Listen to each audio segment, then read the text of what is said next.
Double muted. Hello! Good morning. It's that time of year again. It's that time of the week again. Time of year again. What the heck is wrong with me? Hi! I sound like a lot better now. I feel like I'm definitely on the recovery of my cold. Hello! Welcome! So, how are we Honkai Star Rail players feeling? How's the free F2P players doing because of the remembrance path that we got? We got our new remembrance path. We got our first one. She's really pretty too. Oh my god, and Sunday's coming out in 10 days along with Jing Yuan. Hype for the remembrance path. Also, Trailblazer Remembrance has also been drip marketed. Excited. I want to see if that companion is going to be like essentially like Topaz diet Topaz, because I'm still mad I lost my Topaz 50-50 to Bronya. What? Bronya's okay. Hi. Good. Can't wait for 3.0. By the time we finish 2.7, 3.0 is already gonna be out. I'm excited for the Sunday storyline. I'm excited to see where that goes. I saw the very brief trailer that they released for it. I didn't watch the entire live stream, but I saw like everything that was in like the first like 60 seconds, or at least it summarized in 60 seconds. Like it? Yeah, I probably can. I'm assuming 3.0 is not going to be out until like probably like February or so. I forget how Hoyo does it, because I remember Genshin went from like 2.7 or 2.8 to suddenly 3.0, and I was just like, huh? How does that work? Because there was no like 2.9 or anything. They just kind of like went whoop. Oh man. I'm excited. I can't wait. I can't wait to see where they take it. But I think if I do Honkai streams on Saturdays and we do like we blaze through the story, we not blaze through the story, but we take the story at a decent pace, we should be able to get there before 2.7 comes out, and then we can play 2.7 when it freshly drops. Because I really want to see the Sunday storyline. I want to see if because people were theorizing that Sunday was going to be a Stellaron hunter, but the way the trailer was, I think he's going to be a member of the Astral Express. In my personal opinion, who has also not watched the live stream, I intended to turn on the live stream and play it as a react, but it's almost like it's like 45 minutes long. Build up is 2.72. Oh, nice. I'm so hype. I'm hype. I'm excited.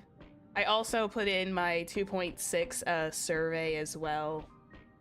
I forgot to make a comment about the ratio banner, but oh well. I liked the survey that I included in there. I was talking about, because I personally was just talking about skin, like character skins and whatnot. Character skins and more cat cakes. That was like my only input for that at the end of it. Because I want to see cat cake models of like all the characters at this point. They're so cute. Furious spilled. Oh man, Hoyo is feeding us gacha players like crazy. Between the Genshin Impact polls and everything like that, which I have not played my Genshin game in ages. Excuse me, pardon me, I'm still a little snuffly, so if I start like making weird sounds, it's just because I'm just like, bleh. But yeah, I'm excited. Genshin, Hoyoverse has been essentially feeding a lot of their players, and I feel so bad for anyone who is F2P that might have to break their F2P status just to do these things. I am not free to play, by the way. If my if my adventuring pole stream showed you guys anything, I am essentially like a dolphin. I don't consider myself a whale because I kind of just drip feed funds every so often into the account just so I have enough poles for the future. I consider myself more of a dolphin than a whale. Put a little bit in there, a little bit here, a little bit there, once a week, maybe. Depending on how my finances are, which are not bad, by the way. I'm fine. I'm not eating ice soup for a week. 3.0 character. Which one? Which one are we talking? Hello. Good morning. Yeah, I'm excited for the Remembrance Path one. The Amphorius. I want to play her. I want to get her so bad. She's so gorgeous. And I love her splash art. Her splash art looks amazing. These character designs like barely ever miss. In my personal opinion. I like a lot of the character aesthetics for these ones. I mean, look at this. Look at this man over here. And also, I was hanging out in Divergent Universe for a little bit. I don't have much to talk about. I'm excited. I'm still trying to like figure out some games to play next week. So that way we can kind of like, I mean, in first character. Okay, yeah, that's fair. Yeah, I'm excited for her. I'm excited. Like I said, I'm hype. I'm excited. I'm so mad because I want to start character collecting, but I can't because Gamba. Because Gamba, man. Gamba is evil. I have to be picky about who I pick out. Also, I test ran a level 80 Jade in the Divergent universe. She's terrifying.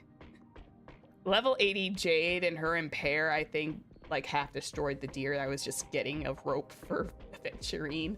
I was getting actually Aventurine a proper rope for his character build. Let me show you guys real quick, so because I'm wanting to play. Let's see. Originally I gave him a blue rope, which was the only defense rope that I had on him, I think, at the time. Which one was it? It was like a level... Did I not? Oh, I guess I didn't. I think I had like maybe... Which one was it? Where is your previous rope, Aventurine? Where did I put it? Where... Aventurine, where did you put the last rope that I gave you? It was in here. He's just like, nah. There was, oh yeah, I forgot I didn't, like, actually, I didn't level up the rope, my bad. I think it was probably, like, it was this one, I think. This was his previous rope that I gave him, and then this one dropped off, and I'm just like, yes. But yeah, but the deer and the amount of saves I have in Divergent Universe made that deer fight extraordinarily easy, and it was scary. That poor deer did not stand a chance in phase 1 at all.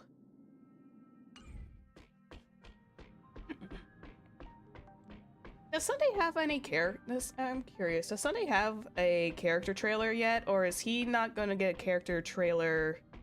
Pretty nice house for now. Yeah, that's what I thought. Does Sunday have a character trailer out yet, or is he not going to get his trailer out until, like, the day that he drops? I'm curious how that's gonna work.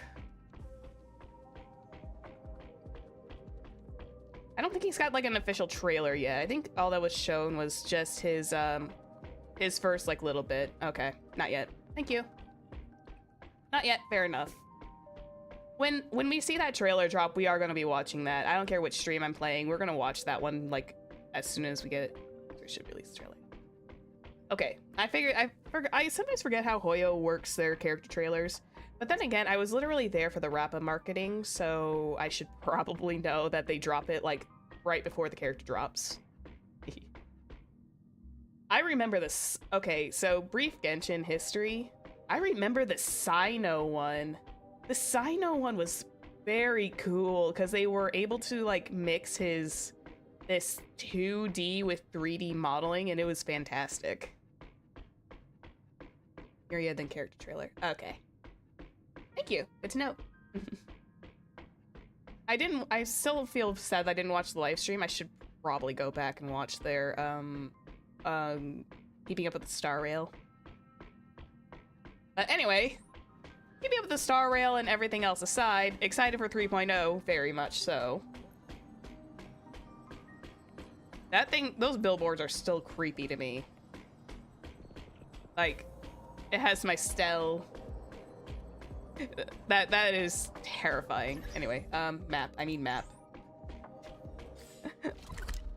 I need my map out, and I need to get to Lofu. I got the mains, indeed. Here's 3.0 trailer too. Okay. Yeah, definitely when we get closer to the marketing stuff, we'll probably watch like all that in like one sitting, because those trailers shouldn't take too long. I saw the party car they were advertising in their in the small trailer. My brain went brrr because I see. But yeah, my brain went brrr at the very sight of the party car that they were essentially teasing at, and my brain is just like, I'm so excited. I'm so excited for 2.7. No free Sunday, oh. It's fine. That's why I'm saving up Stellar Jades for Sunday. I got his previous light cone. That's got to be a sign that I have to pull for him. It is. I've seen it. I'm at the wrong map too, by the way. I went to Bellabog. I need this Yenjo Lofu. Not the parlor car. If I go in there, I accidentally start. I have not touched the parlor car because I'm so scared of accidentally starting the continuance where it's like, I don't want to start it yet. Where were we supposed to go? Actually, adventuring help. And help. I'm a mess right now. Find a stool under the pristine blue. There we go. That's the one I wanted.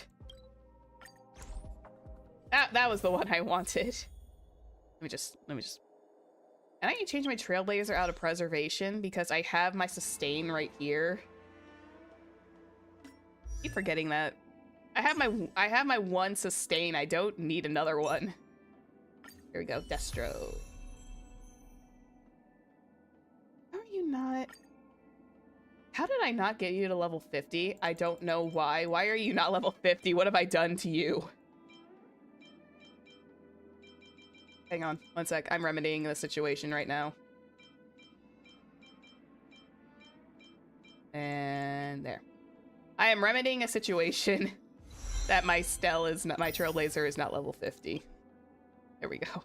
Okay, that makes me happier now. I can't do it to Danheng yet. I have a lot of characters to pull and almost no summons. Life is painful. Oh. It'll be okay. It's they give us such a nice like myriad of characters, but it's also like pain. Do I have like another thing I can Gamba real quick? Hang on. Before I fully start. I'm not in pity range anymore. I am long since past it. But let's do one standard pull. I should like start that off as always. Nah. But maybe we'll get a purple. I am not in range. I am not in pity range for anything right now. It's just garbage. It's fine. We just need more Undying Embers anyways. Anywho. Gamba aside. Hi, Yanqing! I'm still shocked how the Yanqing showed up as I was talking about him literally last week. The boy is listening in. He knows what's going on.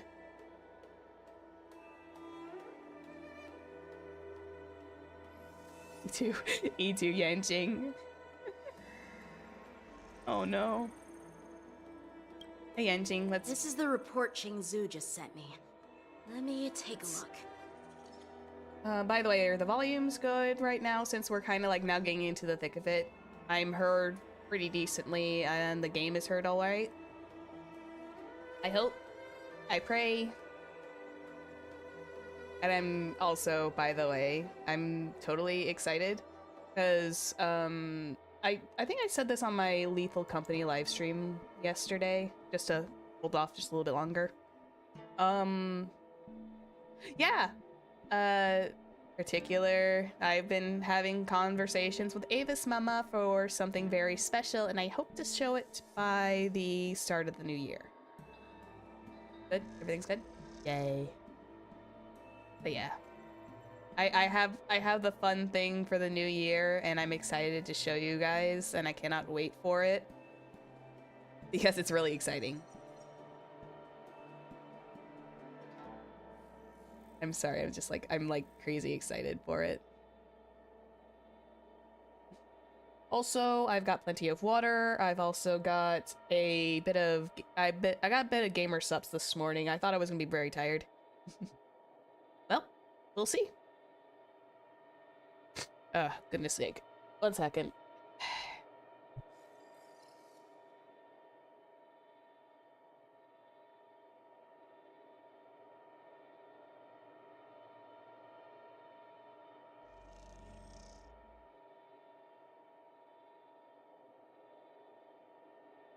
Sorry, that was a little bit nasty. I had to blow my nose. Ugh. Hate the sniffles. Also, I did not want to, like, rub my... I just have a nasty habit, and it's like, I'm wearing a new sweatshirt, and I don't want to get it gross. Anyhow, let's move on. But yeah, I hope you guys are looking forward to it. I want to start the new year off with a very nice day. But yeah, let's hang out with the boy and Yunli. I also wanted to call her Chun-Li by accident. It's Yunli.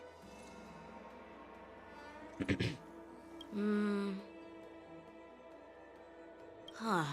Oh. Care to fill us in, Yanqing? Care to share with the class? Looks like the general has given me a tough challenge. He wants me to try and help put the IPC's mind at ease. Oh. Is that some kind of test from the general? Well, it's not exactly a test. As Cloud Knight officers, we not only learn the art of war and martial arts, but also occasionally have to handle diplomatic disputes. Yeah, understandable. It's just, you know, talking things out isn't as straightforward as duking it out with weapons on the battlefield. This is especially true when you're up against the IPC. Their non-stop corporate babble. I love him. It's true. The IPC will probably talk circles around you for like over an hour. And then it'll make like 0 sense to you if it's like, it's all bureaucratic nonsense, and you're just like nodding your head very faintly as if you're trying to like pay attention to it. That's how I felt with Jade. It was like, she was speaking in what felt like circles. It was like this weird way she had her tone, and it was just like, she's speaking in circles. My brain is not keeping up. IPC technobabble is hard for me to understand sometimes. Like, my eyes will probably like glaze over if Aventurine ever talks a little bit more in depth like that, and my brain is just like, yeah, okay, honey, you keep talking. That'll be me with Aventurine if he ever starts speaking like that. It's like, I barely understand what the hell you're saying. Kind of. Let's not worry about that for now. Shall I take you to the inn? Let's go.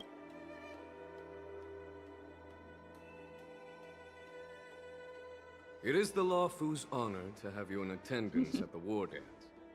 I'm so mad that he is bannering with Sunday. It's so mean. I don't even have Jing Yuan. I don't have like any character. I barely have any 5-star characters.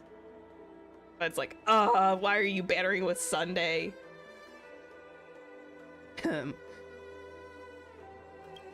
Yet, The fact that a simple martial arts ceremony has attracted esteemed generals from the Zhu Ming and the Yanqing DPS combo. implies intentions beyond mere spectating. Might there be any specific instructions from the marshal?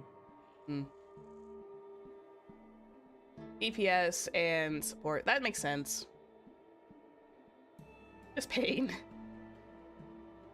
Yeah, because isn't Yuge going up with Firefly? So yeah, that makes sense. DPS and support. Eventually, I'm really hoping Ratio gets one, so he can be a DPS banner. I need a Ratio so bad. I want Ratio so badly now. It's like not even funny. Damn. Because he works really well with Aventurine too. That's the fun part about him. He works with Aventurine. That's why I want him so badly. Meta is summon. Meta. He and Seela are craving for banner. Wait, Seela's never had. Wait, Seela's not a standard banner pull? I thought Seela was a standard banner pull. Is she not? Well, that's news to me. Okay. That is definite news to me. I thought Seela was a standard banner select. Oh wait, not select, but a character. That makes sense that she's not in the standard banner selector. Yeah. I have to be careful with how much of this gamer subs I drink, because if I drink it too fast, I'm going to accidentally like get myself too jittery. So I added 2 scoops of powder in instead of the 1.5 that I usually do. She's the first limited. I see. Well, hopefully they get their banner days again, and Blade will eventually come back, because poor Blade is getting the Ayato treatment at this point. Oh, R.I.P. Blade. Anywho, moving on. You're overthinking it, Jing Yuan. As I said, I'm here to broaden my granddaughter's horizons. I have no ulterior motives. Also, I want Jiao Cho to rerun too. Jiao Cho for aesthetic reasons. However, Oh, his eyes are pretty. I have no clue what the Yaoqing Arbiter General has in mind. Do you remember when you accepted this position? I told you that an Arbiter General's battlefield goes beyond the physical one. You'll need to lead and manage everything on the Xianzhou. The title of Arbiter General holds a weight far greater than its literal meaning. So many years have passed, and you've done well. However, longevity for the Xianzhou people can be a curse. Living too long means that every mistake you made will lurk in the shadows. And one day, they'll eventually catch up to you. Are you speaking from experience? And then again, I think, isn't Jing Yuan considered a long life species? I think he is, because he was there during Imbibiter Lunae. He was there during Imbibiter Lunae's time, I believe, so that makes sense.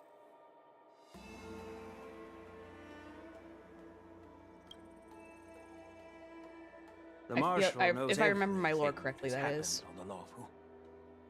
As for the Merlin's Claw of the Yaoqing, Merlin's Claw?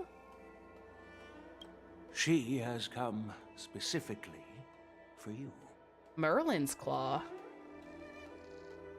Oh yeah, he was Jing Liu's apprentice, that's right.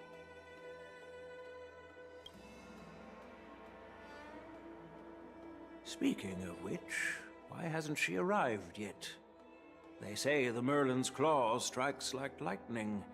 Being late isn't her style. That's not true, General Huayan. She's been here a while, but I'm sure you've heard of her unbridled nature. Jiao Jiao! Jiao Jiao! I knew I put that. I knew I putting him in the thumbnail was correct. I have a keen foresight, I think. I knew we were gonna see Jiaoche. God, he's so cute and so pretty. And I think Motza came with him. As soon as she disembarked from the star skiff, she mentioned having something to attend to and simply disappeared. The one thing, by the way, the English VAs, of course, also did their voices for Genshin Impact. There's Kaveh, and then there is Kazuha, who also voiced Seteth or Sethos in Fire Emblem Three Houses? Oh, they're so pretty. Jiaoche! Sorry, I'm fangirling right now. I love Jiaoche's design. He's so cute. Yeah, the English VAs for these two are both from Genshin Impact. Jiaoche is voiced by the Kazuha one, and Ben plays Motza, who did Kaveh.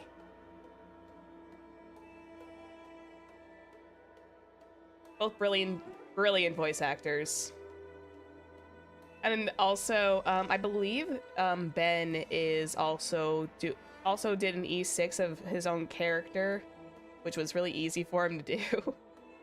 But he also runs like a VTuber identity as well, which is really cute. Ben is very much appreciated in this house. Honestly, for me, all the ENVAs are welcome in this house. I have no issues with them so far. But yeah, they're so cute. You must be the messengers from the Xianzhou Yaoqing, I assume. Yes.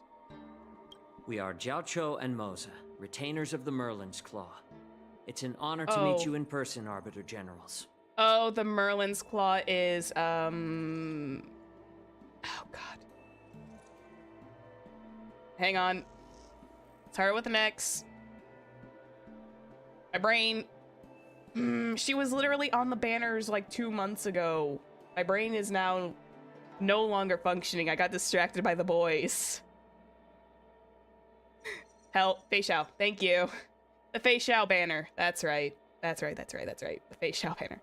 It would start with an F. My bad. I'm hardly awake this morning, I think. I'm sorry. The moment I heard his voice, I knew immediately it was Jiaoche.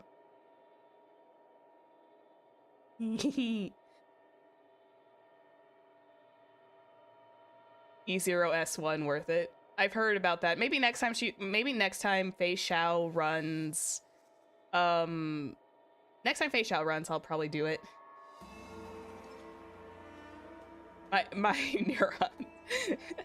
My neurons fired off as soon as I saw these two walk in the room. It's like adventuring all over again. I'm distracted because of these two. Damn it. She works well adventuring too. Nice. I think adventuring works with just about everybody, like especially if they're follow-up characters. God, I feel like I'm back in time when I first started Pentaconi. I cannot get enough of these two. They're precious beans.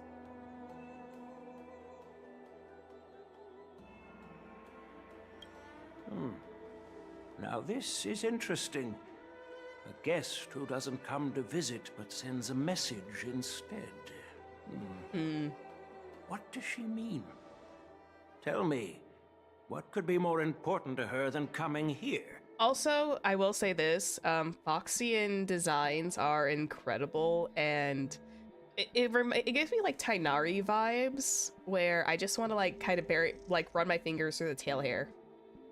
Just saying. They're so fluffy! It's like, they're there, they're just so floofy. I think we only have like 3 Foxian characters. Is Fei Xiao considered Foxian? Or is Fei Xiao just Fei Xiao? Fei Xiao's Foxian. Yeah, we only got like 3 Foxian characters. No, wait. Does Ho-Ho count? Does Ho-Ho count? Kinda.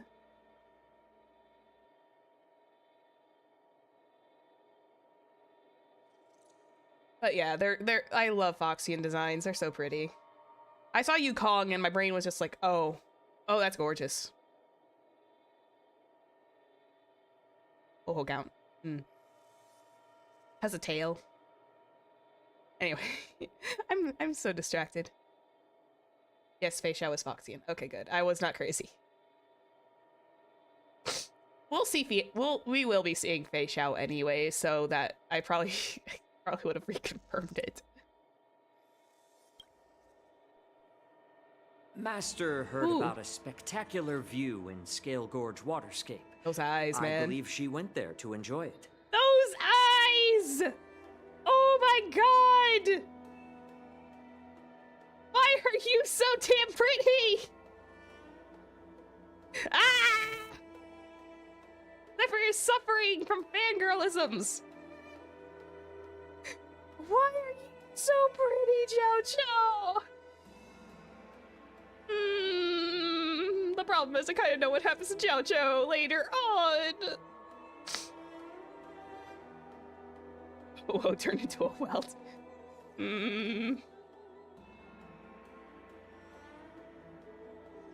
Oh. Your eyes are so pretty, Zhao.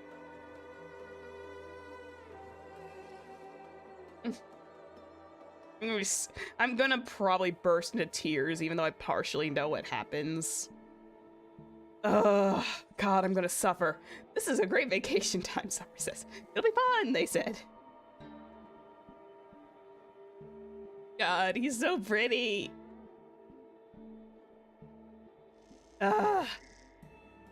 Eventually, I swear someone out there one day, if I ever get to that famous level, that someone is going to eventually just like commission someone to be like, yo, draw this VTuber with like all of these male characters. Like it's some kind of reverse harem.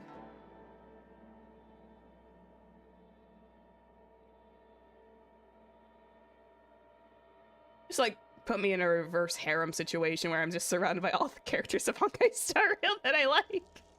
That includes Boot Hill too. He's not utility. Ooh.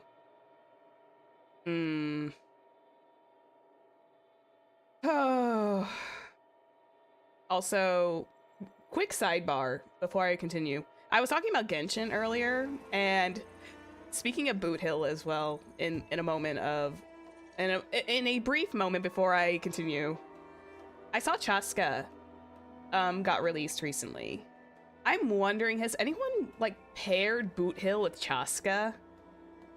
I don't know why. This might be my brain going, but my shipping brain is like they would fit just as much as Boot Hill and Navia due to the voice actors. But like there's a weird like crack ship in my brain where it's just like, why do I also see Boot Hill x Chaska being a thing? I think it's just the way the aesthetics are. I didn't look it up either. I was just kind of like, this is just me spitballing.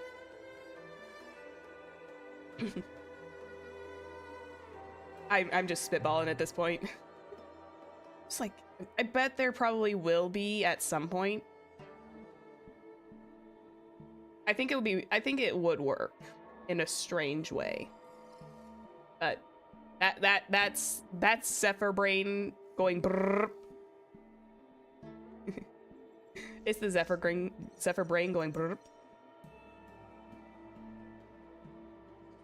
I mean, I have the origami bird on my head in the thumbnail for a reason. Yeah. We'll see. It's just one of those things.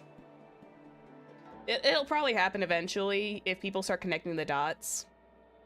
My head sees it just a little bit, very, very faintly. I didn't see Chaska's trailer. I just think her aesthetic and the way she plays, from what I've seen, kind of has that feeling that can work with Boot Hill in a weird ship way. But that's a ship. That's me being silly. And yeah.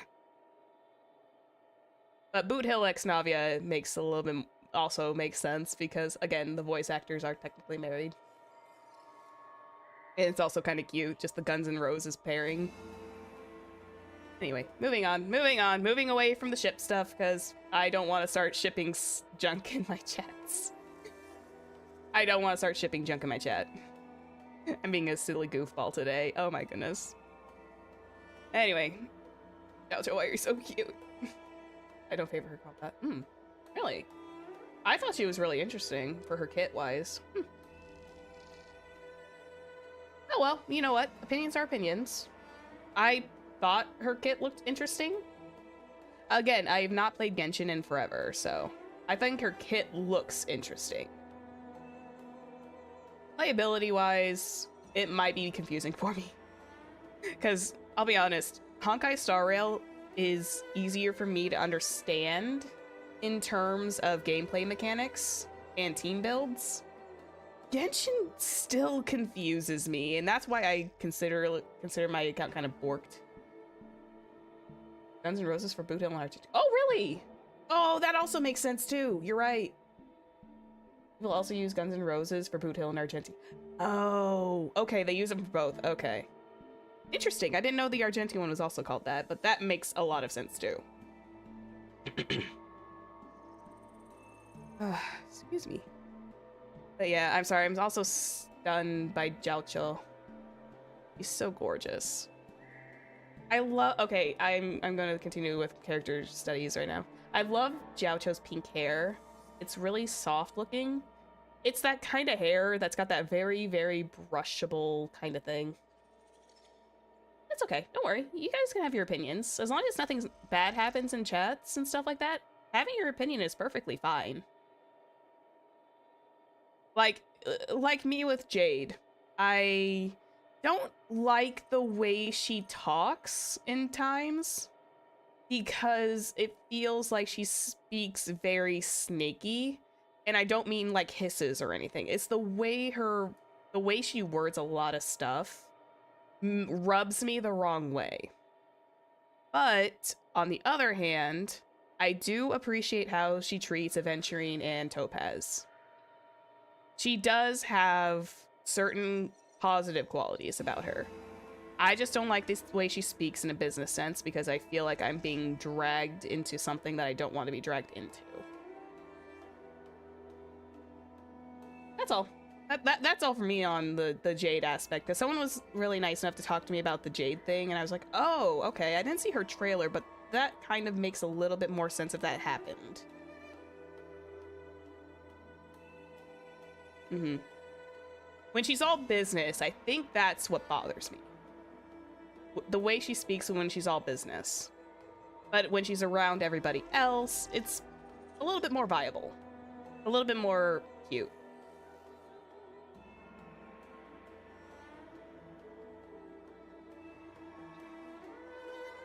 And I'll also say I don't personally like Sampo.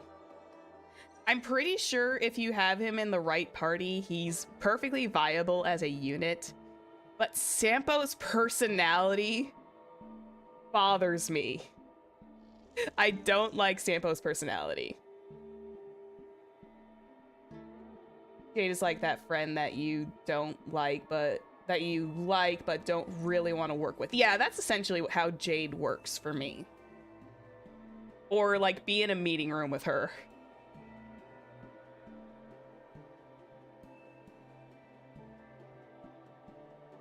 But yeah. But I love Jiaoqiu. I love Jiaoqiu. His personality is really soft and sweet. And also, again, I like seeing guys that have like slightly lighter hair that's got this little pink tone to it. And again, his hair looks incredibly soft. He's got like the Aventurine type of hair where it's just like I kind of want to brush it just for the sake of it. Also, his eyes are he's so precious. I hate the fact that this is gonna end up so bad. Excuse me.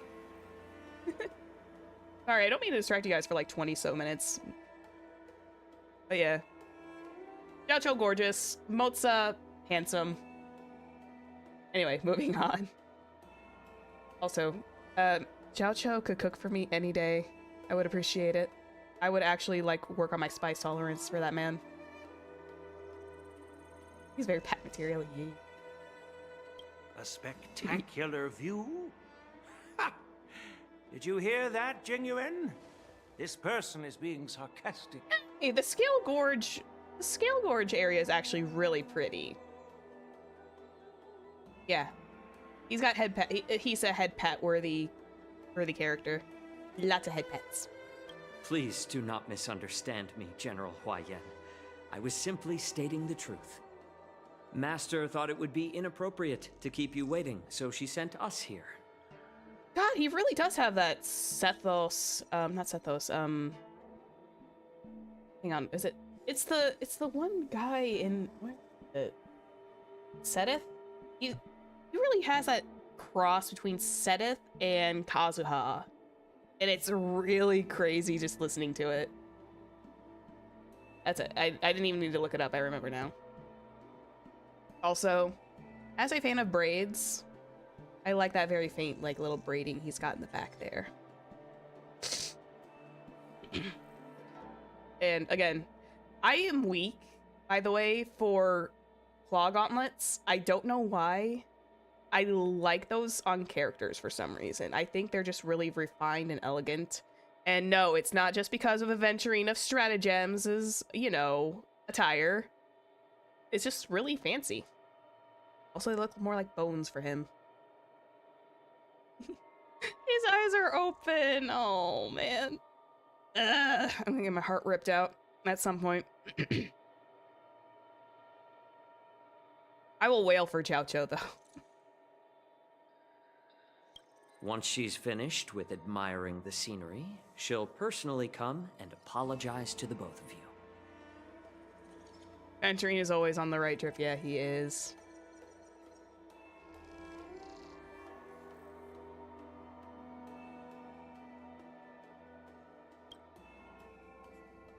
Anyway, stories. I'm so happy. I'm just excited. I feel like a part of me wants to do like a Just Chang stream Forgot sometimes. to ask Yunli to return my sword. I don't, sweetie, at this point, I don't think you're gonna get that sword back. I hate to say it, but you're probably not getting that sword back at any time. Unacceptable. Every sword is precious to me. You were the one who also wanted to impulse purchase 2 of them. I remember your text messages. If it weren't for the General's interference, I would have taught that shameless girl a lesson in swordplay. Sure you would have. I'm sorry, Yanqing, your overall character kit says otherwise.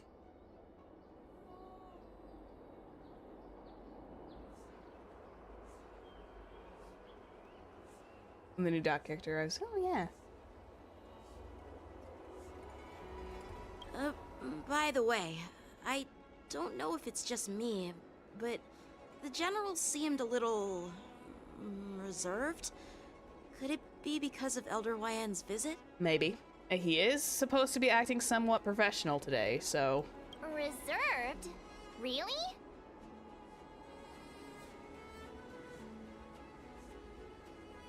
Yanqing can be very petty, yeah. This is true. Also, I remember Yunli's character. I still remember Yunli's character trailer, like, very clearly. Because they were making, like, a lot of, like, little anime references in it, and I was kind of curious about what they were. The fact that Alejandro Sayu went the fruit with Yunli. That was so cute. It was funny.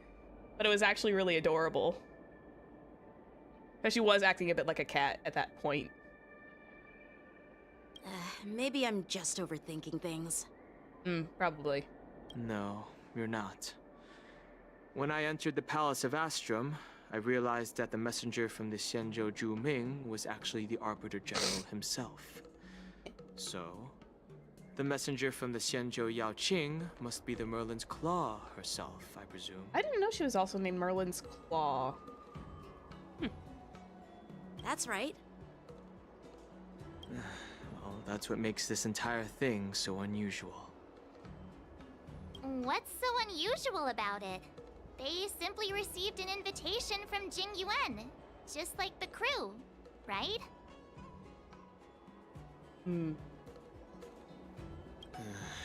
The Wardance is just a small festival. And now we have 2 Arbiter Generals from other Xianzhou ships here. I'm afraid they're here for something more. Oh, yeah. We're not just here for a simple vacation of a war dance anymore. We're here for other things, aren't we? Goodness sake, we can't just have one single moment to ourselves. It always has to be a danger problem. Maybe they've come to hold Jing Yuan accountable for the Ambrosial Arbor crisis? Ooh. But that technically wasn't his fault. But I guess accountability is a thing, but it's not Jing Yuan's fault entirely. There's no vacations for this crew. No. No, there's no vacations for the crew. Penacony is proof of that, yeah. Penacony was a trip.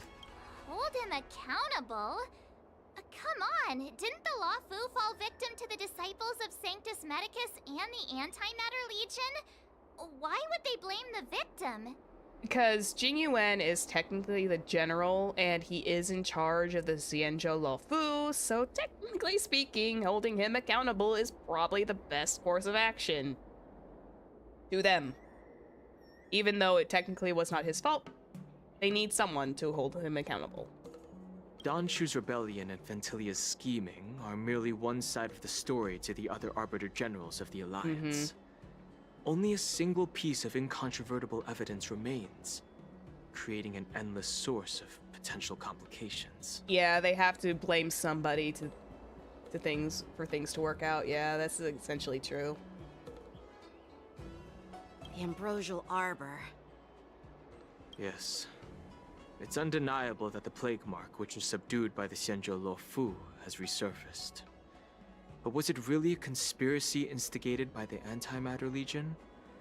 Or does it indicate a traitorous intent from within the Lawfu, Ooh. implicating Jing Yuan himself? Oh, interesting.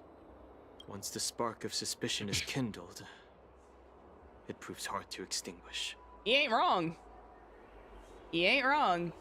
You can be suspicious of somebody, and that suspicion never goes away until you are proven otherwise.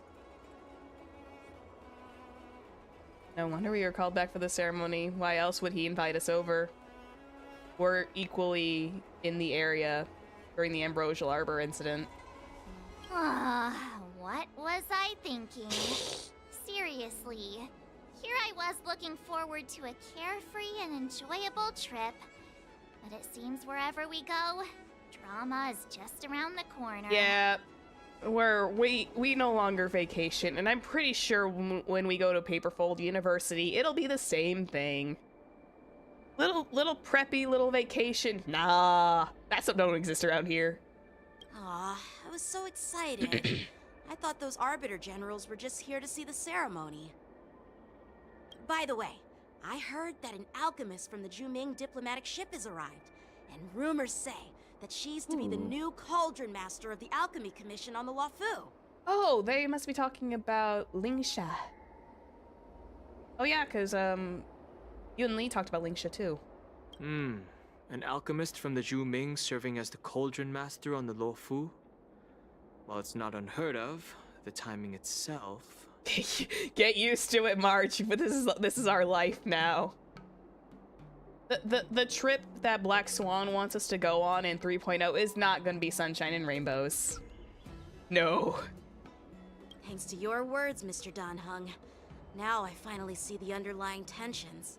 The General is under tremendous pressure right now, but I was completely oblivious to his troubles. How naive of me. It's fine, Yanqing. What do you expect to happen? I'm pretty sure the General keeps a lot from you, more than you anticipate he does. because, you know, he wants to make sure that you're having a good time. Come on, don't think like that. Leave the adult matters to the adults. Even if you wanted to do something for the general, it's not like you can do anything. Yeah.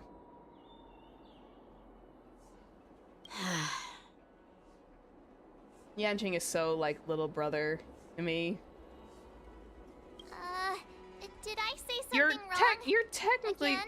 treating him like a child. But you're not helping the matters, March. I hate to say it. You're not making him feel better. He wants to be helpful, but he knows he can't.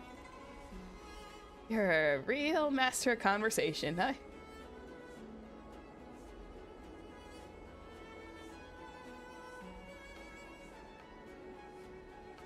Miss March is right. I don't have the skills to share the General's burdens at the moment. Yeah, he doesn't. Like, March is correct most times, but the way she comes off is just like, she tends to say it like the wrong way. Still, I'll do my best to follow his instructions. Let's go. Once I've taken you to your accommodations, I need to go to the Artisanship Commission to handle the IPC's protest.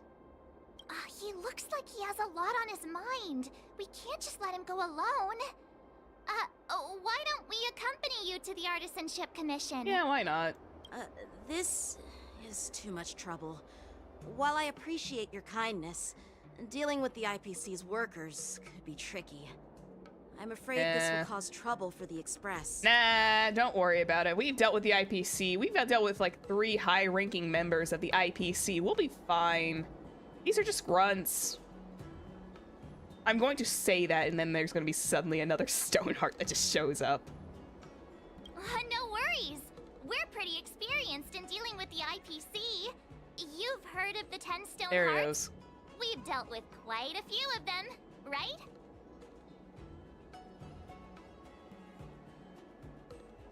Stop. I don't want an IPC end up in an IPC lawsuit. Brag all you want, but don't drag me into this. I'm just... Hey, who's bragging? Anyway, this time it'll just be a few ordinary IPC workers. Why did she... Surely you don't think they'll be even trickier than Aventurine, do you? How is she essentially speaking those same words that I literally spoke about like 10 seconds ago?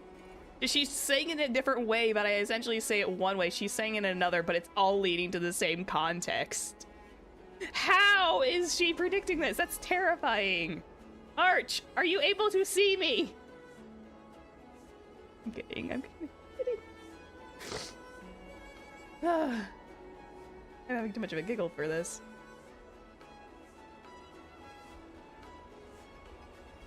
Trickier than Aventurine? Nah, I have that man on a tight leash right now. I have that man on a tight leash because he is in my party. He cannot talk circles around me for now.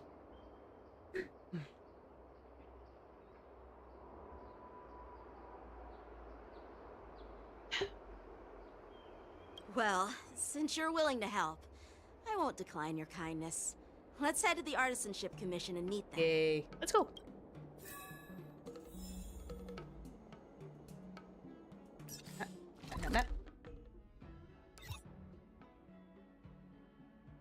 Swing. It was just more funny. Can I really reason with you Xianzhou people? Oh boy. I think I get it now. In your words, this is called looting a burning house, right? Oh Lord. But I am trying to reason with you here. Oh lordy, here we go again.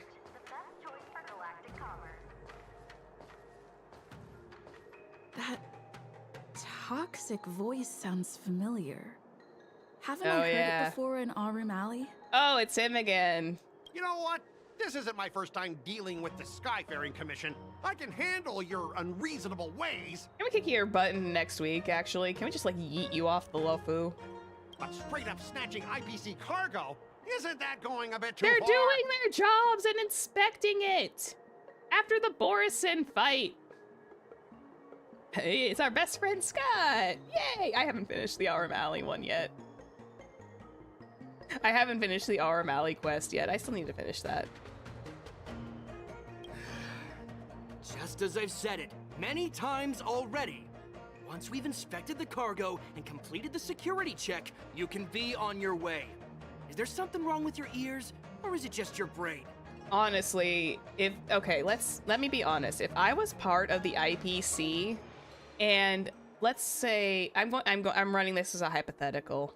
If I was in the IPC, my ship got taken over by Borisin, and my ship had to be pulled over to this, I would let the freaking Xianzhou literally do their jobs. Instead of arguing with them, it's like, go inspect the cargo, do what you need to do. There's nothing weird there. Just do your jobs. Let them do their thing. They're not gonna keep anything from us. But you, Scott, are making it a lot harder. I'm hearing you loud and clear. I'm thinking clear. And my answer is crystal clear. Not a chance. I'm going to yeet him off the Luofu. Keep detaining my cargo, and I'll file a complaint directly with your general. Yeah, I want to yeet him off the Luofu, please. Like, it's worse than Sampo. Sampo, I can probably tolerate for, like, a little while, but him? No, I want to yeet him off a bridge. Did I just hear a dog barking? You jerk! Who are you calling a dog? Hello. Wait. Why are you here?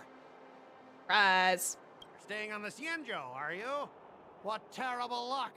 Wherever you go, disasters aren't far behind. I don't have a middle finger asset, but I'll be raising it right now. Right up there, buddy. Aren't you the guest from the Astral Express? What brings you and Yanqing to the Artisanship Commission? We're here to help negotiate the problem. Here to help Yanqing sort out the trouble caused by the IPC.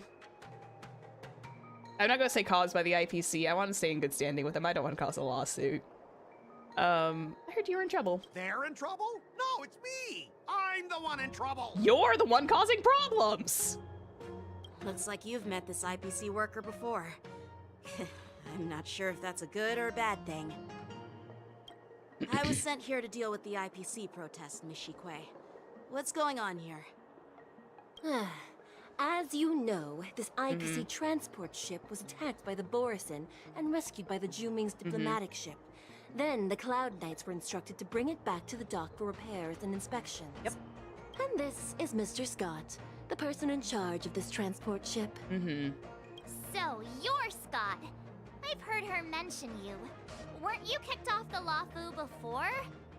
Why did you come back? Oh yeah, that's probably story for the R. O'Malley quest I haven't finished yet, but oh well.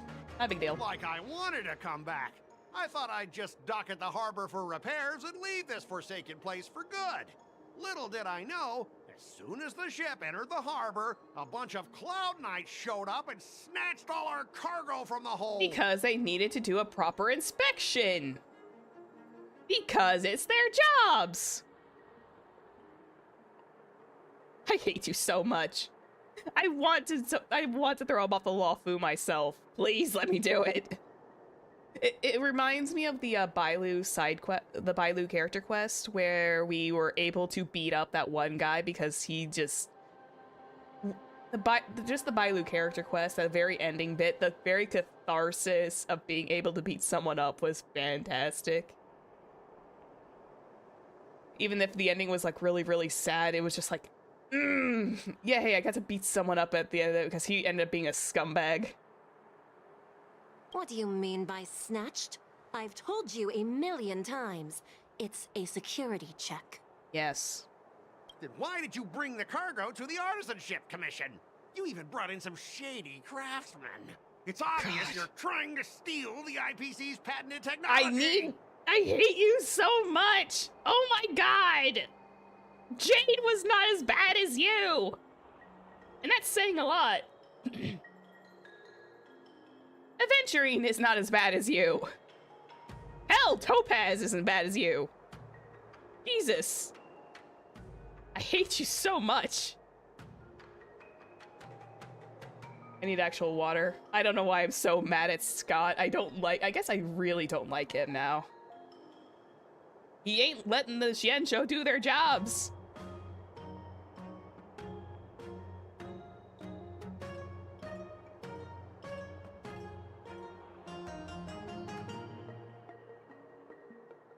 Listen here. Firstly, the Skyfaring Commission detected dangerous items that could possibly be weapons in your cargo hold. That's why they called me here, to double check. Secondly, where the heck did you get the idea that I'm a shady craftsman? Yeah, you don't look... You look like generic NPC XYZ, so... Yeah, he ain't suspicious of shady at all. Even if there are dangerous items, what do they have to do with you? It's not even being shipped to the Luofu. We'll just fix the ship and be on our way. We won't unload our cargo here. But you'll have to stay in the port for several days before your ship is repaired and you can take off again. How can we just leave unchecked items sitting here? She's got a point. I understand, but we don't need to disassemble the cargo if it's just a security check, right? In most cases, we don't. However, our scans discovered that the cargo doesn't only contain machinery, but also some substance that resembles biological tissue. Eh? Biological tissue? Does this crate contain living things? I'm afraid we'll need to wait for the Alchemy Commission for further confirmation. In any case, according to our regulations, we need to unseal one of the crates for further examination. But this IPC specialist has been hindering us on the grounds of patent secrecy. Just let them do their job, Scott. The Alliance's regulations on biological products are very strict. Without further inspection, there is no way for the Skyfaring Commission to release the cargo. I am fairly certain that if this was a Stoneheart in charge, they would not have blinked an eye at this. I'm just saying. Like, if this was one of the Stonehearts, I'm fairly certain if they got stopped for inspections, they would not care. They would be like, yeah, sure, go ahead. There's nothing to hide there.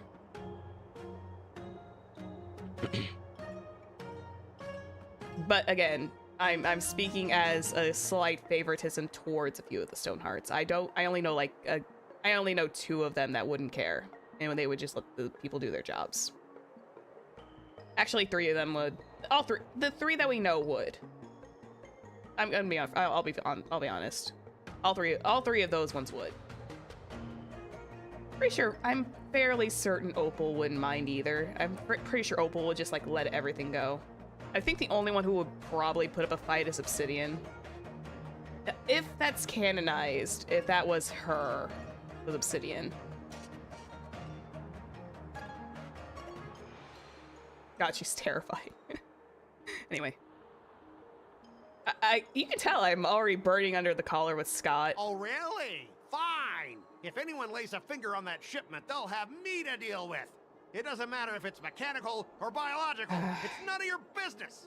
I'm filing a complaint against the Skyfaring Commission's ridiculous regulations.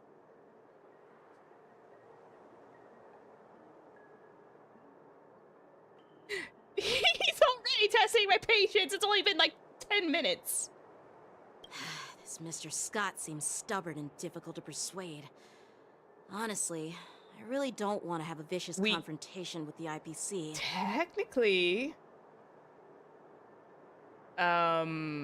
Technically speaking, we have like the Stoneheart's numbers. We could literally talk to them.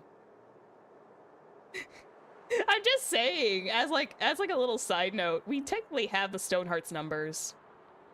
2 of them at least. We can literally just stick the higher ups on him.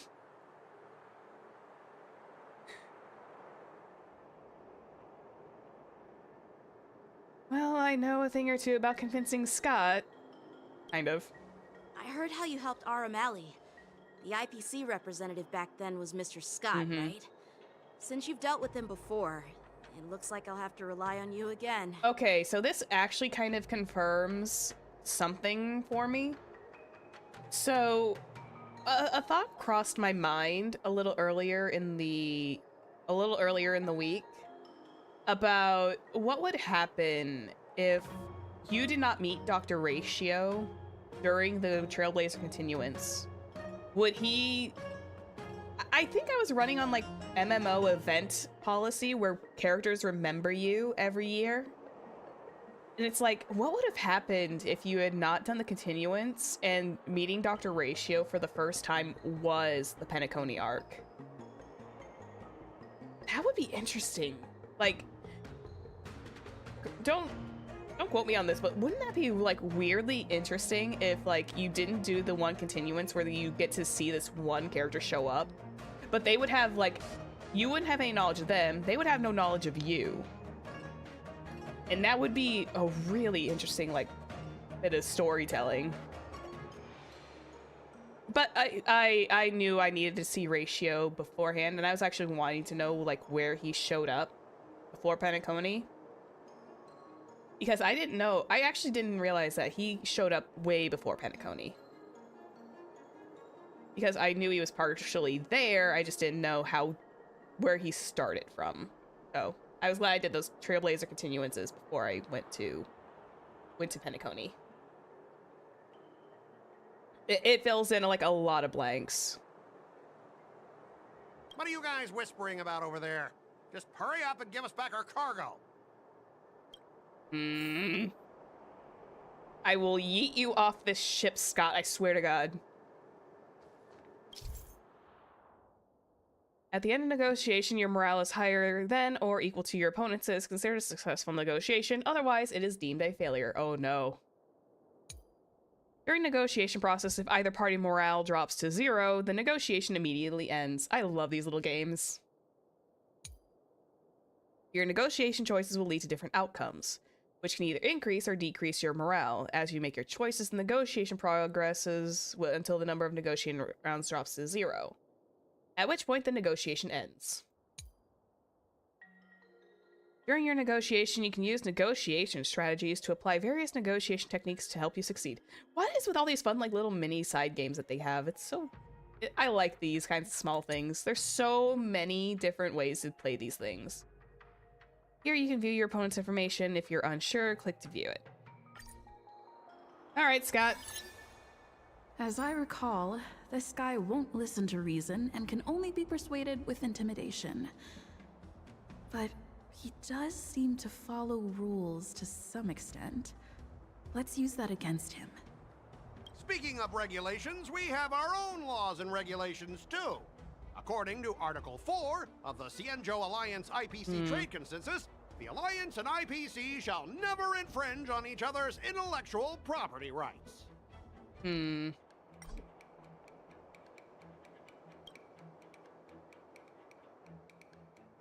Okay. Emotional trigger.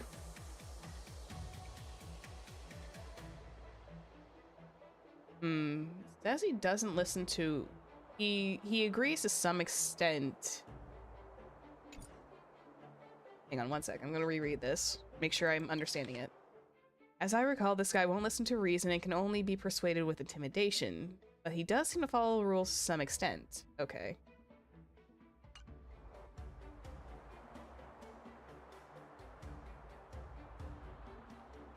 I know this embarrassing past.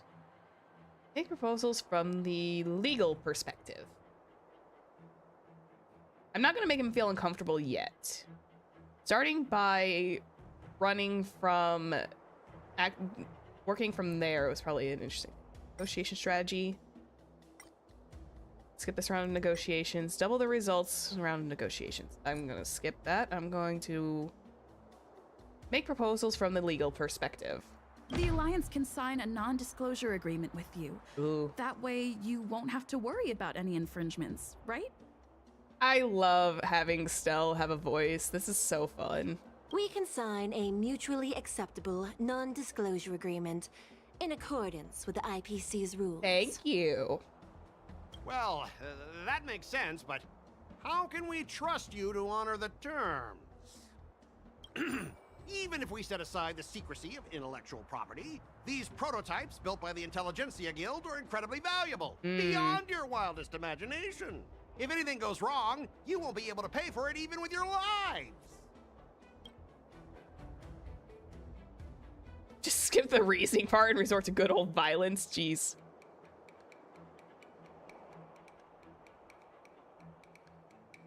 Hmm. Aimed retreat. Here's the previous round of negotiations. Double the results. I think I'll skip the emotional trigger for now.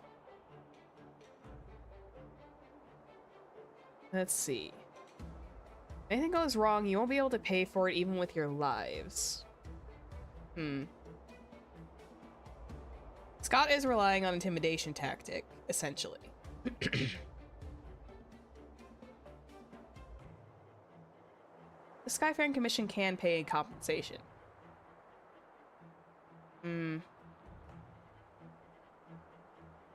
Assure him that you will proceed with caution. He won't listen to this. I don't think he will listen to the assuring him that you will proceed with caution. Okay, I'm gonna say the Skyfaring Commission will pay compensation. Can you give us an exact amount, Mr. There we go. Scott? If there's any damage after the inspection, the Express... I mean, the Skyfaring Commission will compensate you. The Skyfaring Commission. Yeah, they will compensate you, provided a detailed report of the damage is submitted. I love this. This is so fun. I don't doubt the financial strength of the Skyfaring Commission. However, this is not just about money. Besides, the cargo on this transport vessel belongs to the Intelligentsia Guild. If you want to inspect the cargo, shouldn't you at least call in a member of the Intelligentsia Guild to be present? Can we call Ratio? Is he on our number list? He technically is, because we were talking to him about the universe thingy.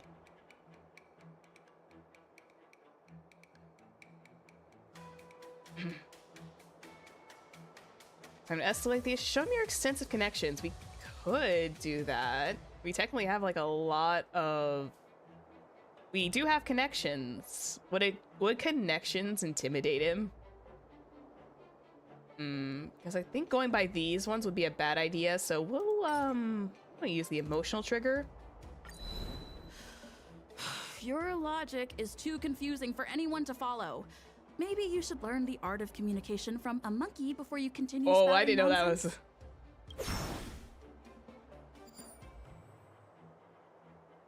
That's the cargo in this transport vessel Intelligentsia Guild. If you show him the... Let's show him. I'm pretty tight with Dr. Ratio from the Intelligentsia Guild. Almost like family.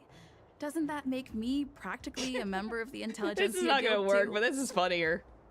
What's all this nonsense? Even if you were married to him, you still couldn't represent the Intelligentsia Guild. I was curious to see if that worked. No. We both need to follow the regulations, because that's how the IPC and the Xianzhou operate. That was right? I wanted to see if that worked. That was actually kind of funnier. By its regulations. If I make an exception and allow you to inspect the cargo, it'll spell disaster. That was for kind of me. funny though. Aimed retreat. We'll return to previous round. Let's double that round back. Huh? Could you repeat that? I didn't quite hear you. I'm bored. I'm just Could like... you say it again? I'm just messing around. So we're going to try to resolve this according to the Xianzhou regulations. According to the principle of territoriality, since There we your go. vessel is stranded on the Xianzhou, the Skyfaring Commission has the right to inspect it. I'm sorry. The Dr. Ratio one was actually kind of funny. Indeed. According to Article 27 of the Xianzhou Legal Code, all official and private goods upon entering the port shall be subject to inspection. Failure to submit to such inspection shall be deemed equivalent to the possession of unlawful items and shall be subject to legal ramifications. Because you are in the Lawfu territory. Huh? My synesthesia beacon must not be working, because I have no idea what you just said. Simply put, if you insist on hindering the inspection, we'll have to treat the cargo as unlawful items and confiscate it. Ooh. Confiscate it? How can you Xianzhou people be so unreasonable? If this were pure point, and incoming cargo posed a safety risk, the IPC would take it in for containment and disposal, correct? This is true. It is. If this was the other way around, yeah, he ain't wrong. That's true, but the IPC sometimes makes exceptions. For example, they've always given special terms to Xianzhou vessels. Uh-huh. We both need to follow the regulations, because that's how the IPC and the Xianzhou operate, right? As an IPC worker, I have to abide by its regulations. If I make an exception and allow you to inspect the cargo, it'll spell disaster for me. Xianzhou people are technically still following their own rules. Talk to him about unpromising career aspects. Xianzhou people are just following their own rules. Everyone has their own set of rules. Now that you're on their turf, shouldn't you follow their rules Yeah, too? she's got a point. You got a point there. Yeah, I get it. I know I'm on the Xianzhou, but if I violate the IPC regulations, I'll be in deep trouble when I get back. They will have to make compromises, sir. Who cares? Well, you guys sure know how to argue your case. The Dr. Ratio one was actually kind of funny. I'm glad I did that. I shouldn't have done the emotional trigger, but that was still funny. I was like, I kind of cracked up on the inside. I figured it wasn't going to work. Like, there was like a little piece in the back of my mind that says, oh, this is not gonna work. So I doubled it back, so I'm glad I did that. Fine. I'll allow you to do the security inspection. It's just that, I need some time to sort things out. This is a big deal. Let me talk to headquarters first. So, Mr. Scott, are you just stalling for time and planning to leave the Xianzhou as soon as your ship is repaired? To avoid the Skyfaring Commission's inspection? Well, IPC staff are free to come and go, as long as they don't break any laws. That, Yeah, you've got some insight there. Lingsha? Who are you again? Woo! Allow me to introduce myself. I'm Lingsha, Cauldron Master and head of the Alchemy Commission on the Lawfu. Her dragon scale patterns, though.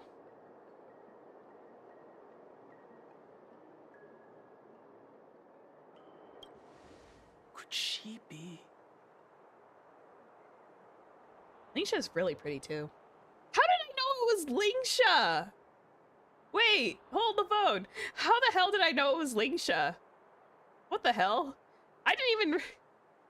I just noticed I'm calling characters before they even show up on screen. I think am I like waking up some kind of weird inner eye thing because I'm fully aware of all these characters before I even play the game? Yeah, she's the new Cauldron Master assigned here from the Xianzhou Zhuming. Ooh. Those eyes, though. Also, I received a report from the Artisanship Commission about cargo containing samples of unknown organisms. It said they needed help from the Alchemy Commission. I had nothing better to do, so I came myself. Can I take a second? I didn't see this before on her splash art, but I noticed that this is like her little smoke stream that she's got going up here. And that's actually very aesthetic for her character. I never noticed it, but it's like, oh, that's actually a very nice, like very tiny detail. Plot thickens, but is she also... Well, I'm assuming she's of the Vidyadhara variety. She's got that very dragon-like appearance. It's fine, Mr. Scott. If you really don't want your cargo to be inspected, it doesn't matter. Ma'am. It doesn't matter? How can you say that? Why are you being so nice all of a sudden? Well, since you're not going to check it, I'll take this crate and be on my way. Is that okay with everyone? No. Yeah, sure. Why should I object? Not only this sample, but all the goods on the transport ship are yours to keep. Like I said, we won't inspect them. What is she doing? Wait a minute!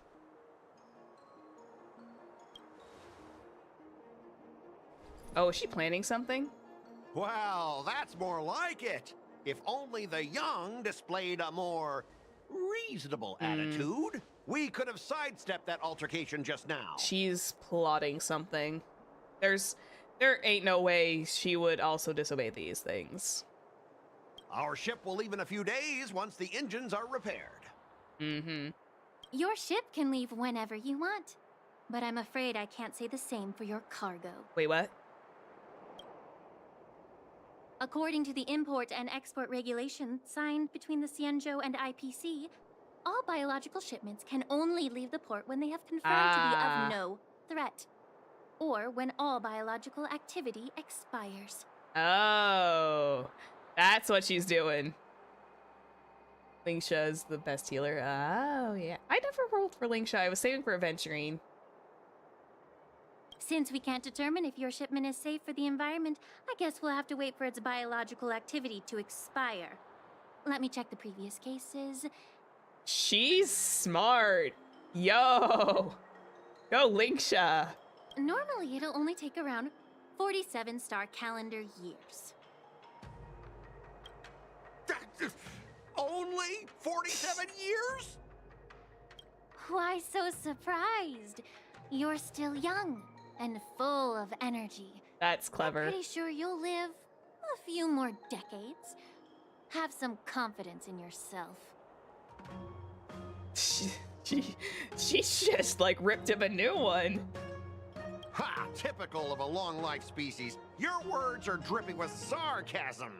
While you may not care about time, I do.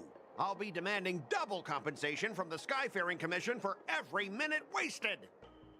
And we're gonna yeet you into the abyss. Make your choice. Sure thing, Mr. Scott. You seem pretty confident that your career and life will last long enough to witness this victory unfold. Ooh. Let's just yeet you off the bridge now. Call it a day. Step aside, guys. Let them Thank do the you. inspection. Jeez. But, Mr. Scott... Come on, we're already in enough trouble. Just let them do the security inspection. And if needed, I can always grovel before the Intelligentsia Guild later. I'm just using my head for what it's apparently good for, right? Hmm. At least you wised up for once. Well, honestly, at least you're not as annoying as that woman. Excuse you. Just get on with the inspection. Don't act all chummy with me now that you've got your way. I still want to yeet you off the bridge.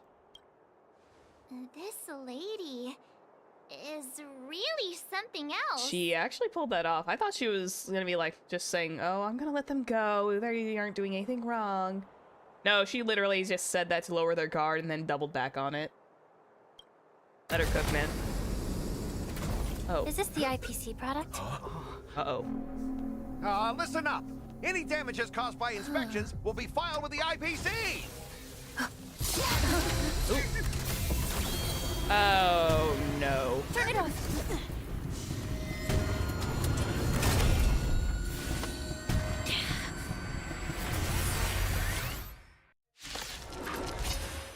Uh-oh.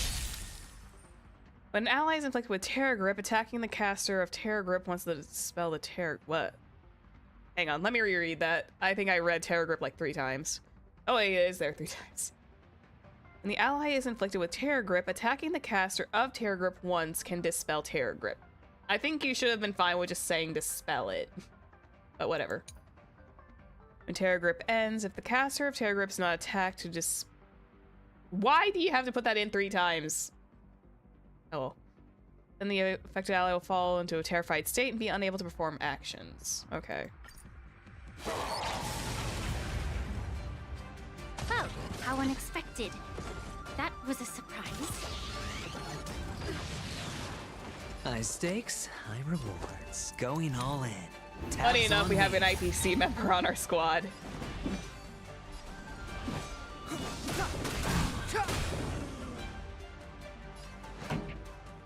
I didn't realize that's evolved. Detecting damage. Ready to lose yourself? I also just noticed I don't have a healer on deck. My music. Conquer us all. I'm gonna have Aventurine stack a shield just in case. Don't ask, just spend. The dice have been cast. Bust. I'm not wanting to let this thing attack me. Maybe I'll take it all. No dirty tricks. Oh, hey, buddy, guess what? Watch your head. Just a scratch. Enters Moonrage state. Clemency? We break him out of it. Never heard of it. You are now broken with that. Moonrage has ended. Time for the main event. Wonderfully done. Let's go. Damage sustained. Rules are made to be So it's like a mechanical Borisin. Oh, no wonder the Borisin wanted this. Now it makes sense. This is probably why the Borisin attacked the ship. You're out. Because of this thing. Better hedge your bets.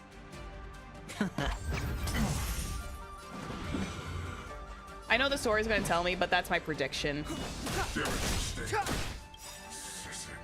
The truth of life and death, revealed in an instant. This sanctuary is but a vision.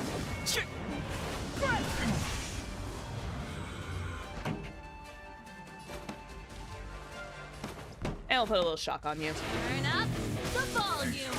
Oh, that they effect resist that. That's it.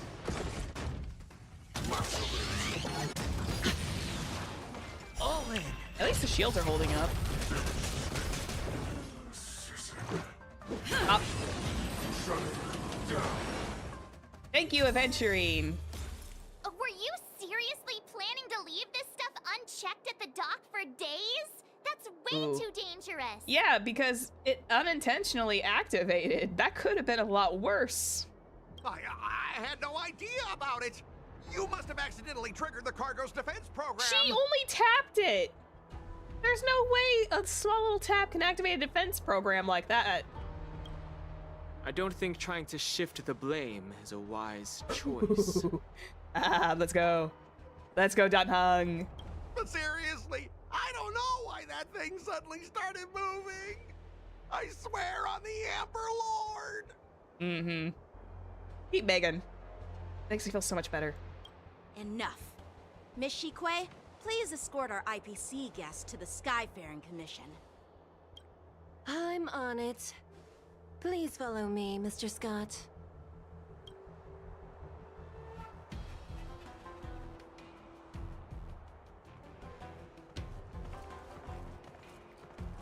Our preliminary inspection shows that there is indeed hidden biological tissues inside, just like the craftsman feared.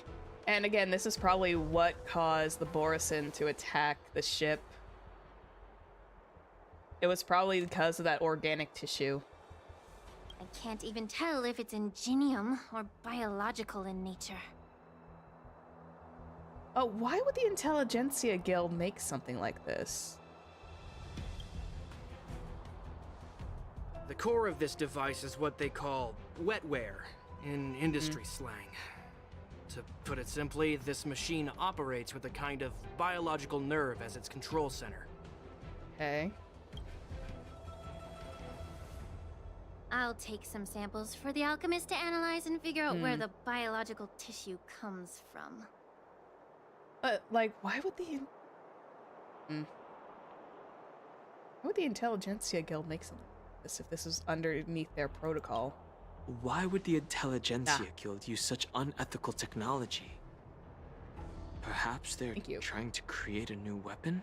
Dunhung out here asking the questions I'm asking. Whatever the reason is, it's probably why the Borisin attacked the ship. These guys are on top of what I'm talking about. Let's go. I don't know how No I'm wonder the predicting these IPC beats. were trying to obstruct our inspection. I'll contact the 10 Lords Commission and ask the judges to come and give their final verdict on this. According to our rules, All prisoners and weapons involving dangerous creatures must be taken to the shackling prison for further sentencing. After all, it's the safest place on the Luofu. Is it now?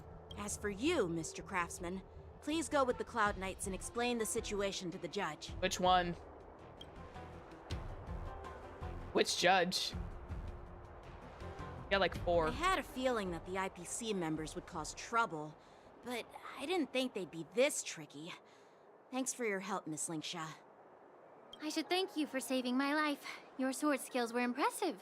Taking down that big guy. I thought the General's retainers were all burly martial masters. I didn't expect Yanqing to be so... small and adorable? Young is probably what I'm looking. Young. Yeah, exactly. There He's we go. young and talented. Yeah, he's a good boy. As for you, you must be the guests from the Astral Express, right? Saving the Luofu from that crisis. It's so impressive. Yeah, we take our job seriously on the Astral Express. We were here for a vacation. Again. It wasn't a big deal. Really. It's still early, so why don't we get some tea at the Alchemy Commission? We can discuss your suggestions for revitalizing the commission. Oh. Yeah. I'd be happy to accept your invitation. Yeah, let's go. And you 3 are coming too, right? Yeah, totally. Why not? Let's all go.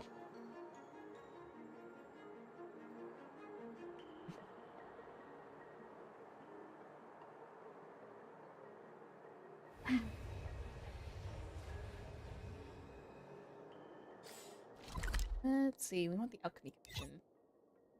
I'm so happy I have these teleports. Makes the journey so much easier. Oh hey, Shushang. I'm here to pay my respects to the new call. The news is spreading pretty fast. All these years, and the view at the Alchemy Commission hasn't changed a bit. The tides come and go, but the ancient sea remains the same. For us Vidyadhara, She is. there's nothing more nostalgic than our homeland. She is a Vidyadhara. Knew it. It wasn't just the ears. She just got that dragony look to her. You're a Luofu native, Miss Lingsha? Yes, I grew up here, Aww. listening to the sound of waves while researching prescriptions with my mentors and peers at the Alchemy Commission. It's kind of sad, isn't it? Everything changes, but somehow remains familiar. Just like you, Don Hung, I traveled far from home, and now I've returned. Seeing the familiar scenery brings back a hint of nostalgia. Yeah. That's cute. I don't know why. I was expecting Lingsha to have this really, really cold personality. But she seems okay. Like, I have the way she was drawn and the way I originally inspected her as, she seemed to be that very off-cold type, kind of. I almost want to say like Chiori from Genshin as well. I was expecting kind of like that, like very aloof personality. But she doesn't seem too bad. She seems okay. The view here would be even better without the Ambrosial Arbor. Technically, Ambrosial Arbor is okay. Oh, really? I think that towering tree looks pretty impressive. Yeah, it looks good. Even if it's impressive, it's a plague mark. The Xianzhou have been fighting abominations for thousands of years. And now that the Ambrosial Arbor has been reborn, it's only natural for everyone to feel uneasy. Yeah, that's also true too. It looks pretty, but it's also bad. Well, once a seed is planted, no matter how long it takes, it'll eventually sprout and bear fruit. In my humble opinion, the rebirth of the Ambrosial Arbor and the resurgence of the disciples of Sanctus Medicus were inevitable. The seed was already planted when the ancestors of the Xianzhou sought immortality. Oh, she's got a good point. She technically has a point. Like, if this was something that was going to happen eventually, technically speaking, yeah, she might actually have a point. where it's eventually, if this was a whole thing when they started all of that immortality seeking, it was only bound to happen one day that the resurgence of the abundance would happen.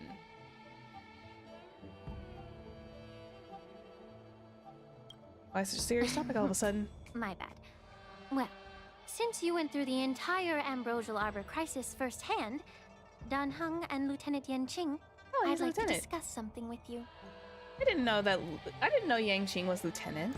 What would you like to discuss, Miss Linksha? I was lucky enough to be chosen by the Alliance to come in and clean up all the old grime in the Alchemy Commission. Honestly, the Alchemy Commission is riddled with problems and has reached a point where fixing it seems impossible.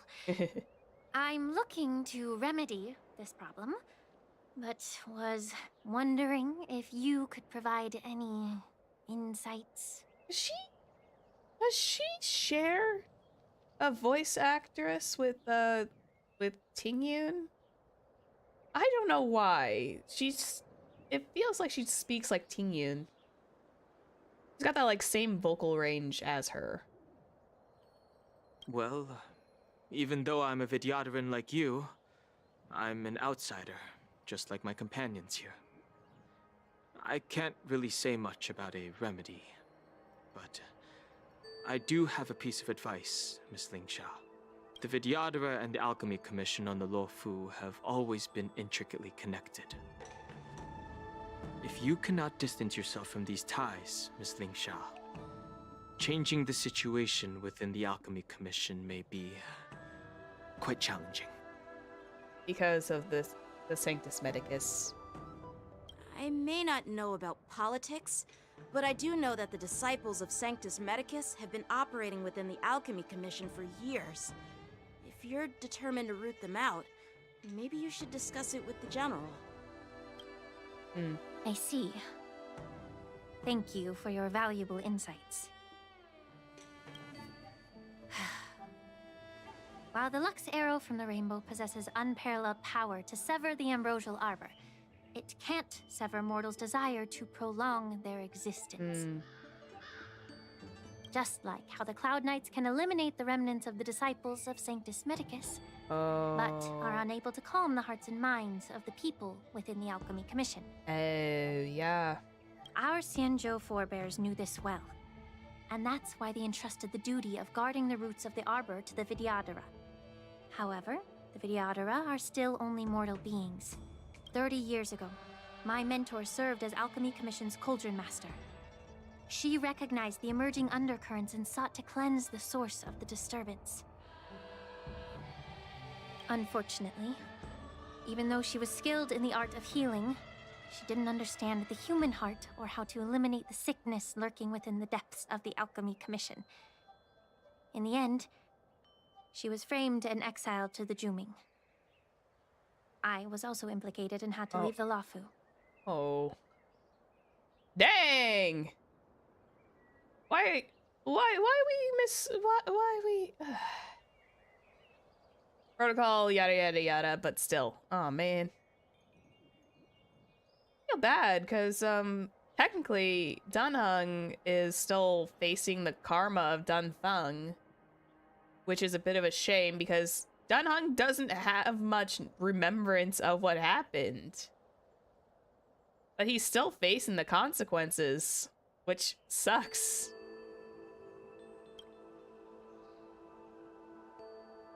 And guess who arbitrated the case and handed down the sentence? None other than General Jing Yuan himself. Oh. Oh boy. What? So she was essentially implicated by association because of her master. Is that what I'm understanding? That this whole entire thing was like the only reason she was implicated. No, was she also just implicated in a different case? Hang on, let me reread that. The source of the disturbance. Unfortunately, even though she was skilled in the art of healing, didn't understand the human heart or how to eliminate the sickness lurking in the depths of the Alchemy Commission. In the end, she was framed and exiled to the Zhuming. I was also implicated and had to lead the Luofu. Oh, I see. I misread that. My bad. I misunderstood. It sounded like she was just equally, like, because she was associated with her master, she also got implicated in the same way. That's how it sounded to me. But that's probably not correct. You heard it right. The ones responsible for the corruption in the Alchemy Commission are not just the remnants of the disciples of Sanctus Medicus, but even the Divine Foresight himself. Oh!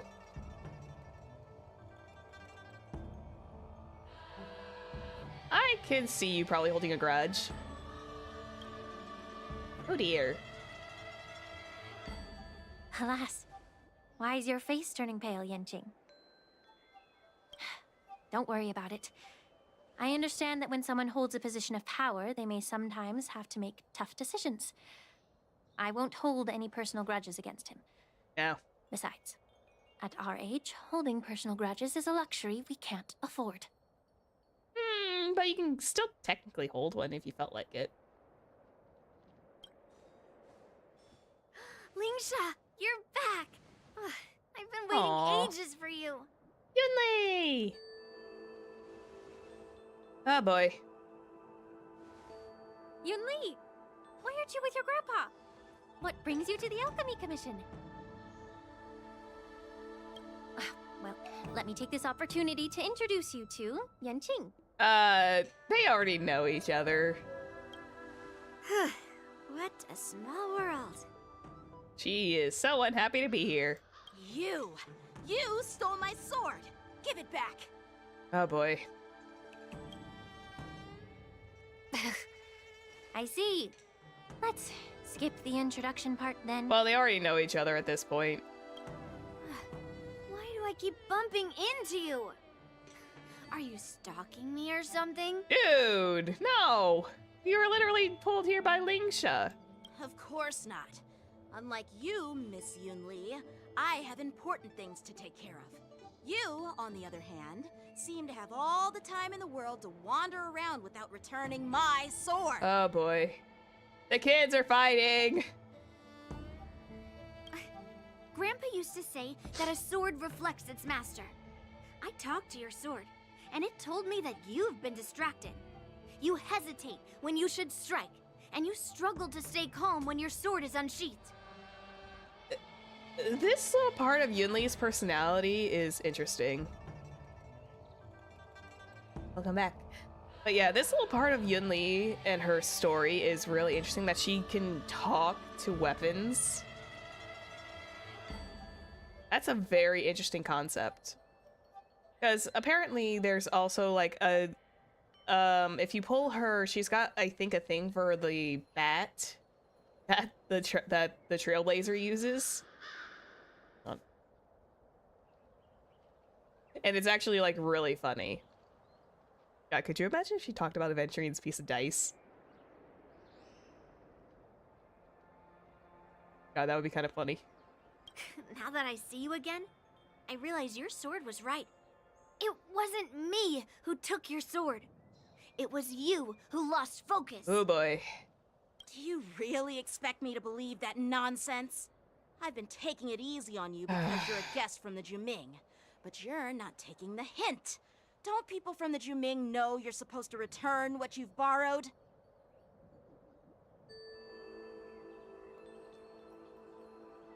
Yeah, boy. I love these kids. Just look at this flying sword. Even if I gave it back to you now, it'd just be taken away again in a few hours. You know the Cloud Knight saying, a Cloud Knight must never let slip their weapon, yes? Well, sure, I can give it back to you now, but on the battlefield, that's a whole different story. Poor flying sword. Oh boy. Fine, you don't have to give it back because I'll take it back Yanqing, myself. please don't. Oh boy. Yanqing, can we not? Maybe, no, if I call for the generals. Oh, to be young and at the whim of impulse. I'm still at the whim of impulse. I'm the trash panda trailblazer. Oh, to be young and at the whim of impulse. They're about to fight again. Between these two, who do you think is tougher? Don't get me wrong. I'm just curious. Marge, are we betting on these two fighting? Get ready to separate them. Yep. Thank you, Danang. You're the voice of reason. It is my first day at the Alchemy Commission. A brawl is definitely not how I imagined celebrating it. Well, since you don't approve, I won't draw my sword here. I didn't mean it in that way. Since you've already drawn your swords, you'd be disappointed if you didn't get to test one another, right? I've received reports that the delves near the Alchemy Commission are still infested with abominations. Seems like my predecessors left quite a mess. So, if you two want to determine who's better, why not focus on them instead of each other? Make a game. Oh, like make it that kind of competition. Got it. Clearing out some abominations? Sounds boring. Yunli, may as well just accept it. It's the Cloud Knight's duty to eliminate those abominations. You don't have to ask me twice, Miss Lingsha. I'll help you get rid of them. Oh boy. Oh, you think you're the only one who knows how to behave? God, if these two. Lingsha needs anything, I'll gladly draw my sword and help her out. This friction is so tasty. It's so heartwarming to see both of you being so sweet and caring. So then, shall we get going? God, just the amount of annoyance in her voice. The amount of annoyance in Lingsha's voice, she is like not having it. Let's go. Ever since the disciples of Sanctus Medicus were eradicated, their experimental abominations have been festering here.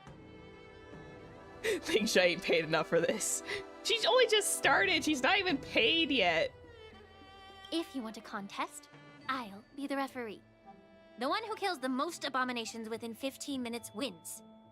Lingsha, as always, you're still an expert in making unpaid work sound so noble and great. She is so mouthy. What the hell? I like her, but what? She is so mouthy, even to the people who are older than her. Jeez. Social eloquence she does not have. It's for your own good, little Yunli. While you desire to compete against each other, I don't want to see either of you getting hurt. That's really thoughtful of you, Cauldron Master. So you got the one who's relatively calm, and then you got the other one that's just absolutely like, nah. So, are you both ready? Oh, I'm playing as... Okay, I'm playing as Yanqing. Hang on. One sec. I need to switch someone. Hang on. We're putting Aventurine in here. Ah, Miss Stellaron. Time for us to reveal our true value to one another. I think I'll grab Bailu just in case. I'll grab Bailu or Herta. Well, technically, I already got Ice. I got Yanqing at level 1, just vibing in here. I already got Ice damage, so... Yeah, that's why I specifically grabbed Aventurine, because I knew how his mechanic works. Ooh, I think I'll grab Herta. Herta will have the follow-up. You better be good.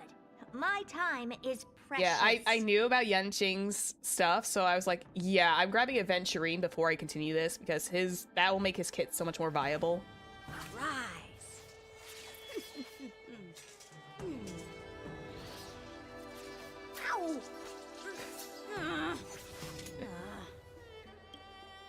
Ow. Looks like my predecessor. Let me say it again. But be careful when you draw your swords, and make sure you don't hurt each other. Oh, okay. Can we start now, Lingsha? Okay, we're off now. Team building. Time for some sword play. When Yunli takes action, she will use attacks to defeat the enemy first. Also, this fight is not fair. Oh, I see. Blade in flight! Time to right, I'll call your bet. Here we Don't go. ask, just spend. You'll see why pretty soon. Okay. I won't break.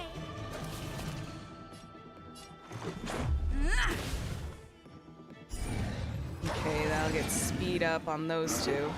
I didn't expect someone who can't even hold on to a sword to actually have some skill. You must be honored to meet me. Oh, I have a bad feeling about this. This is gonna hurt. Crackle roar. So, how many of my moves can you block? Let's see.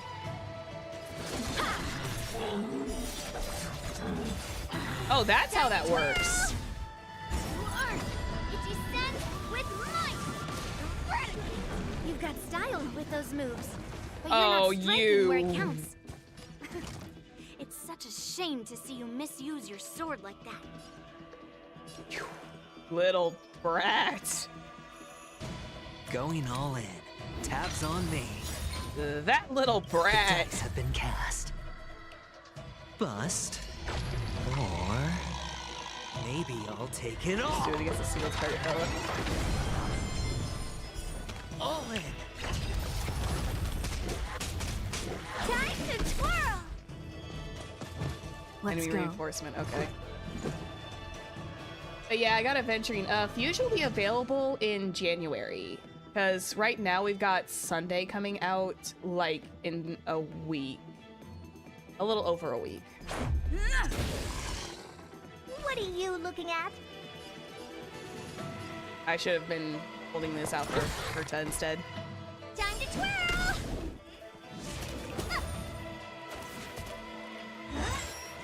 Just a scratch. Rules are made to be broken. Yeah, it'll be the new year very soon. I don't know if I'm pulling for Fuge. Decisive strike. There we go. Time to twirl. Beautiful. Minus the rebound roar.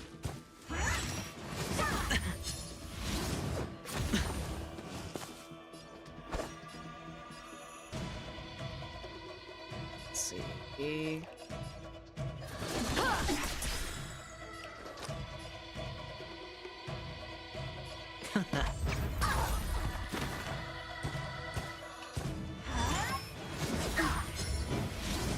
It'll take more than that.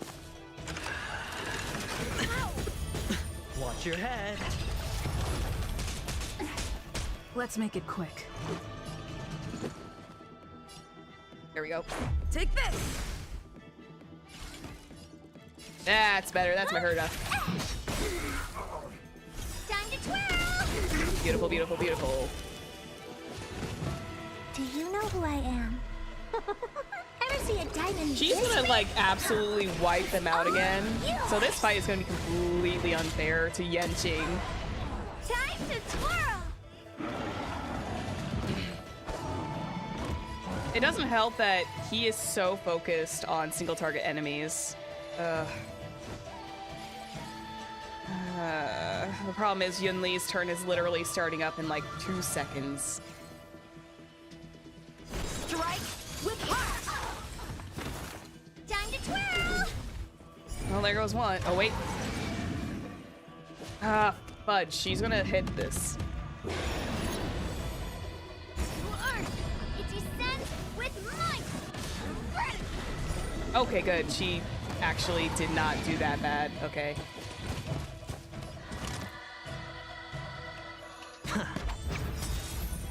The dice have been cast. Gonna keep going with adventuring here. Bust. Or maybe I'll take it all. Time to twirl. Let's see. This going. Single target. Going. This was also. Practice is over. Swords descend. Crit rate boost. Oh, that's cute. I don't think I ever got his ult to go off. Time to twirl. All in. I love Aventurine, he's so good.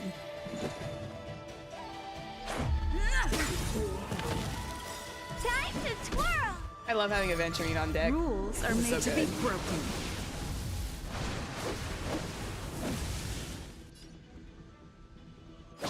You're Hey. out! Bye-bye! I win, Miss Yunli!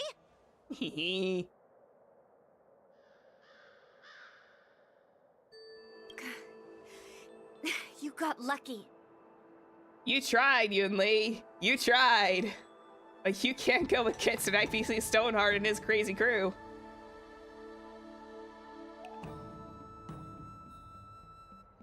She tried.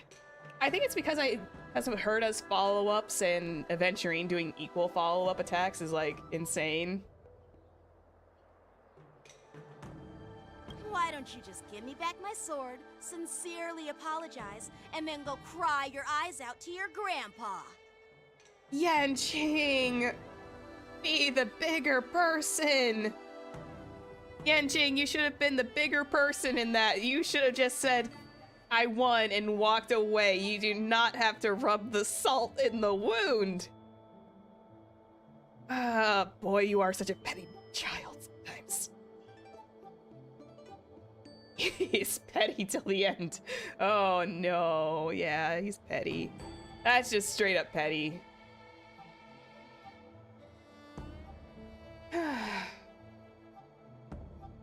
Consider yourself lucky that I'm not interested in your rusty sword, as I don't have the nasty habit of snatching other people's weapons. Yanqing, you should be the bigger person! He can't hear me. I know this is all scripted, but damn! It's completely worse this time. Oh no. All you did was chop down a few monsters. Don't get carried away with yourself. If you think you can just take this sword from my hand, go ahead and try. Oh boy. Is Yanqing doing like a Paimon arc where Paimon just like got extremely sassy over time? Oh.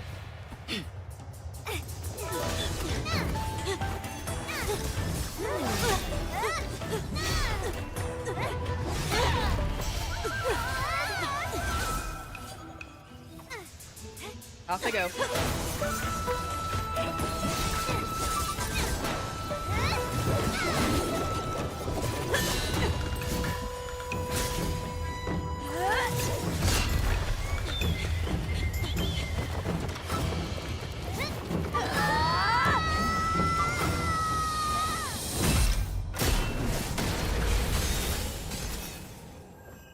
Hey, Fei Xiao. Well fought, my young friends. That was cool. That was wicked cool. They did not have to make that scene go so hard, but they did. And plus we get to see Fei Xiao. Oh, her eyes are hypnotic. Hello. Oh, and her ears are pierced. Dang. Fox mom indeed. However, both of you have shortcomings. One of you focuses on dodging and weaving, while the other relies on brute strength, trying to take down targets with a single strike. Got pretty hyped seeing this cutscene. Yeah, that was actually really cool. Like I said, I will say this because I got so hyped with the Penacony ones. They are extremely good with their fighting cutscenes. They don't just like hand wave it away. They literally put the effort into making these scenes work. It's insane.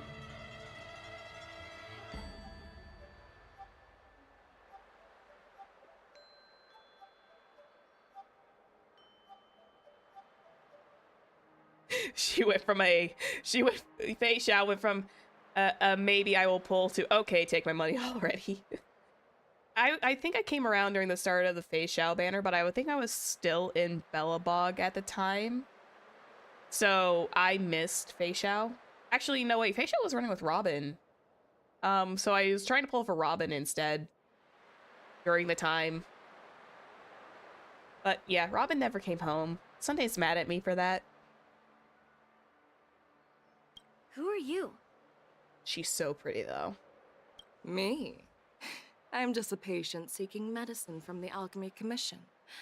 A passerby, if you will. She's gorgeous. I thought I'd see my fill of impressive fights during the Wardance. Yet here I am, able to witness she has no tail. remarkable fight at the Alchemy Commission, of all places. Well, the Lawfu is never short of surprises. She doesn't have a tail. Unless it's... No, there's no way it's tucked underneath all that. She just doesn't have a tail. She is Foxian, but she does not have tail. The banner parries are getting very unforgiving. They're getting very unforgiving, especially to someone like me who doesn't have all the limited 5 stars.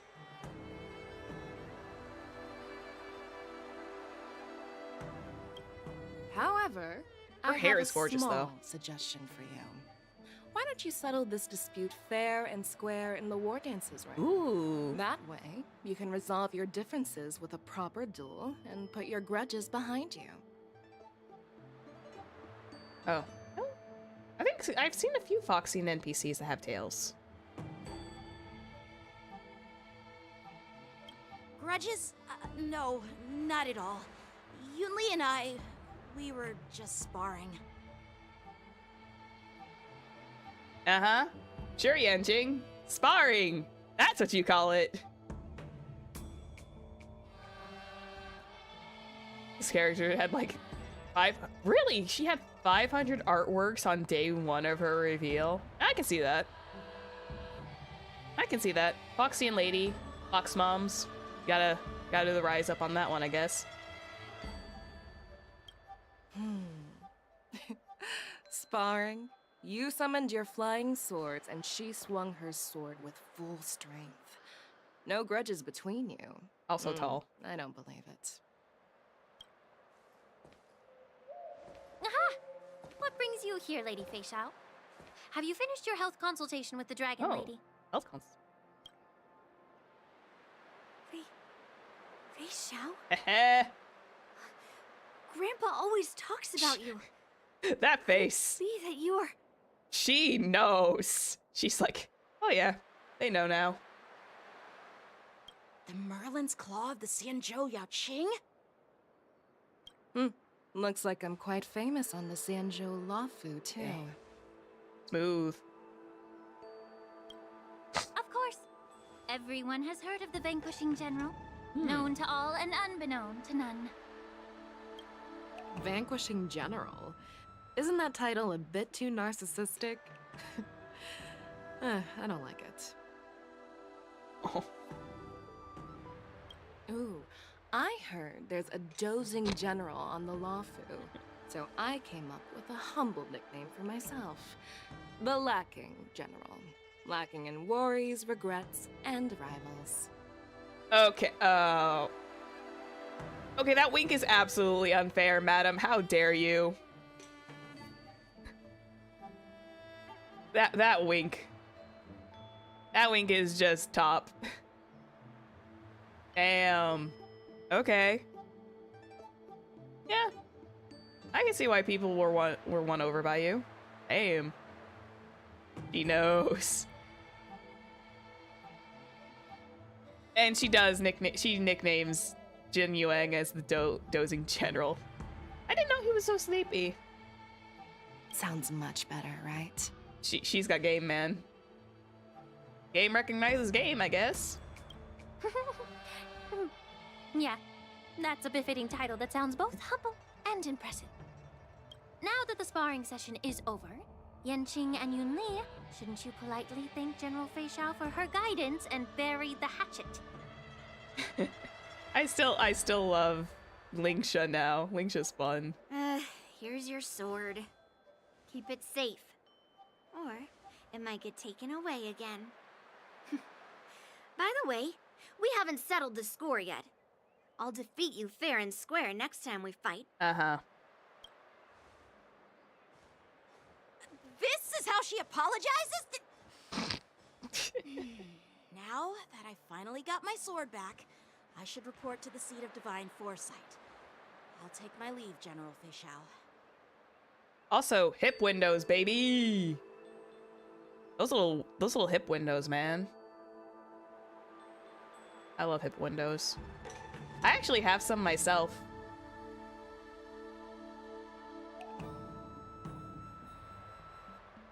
Oh yeah, wait, hang on, wasn't Fei Shao, like, not only mixed with Robin, Topaz, and Ling Shao? Oh, that was interesting.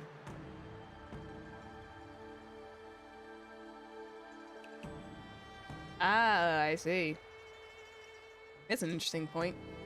Name patch.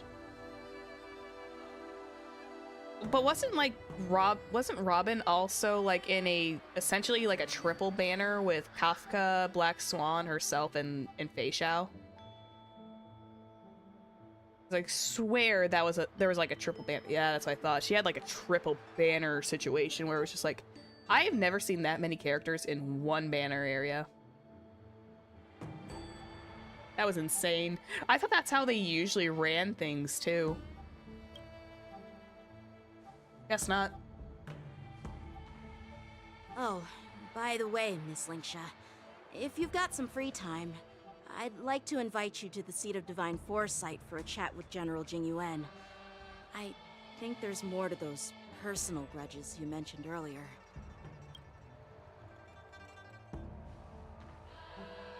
Thanks for stepping in, General Fei Shao.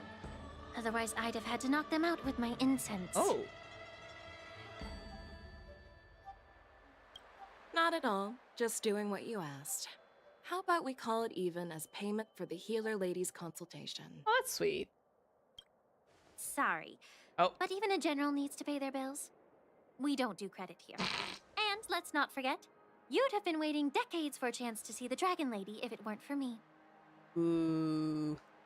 Well, you can always send the bill to the Seat of Divine Foresight and say it's for mentoring those kids. After all, it was quite the effort splitting them up. I nearly had to get tough. Now, if you'll excuse me, I need to find a spot and get some fresh air. Damn. Okay.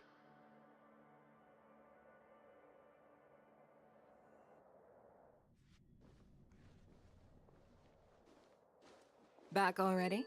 You've met with Jing Yuan and wandered around for a few hours. So, what do you think? Oh, both like, oh, jeez. Oh no. It appears that the Divine Foresight is using this Wardance as a show of strength to convince everyone that the Luofu is prospering after the Ambrosial Arbor crisis. But... I know you're going to say but, right? But the influx of people attending the Wardance is like a breeding ground for disorder and rumors.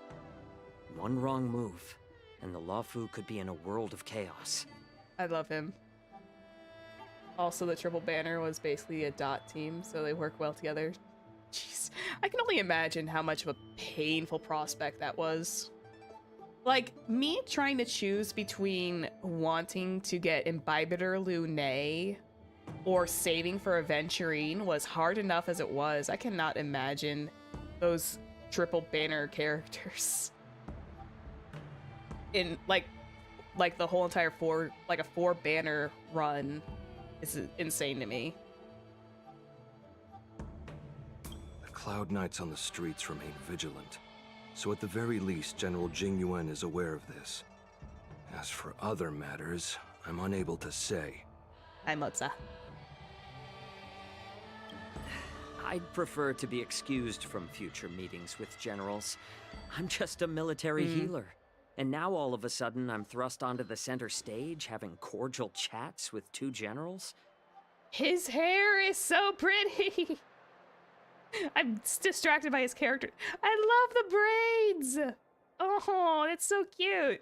It's literally just two braids and then they all can join back here. God, I love character designs in Honkai. God damn. His entire outfit is gorgeous too. Like, if I was to put up the cosplay tier list, which by the way I still want to do. I want to do a big like Honkai and Genshin tier list of characters based on how their cosplays would go. I would put Jiaoqiu somewhere in the ballpark of medium difficulty. Like, he has like a very simple outfit, but getting that tail to work would probably like be the more difficult aspect. His design is like relatively simple. He would probably be in the realm of somewhere in the medium. Because getting that wig style would be very, very easy.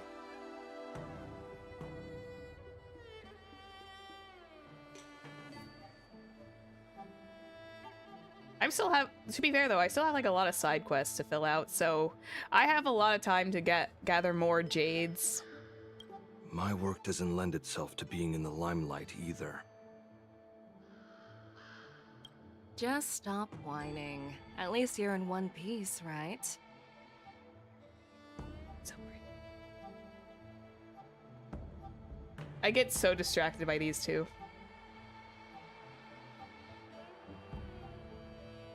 Oh, they said like, they say Jiaoqiu is like an looked like an NPC. No! He fits into like the realm of all of these guys. He is far from a generic NPC.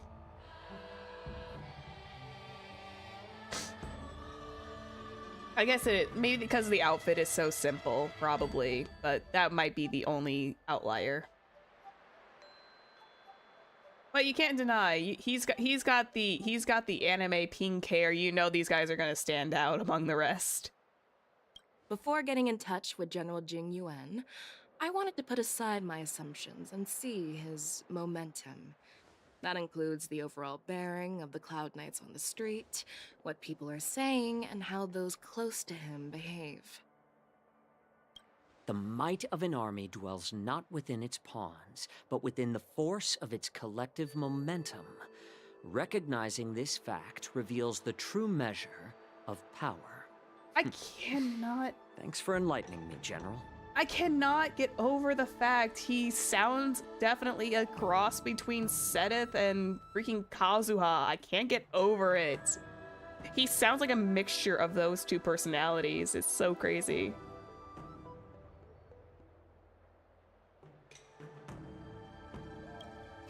A perfectly clear statement turned confusing thanks to your translation. You've made me lose where I was now. Anyway, this is how I operate in battle, so you might as well get used to it. Yeah, he definitely does strike me as this cosplay would definitely be a lot easier to pull off. Monsters would be easy too. If I was to put him on a cosplay, I think the only hard part would probably be this part of it, would be the glove. Everything, all these accessories would probably be the easiest. I think this one would be the most difficult piece. Managing to get your fingers to flex in that, but also getting the material to flex around your fingers just right.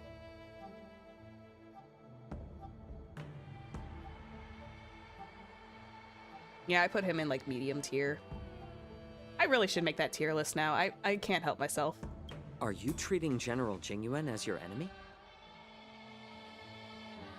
The longest-serving general of the Xianzhou Luofu. Do you think he'd have only a few enemies? By the way, General, you met the healer lady, yes? Could you show me the medicine she prescribed you? He's so cute. Well, the healer lady couldn't do anything about my condition. She just told me to enjoy some tasty food. So not even the famed healer lady could help? I should probably look into Fei Xiao's backstory stuff. Don't worry. I'll fulfill my promise and find a way to cure you. Actually, I've found some leads. Well, life and death, Jiaoqiu. It's all predetermined. I love Jiaoqiu so much. Upon starting my military career, I made a pledge that the rest of my life would be dedicated to being the Xianzhou spearhead. hunting down the abominations of abundance till the end of my days. As long as I can fulfill that deep-seated desire, I don't care how long I live. Ooh. You asked if I view General Jing Yuan as my enemy. No. My real enemy has always been myself.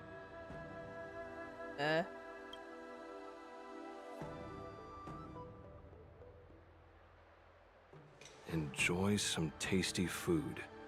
So, what's for dinner tonight? These three. Jeez. You really know how to read the room, don't you? Oh, come on, Zhao Zhou. It's fine. You guys figure it out for yourselves. I'm due to catch up with an old war friend I've not seen for quite a long time. We return to the Exalting System. Hey! Was that the Yanqing general who just dropped in out of nowhere? Oh, she's so awesome. I think March is a little starstruck. Again. I mean, when Yunli swung that massive sword, she just casually blocked her attack with ease. Crafted by Discord motif. Let me. Oh. Okay. It was just something else or something else. Mine too. She was actually really down to doing that. Yeah. But to go up against Yunli is quite impressive, you know? That aura of heroism and grace. It almost makes me want to learn Xianzhou swordplay. Oh, this is where we get our Hunter Path March. You think so too, right?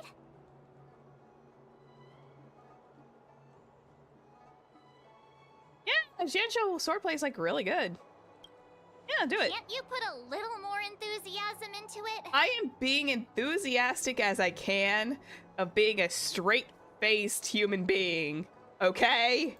Thanks for the kind words, Miss March. The Wardance is coming up, and I've been chosen to represent the Cloud Knights in the ceremony.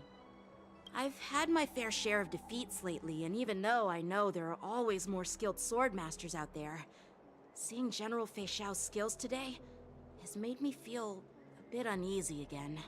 Yeah, it's fine. Don't underestimate yourself. After all, generals won't fight in the ring during the war dance. Just remember the state of mind you had when you single-handedly took on me and Blade. Oh yeah. Putting life and death aside. With that mindset, you can prevail against most challengers.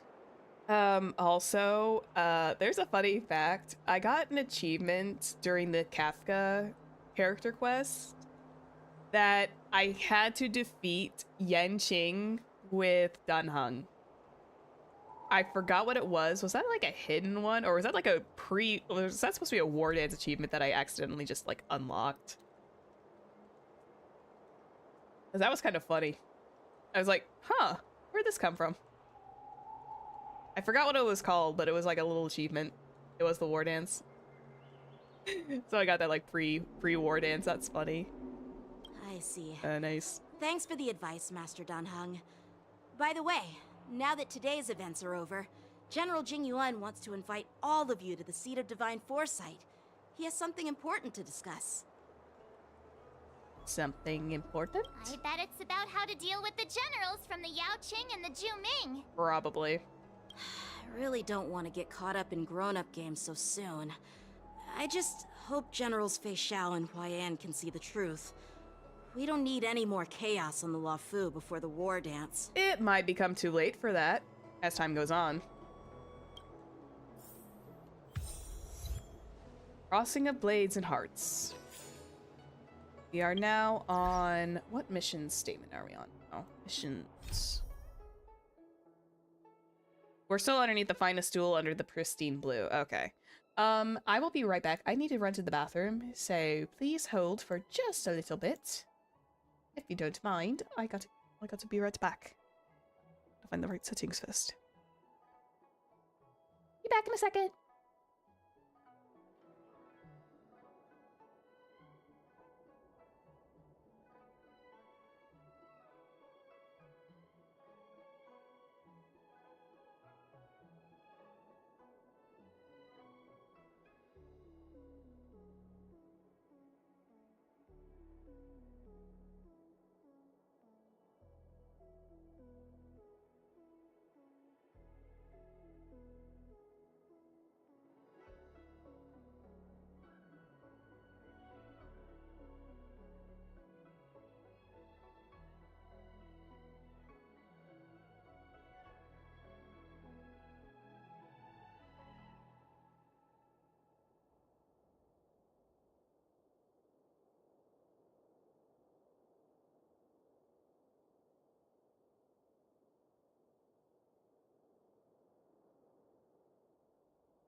Oh, sorry, I was on BRB. Needed to run to the bathroom. We're good now. We're all good. Do. Received this. Oh, I had like 3 of these. Defeat Howling Casket, the IPC's dangerous cargo. Oh, I didn't realize I had 3 of these. Criminal shines bright, accept Ilmaster's gifts, so eager expect. Oh wait, hang on. Ah, yeah. Or the diplomacy, the clash of swords and wit, convince the IPC specialists using your own speechcraft. Yoink. And crossing 2 blades and hearts. Yoink. God, I'm getting down to the wire on these story ones. All the story jades are almost collected. That's crazy. And I need to go where? I'm gonna go to the Exalting Sanctum. Oh. Wait, is it just there? No, it's not. No, it's not just there. Hang on. I can... Yeah. I'm just, like, literally teleport in there. I can't. Oh, I'm literally right there. I'm a dum-dum. Next is chest hunting. Yeah, I'm gonna have to start chest hunting eventually. I don't believe in ghosts. Cultured people love visiting. Yeah, I have to do like a lot of chest hunting. I think there's a lot on the Xianzhou and a lot in Belobog that I have not laid claim to yet. Actually, there's still like a whole bunch of Penacony too. What is your purpose for entering the seat of divine foresight? Let me just in. I need into the seat. Penacony has a lot. Yeah, I have to go get them. Penacony 100% exploration. Hello! Earlier at the Palace of Astral, I introduced these guests from the Astral Express to you, Elder Huai. But with all the people around, we only exchanged pleasantries. Now, I'd like to officially introduce them to you. These 3 braved great dangers, accompanying me to perilous places, defeating the chief culprit Vantilia, and uncovering the conspiracies of the disciples of Sanctus Medicus. If you wish to know more, please, feel free to ask us. Hello. Well, I skimmed through the reports about the Arbor's rebirth from the Master Diviner Hu Xuan. She's been summoned to the Yuchue for questioning. Oh. There are a lot of doubts within the Alliance about this whole situation. Oh boy. Politic. Yay! But despite all that, hello, Bubba. I believe in you. Aww. Yay. Since you joined the ranks, you have repeatedly achieved remarkable feats. After the High Cloud Quintet each went their separate ways, despite the many criticisms within the Alliance, the Marshal still stood firm against the dissenting voices and entrusted the Lawfu to you. And the Lawfu has been better for it.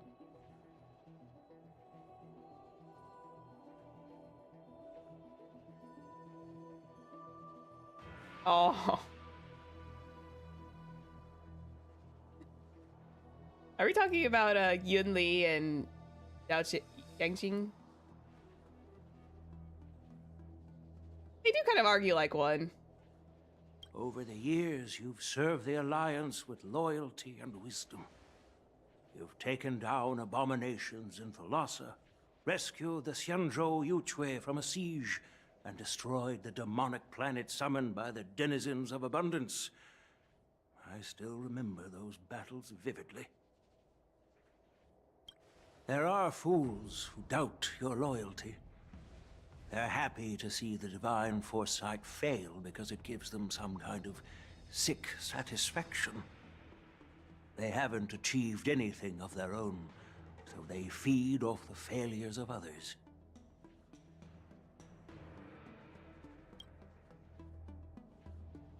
But I've seen enough failures in my time, and I want to believe that your loyalty has never wavered. Oh. Wait, hold the phone. Wait, Yunli and Yanqing are also technically from Honkai Impact 3rd? Then again, who isn't from Honkai Impact 3rd at this point? The alternate universe theory is crazy.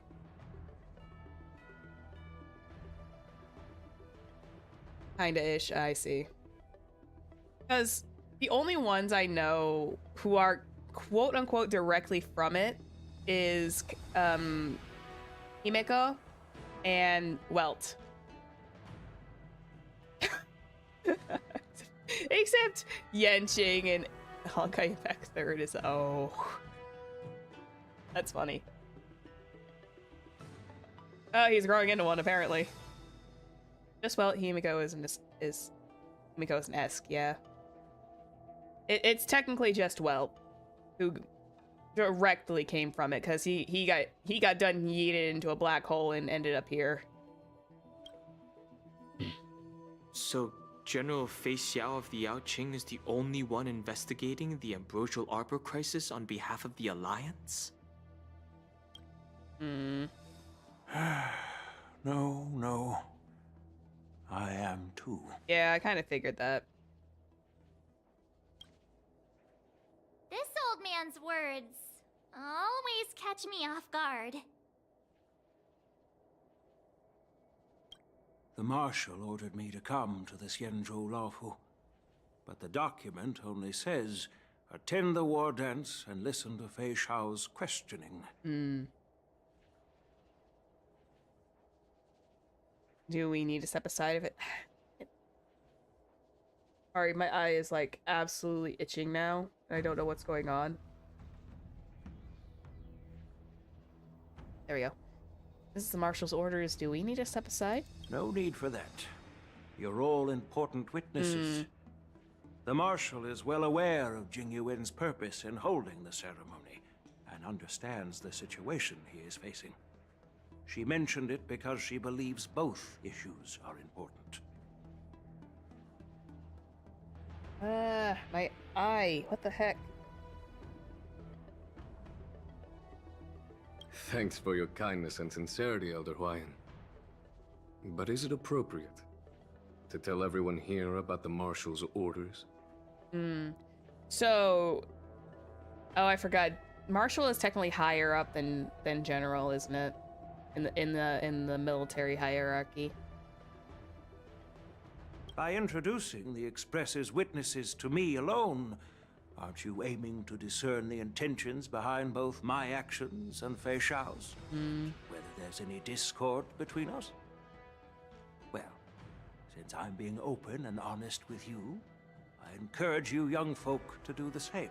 So, I'm thinking General Jing Yuan knew this was going to happen. So yeah, technically calling the Astral Express as extra witnesses is probably like the best decision.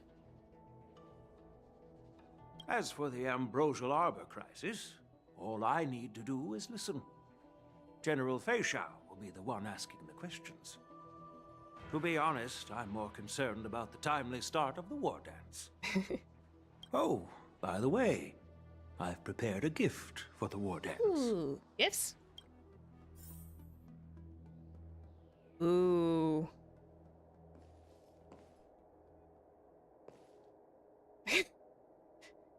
We just go from planet to planet in our party fest at this point. Yeah. Hey, at least we're getting the party car. We're at least getting the official party car now. I talked to Yunli, no? Yes, it's this case right here. This is very pretty. The case gleams with a muted luster, crafted from material neither wood nor metal. Its surface is masterfully woven with metallic threads, outlining intricate pattern of lotus flowers. There will be numerous contests and celebrations during the war dance. Oh. And the main event will be the Ringmaster's Challenge. Ah, The host will dispatch a skilled warrior to take on challengers from all over the cosmos, showcasing the excellent martial arts of the Xianzhou Laofu. When you mentioned that the Astral Express would be attending the ceremony, I thought the High Elder of the Laofu would be the Ringmaster. Martial arts, I kind of put in extraordinarily heavy quotes. Because let's be honest, there's not a lot of people who actually use their general fists or swordplay. I am entering who uses his dice and other imaginary prowess. And, you know, Ratio throws the book at people. Throws his book and chalk at people. I'm sorry. It's I don't know why that struck my funny bone, because whenever I hear martial combat, my brain automatically goes to like what I consider as typical martial combat, which is normally fisticuffs. So like Luca. But I forget martial prowess combat can also be swords. And whatnot. You humor me, Elder Huayan. The healer lady is just a young lady who knows nothing about martial arts. How can I assign her as the ringmaster? Oh. That's also part of the reason. I'm no match to you when it comes to joking. What's this box for? Why don't you open it, General Huayan? Maybe it's for, like, the actual final ceremony. This sword case is intended for the Wardance's award. It's empty now, but in a few days, a precious sword will be delivered and stored inside. Fancy. I don't mean to boast about our skills, but this sword represents the pinnacle of the Juming's craftsmanship. It has a legendary history, full of heroic tales from foreign lands. Tales that are too detailed to be summarized in just a few words. Since the delegation delivering the sword hasn't arrived yet, I'll just leave the case here for now. Yay. I've been wondering who would be worthy of such a sword. And then it hit me. I can award it to the champion of the Ringmaster's Challenge. The ceremony's champion is sure to be a perfect match for the sword. Yeah. Moreover, I hear that Yanqing is an excellent swordmaster, and that he will be representing the Lawfu as the ringmaster. So it seems it's Yanqing? like a perfect gift for him. Oh, wait. He's representing as the ringmaster? Thank you for your generosity, Elder Huayan. Also, I just love Alejandro's Jing Yuan voice. It's really nice. If you want to give me a sword, just say the word, Grandpa. No need to beat around the bush. Oh, and you're so high and mighty. You think you're gonna win? You've got confidence, my girl, but I don't think you can best Yanqing. Ooh. I know you're all about swords, Miss Yunli. It's just a shame that it's the sword that ultimately chooses its rightful master. Jeez, Yanqing, can you cool it down a little? He's so petty. I love this. I love this rivalry. This is fantastic. They really do act a bit like a married couple, but they're like this weirdly competitive rival.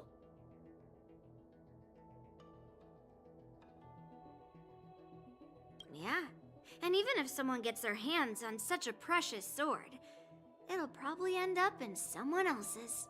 Oh, you too. The outcome of our duel at the Alchemy Commission is still up in the air. Since you're interested, why don't you represent the Xianzhou Juming and challenge me in the ring? Oh boy. That's exactly what I had in mind. Nobody knows who's gonna come out on top. It could be me, could be someone else. It'll probably be me. But whatever happens, it won't be him. Oh boy. It'll either be death or disaster when these two clash. Not to be rude or anything. We've been watching their drama. I'm dying to find out who beats who. Yeah, me too. I'm at that point, March. I want to see how this pans Quiet out. down. We have other guests here. I've prepared this sword to add some excitement to the ceremony, not to have you two squabble. It's not a good look for the Alliance. While you both seem confident that you'll win, you need to remember there can only be one winner and one loser in the ring, which could lead to hard feelings. Actually, I have an idea. Oh? We don't know who the winner will be, and it might not be either of you. But if you're eyeing that prize, you'll need to work together. Oh. I want you to take on an apprentice who will take part in the Wardance and win at least one match. Oh. Oh, this is how it's gonna work. How does that make sense? In my humble opinion, while a Cloud Knight is commendable by securing victories, it's even more so to pass on your skills and spread the way of swordplay. I'd be greatly pleased if this apprentice could represent the Express in the Wardance by displaying their Cloud Knight flair and prowess. Definitely not Danheng in this case. Well, Elder Huayan's idea is quite interesting. Imparting swordplay skills requires teamwork, and both the winner and the loser will learn a valuable lesson regardless of the outcome. The question is, whom should the two of them take as an apprentice? Wait, hold on. Real quick question. Hang on 1 second. One second. Does March in her hunt path have separate eidolons from her from original? I'm assuming she's got separate eidolons. Because I know about Hunter Path March, so it's not really a spoiler. Yeah, she's new. Okay, so she's like the Trailblazer with the separate eidolons, but can switch between paths. Got it. Yeah, we just look. Who? Wait, me? Yeah, you.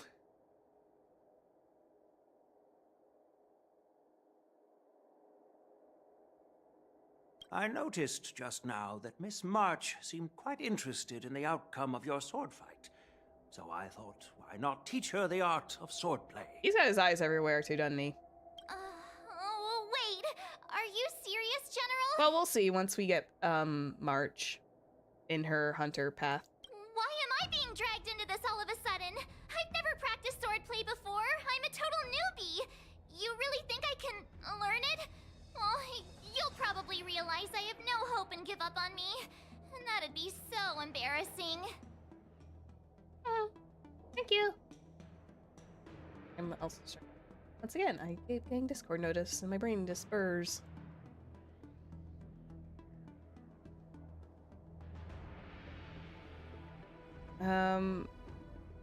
Just accept your fate, March. I'm gonna...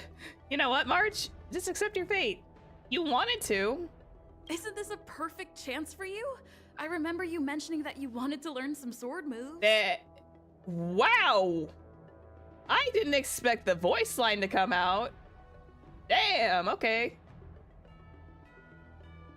Yeah, I did say that. That's rare. But this is all happening so quickly. Don't That you was think? really rare. I did not expect her to fully have a voice acted line in that very moment.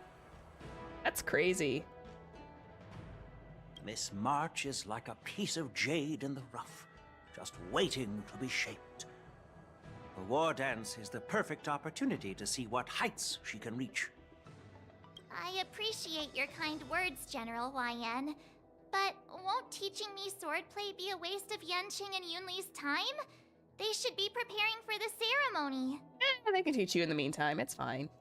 Oh, plus, I heard that each sword master has their own special moves. What if they let something slip while teaching me? If everyone knows each other's tactics, won't that mean everyone's stuck in a stalemate and unable to end their fights during the war dance? That's considerate of you, March 7th. But don't worry. It'll take you at least a decade of hard training before you can even start learning special moves. No need to freak out. A few Juming swordplay tricks will mean you'll be more than equipped. Really? Kind of. Maybe. Looks like March's curiosity has been piqued. The whole point is to know each other's moves. Defeating your opponent in just one move? How boring would that be? Plus, what really decides a swordsman's fate isn't some special move. I love this place. It's the solid fundamentals. I love this place so much. So Miss Yunli has already agreed. What do you say, Yanqing? General, I haven't graduated yet. How can I be qualified to teach swordplay to others? Because the plot said so, boy. Get to it. So you're admitting your defeat, huh? Oh boy. If you're not even confident to teach, why don't you let me be the ringmaster instead? Yanqing. Teaching an apprentice is also a way of honing your own skills and gaining insights. You've been an apprentice for years. It's about time you looked at swordplay from another perspective. Oh, he's... Dang, Jing Yuan. Cool. I see, General. Then count me in. Yay! Now that Yanqing has agreed too, it all comes down to Miss March giving her nod. It's up to you to make the final decision, March. Mm-hmm.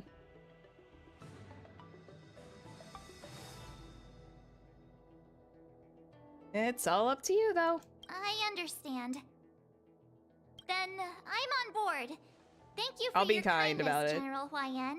As much as I wanted to say, yay, become the best swordsmaster on the Express, I'm just gonna be like, yeah, just a little gentle nudge of just like, yeah, it's your choice in the end. Great! Starting tomorrow, Yanqing and Yunli will teach you the basics of the Cloud Knight's swordplay. Woo! Yunli and I will head out and purchase some sword practice equipment for Miss March. Think of it as a little initiation gift. Oh, that's so sweet. You're too kind. Oh, wait, you're giving me a gift? Shouldn't it be the other way around? Well, if they're teaching you swordplay, it's kind of their choice. I like these characters so much. General Huayan's gone. Wait, why does something feel off about what we talked about? Don't worry about it. It's fine. Hi, Yanqing. I think we strayed off topic. How did things even get to this point? Yeah, I brought you here because the General said he had some important matters to discuss. But how in the world did Yunli and I suddenly become Miss March's swordplay mentors? Because General Huayan wants us to stick around on the Luofu for some time. Oh, he wants us to stick around long enough for the investigation to proceed. Aren't we here to attend the ceremony anyway? But from his point of view, we're no different from all the other tourists who may leave at any time. I see.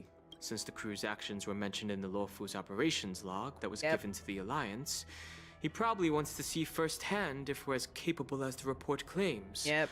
Or if we're just some made-up excuse to save face. You know what? That actually makes a lot of sense in context. And he wants to see it for himself during the Wardance, which is why he even dragged Yunli into this. What began as a simple contest between two swordmasters has now evolved into you two collaborating to mentor March. That is a clever scheme. I like that. Let's go. Elder Huayan is still that tricky general who likes to give everyone a headache. My apologies. Truth be told, I invited all of you to the ceremony because I wished for you to act as my witnesses. Now I apologize for not disclosing this information earlier. Yeah, that I kind of read that one from a distance as soon as they were talking about him in the investigation from the Ambrosial Arbor incident. Yeah, we're technically witnesses to the case as well. Understandable. In the coming weeks, I'll also invite all of you to a meeting with General Fei Xiao, where you may need to answer her questions and clear up any doubts she might have. So please, be prepared for the meeting. I'll be fine. No worries. Answering a few questions is no big deal. We're confident in this, right? Don't worry, General. No matter what happens, I'm prepared to stay here as the Express's witness and answer any questions. Yeah, we'll stick around. Thank you, everyone. Anything to ease the Sir General's worries. General, I know there isn't much I can do to share your burden, but... As the Luofu Ringmaster, I won't let anyone defeat me in the Wardance. Yeah, we'll see about that. I know. We'll see about that, buddy. Our Malefacia meets an old comrade in arms. The illustrious Merlin's claw waiting for me? And for so long, too? It's quite an honor. It's been a while, General Facial. Hey. It's been so long since I've seen you in, like, the actual story arcs. It's been 30 years since we last saw each other. Aww. Right, Yukong? You're so gorgeous. Yes. Back then, you were the vanguard of the Yanqing's Verdant Knights, and I was a pilot of the Law Fu's Rainbow Orbit Fleet. Who would have thought that upon meeting again, you'd be a general, and I'd have given up flying? Really does feel like a lifetime ago. Yukong's backstory is sad. She's a sweetheart, and her backstory is, like, incredibly sad.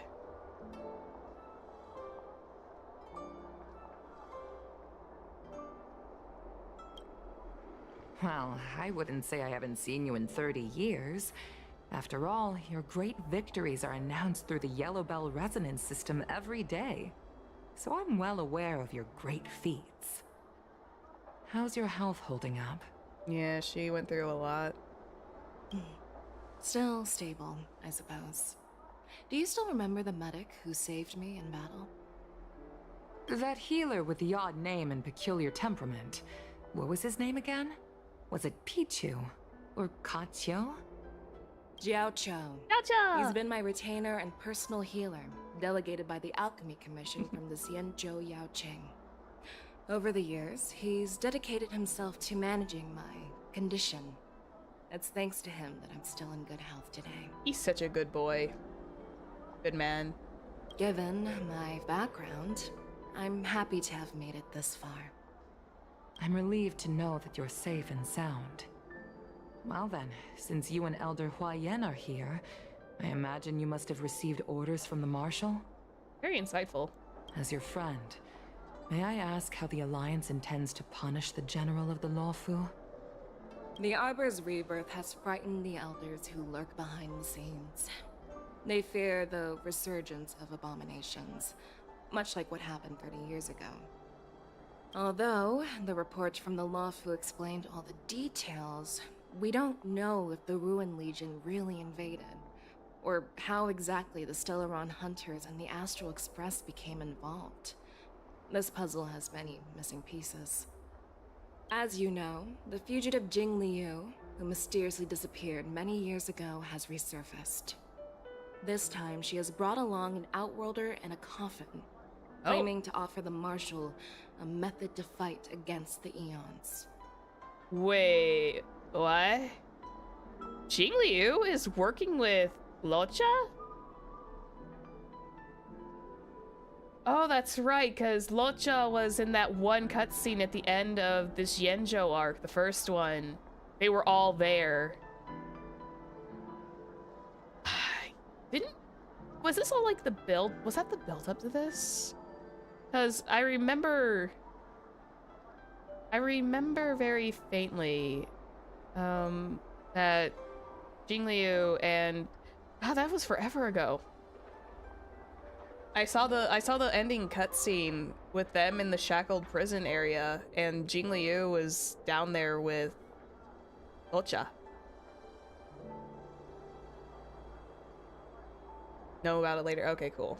I thought that was part of like Jing Liu's character quest, but I haven't gone back to the parlor car because I'm nervous about accidentally like activating the next Trailblazer Continuance by walking. The Lawfu Preceptor has also leveled accusations against Jing Yuan for neglecting the Alliance's principles. She asserts that Jing Yuan enabled the exiled Imbibitor Lunae to re-enter the Lawfu, thereby unlocking the lunarescent depths within Scale Gorge Waterscape, which in turn disrupted the Vidyadhara's dutiful watch over the Ambrosial Arbor. And for neglecting the Alliance's...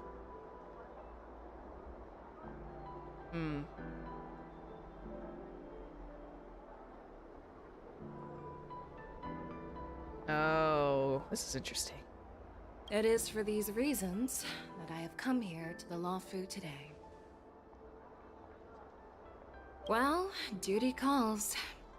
Perhaps I shouldn't have mentioned all of this to an uninvolved person, but since we once fought together, I didn't want to keep you in the dark. Perhaps pretending you didn't hear any of this would be for the best. Yeah, she's good at keeping secrets. I understand. I'm sorry. I was out of line. I know I shouldn't be defending General Jing Yuan right now, but... well, you know how I am. Yeah. The Law Fu has enjoyed centuries of stability since the end of the sedition of Imbibitor Lunae, much of which can be attributed to General Jing Yuan's masterful strategizing. Unfortunately, for long-life species, enduring through the ages always culminates in a failure that undoes all previous achievements. A moment that our adversaries relish. That's true. And that's why I'm also here for another purpose. To visit Hule. Hule? You mean that Hule? Ooh. The Borisin warhead? The same Hule who has been imprisoned in the Shackling prison for over 7 centuries? Boy. The nemesis of the Foxians who will never be forgiven and shall be imprisoned until the end of the cosmos. I can't quite remember the exact wording, but yes, the very same Hule. Yanqing. Usually, only emissaries from the Xianzhou Yaoqing Skyfaring Commission visit him once every century. Why do you have to visit him now, of all times? The Foxians and the Alliance made a pact to combat the abominations, aiming to achieve justice and free their kin. That werewolf monster is to be forever imprisoned in the dark recesses of the Shackling prison, facing unending retribution. Given the situation on the Law Fu, those on the Yaoqing are concerned about Hule's imprisonment. I'm afraid that the routine visit every century is no longer sufficient to ease their concerns. Of course it's not. That's why I was sent here, to reassure them. It's all bad news. Yeah, it's all... there's some good news in all this, I guess. Not everything. There might be a silver lining. Oh, by the way, I found some clues about the thing you asked for. Oh, is this about Tingyun? Tell me more. The Verdant Knights followed the route you mentioned and discovered the wreckage of the Whistling Flame ship. Unfortunately, there were no survivors and no cargo. Did she... Never mind. I'm gonna talk about it. However, someone had already been on the scene before we arrived. Our people? Or someone from the IPC? No, neither. Yukong, have you heard of a person named Ron May? Ron May!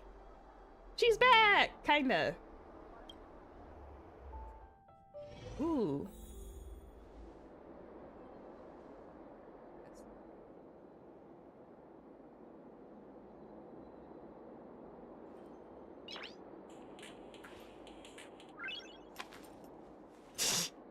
I'm just like back here playing games. It's fine.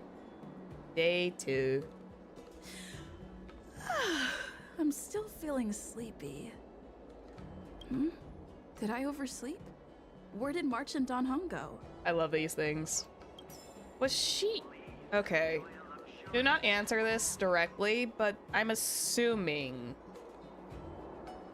Ron May is up to something as always. This is true. But what I was about to say was, the way she's wording it, it sounds like Yukong, because I remember she wanted to still find out more about Tingyun's disappearance. So she may have sent someone out, like Fei Xiao, to investigate the thing of Tingyun. Because we all know that the Tingyun that was here was not the real Tingyun.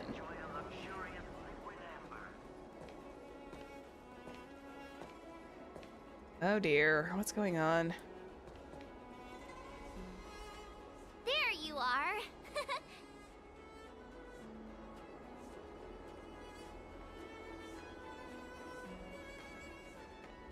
Why are you here too, Yanqing? You haven't forgotten about our promise to General Huayan, have you? I woke up especially early so I can start teaching Miss March swordplay. Oh, nice. Yeah, it's plausible. It may not be the full explanation, but it's a very possible lead into the feud, Tingyun. Hey, why are you blushing, Master Yanqing? Ooh, someone's a little embarrassed. This is, the first time someone has called me master. I need to, get used to it. You know, if in the right lighting, he does look like he's kind of blushing a little bit. That's cute. Oh, he did. He was. Swordplay training is about improving your body, mind, and strength.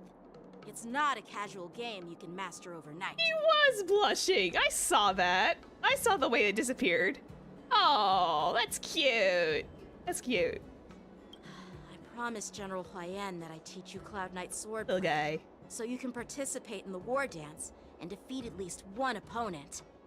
I'll do my best, but if you break your master's rules... Punishment.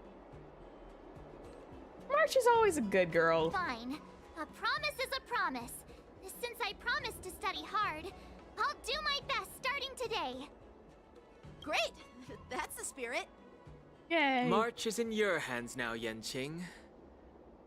Don't be too easy on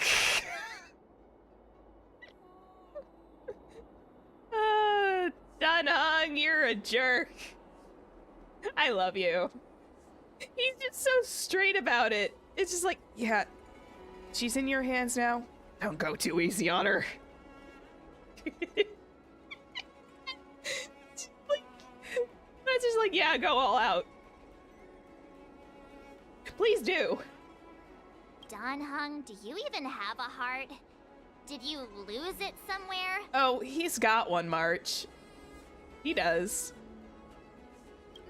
By the way, where's Yunli? I've found a quiet spot in the back garden of the Palace of Astrum for our first lesson together. Oh. Embarking on the first lesson of her training journey. Seriously? It's the first day, and you two are already late? Why is everyone on the Luofu so laid back? This is gonna be great. This is gonna be fantastic. Master Yunli, you're already here. Sorry for keeping you waiting.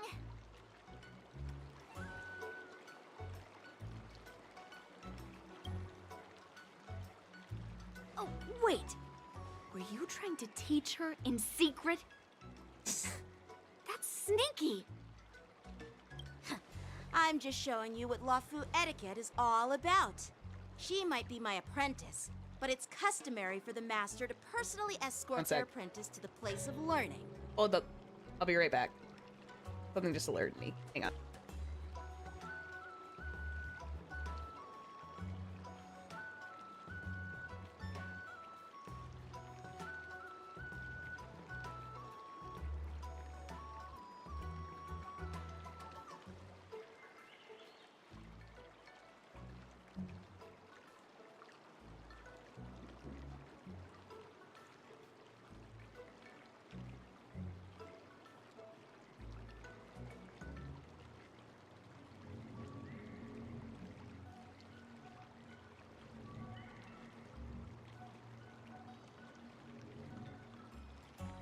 Don't worry, it wasn't anything bad. My cat just wanted out. My cat just wanted out of the office. No need to worry. But yes, Dunhung has the vibe of the person who would occasionally make dad jokes. Yeah, maybe very once in a while, but also his delivery would be incredibly deadpan. It would actually make it funnier.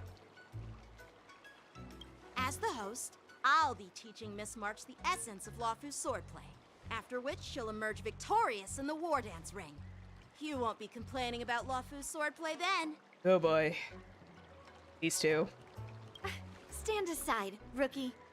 Let me show you how we Zhuming swordmasters treat their apprentices. Hello.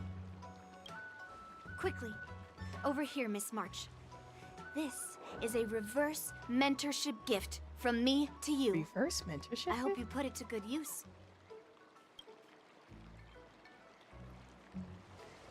this? Xianzhou clothing? It's so beautiful! Sword practice requires precise movements.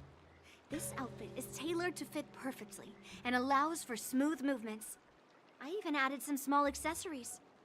I put a lot of thought into it. She's trying to get March to favor her. You're awesome, Master Yunli! Oh boy. See? See? How can you compete with me? I'll teach March 7th the essence of Zhuming swordplay. Oh boy. So she can win the contest with my sword skills. Actually, I've prepared something too. Huh? You have a gift for me too, Master Yanqing? Since you want to learn swordplay, Miss March, you'll need suitable weapons. So, I went out of my way to prepare a pair of swords overnight. Damn. They're trying. This is a very good character. I think so. Unfortunately, I didn't have time to ask the craftsman to customize the swords for you. But I did my best to choose ones that look nice and are suitable for a beginner. I hope you like them, Miss March. They're precious. Thank you, Master Yanqing! Bet you didn't see that one coming, did you, Yunli? You too. I'm gonna say this every time I'm around them. You two are so competitive. The real competition is just getting started. I'm so lucky to have two great masters. But why does it feel like things are getting a bit weird? It's called rivalry for a reason. Moments later. She's so cute. So what do you think, masters? Does this outfit suit me? She's so cute! She's so cute! Look at her! Oh, I never noticed! She's got like a pink nail. Perfect. I chose it carefully. So cute. It's perfect for beautiful young swordswomen like you and me. All right, let's get started with the training. The person next to me is a Cloud Knight instructor I've brought in. For your first lesson, try exchanging a couple of moves with him. Wait. We're having actual combat training for the first lesson? Isn't that a bit too intense? Nope. You learn best by doing, March. Well, I heard you have some experience with archery and martial arts. The first thing we're going to do is see just how strong your fundamentals are. Come on, step forward and strike with the sword in the most natural way you can think of. It's important for us to grasp your natural movements so we can decide where to start and what you need to learn. It's also very interesting. Usually red and pink are like two colors that clash, but it seems to work on March for whatever reason. I think it's just because it's like that like soft pastel that it works. If you're ready, let's begin. Because, like I said, usually red and pink are very clashing in colors. Okay. I think it's just her color palette.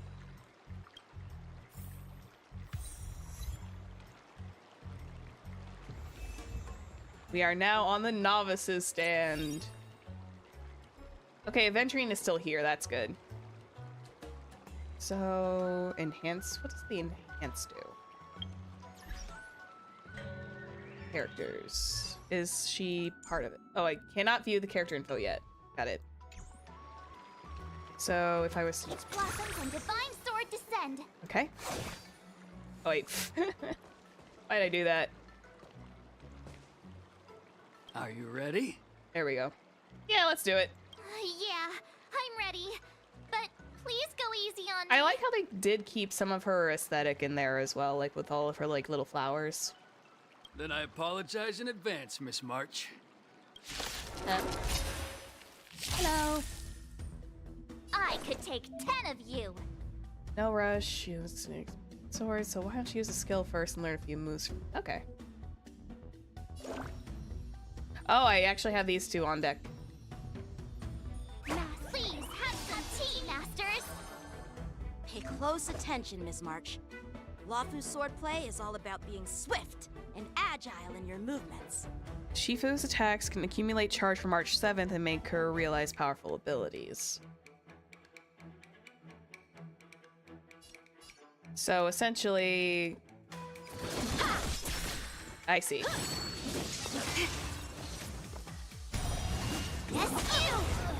Oof. That follow-up. Right on time. Ignore him. Strength is everything. Rock-shattering slash! Like this? And... Well done! Interesting. Yunli is a more consistent Clara. As someone who has not had Clara yet, so that's an interesting move piece. And that goes. I'm starting to get the hang of it. So, how many of my moves can you block?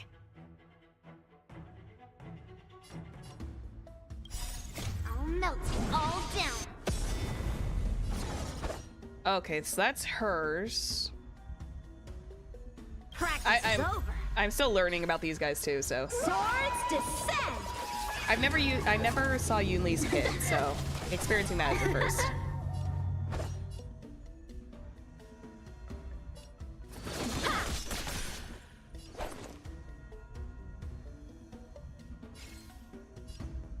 Who am I picking for the 5-star selector? I don't know yet. I might aim for Welt.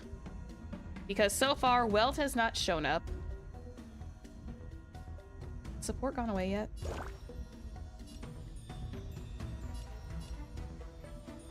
Pardon my manners. Okay.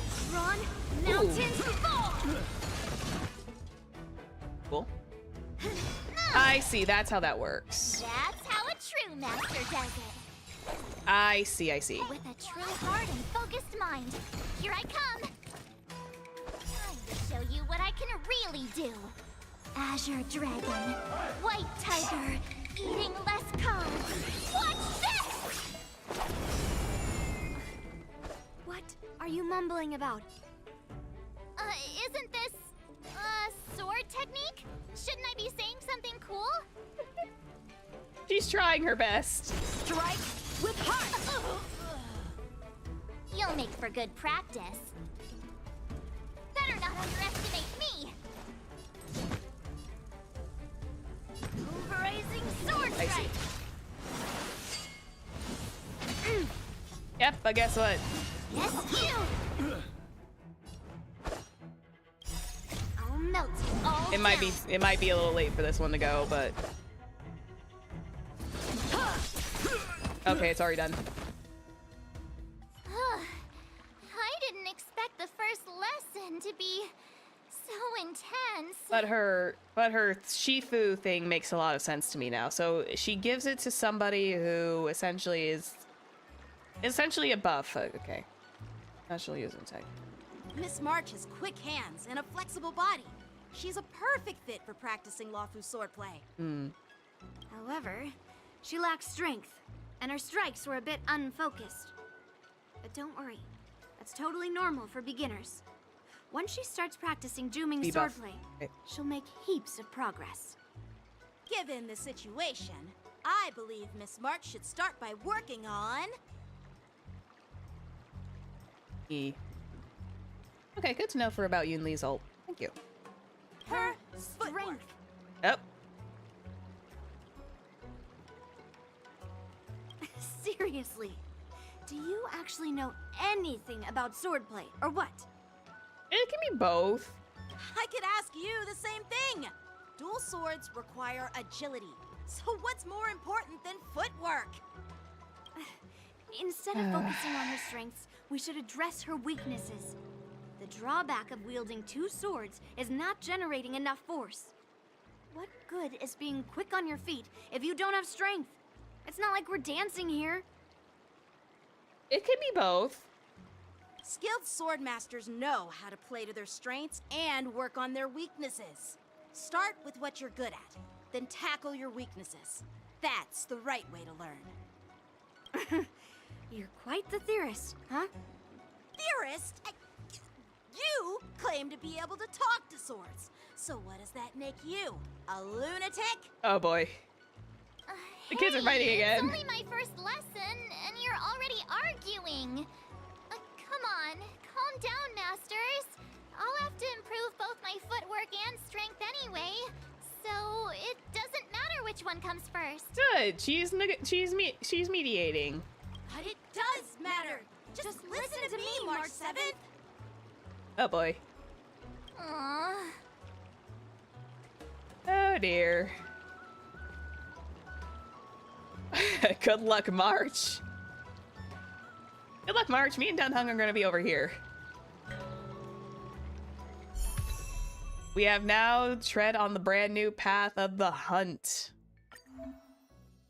The hunt path has now been unlocked.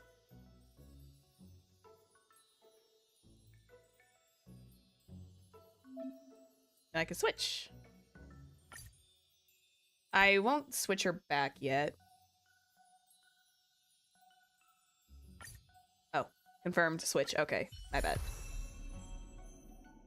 All right. She's still 16. She's still very low level. I haven't leveled March in ages. Okay, so her Eidolons are completely separate. Okay, good to note. Anyone got a light cone suggestion? Well. I got the river flows in spring. That one might be good. Also got this one. Basic attack, skill deals 25% more damage.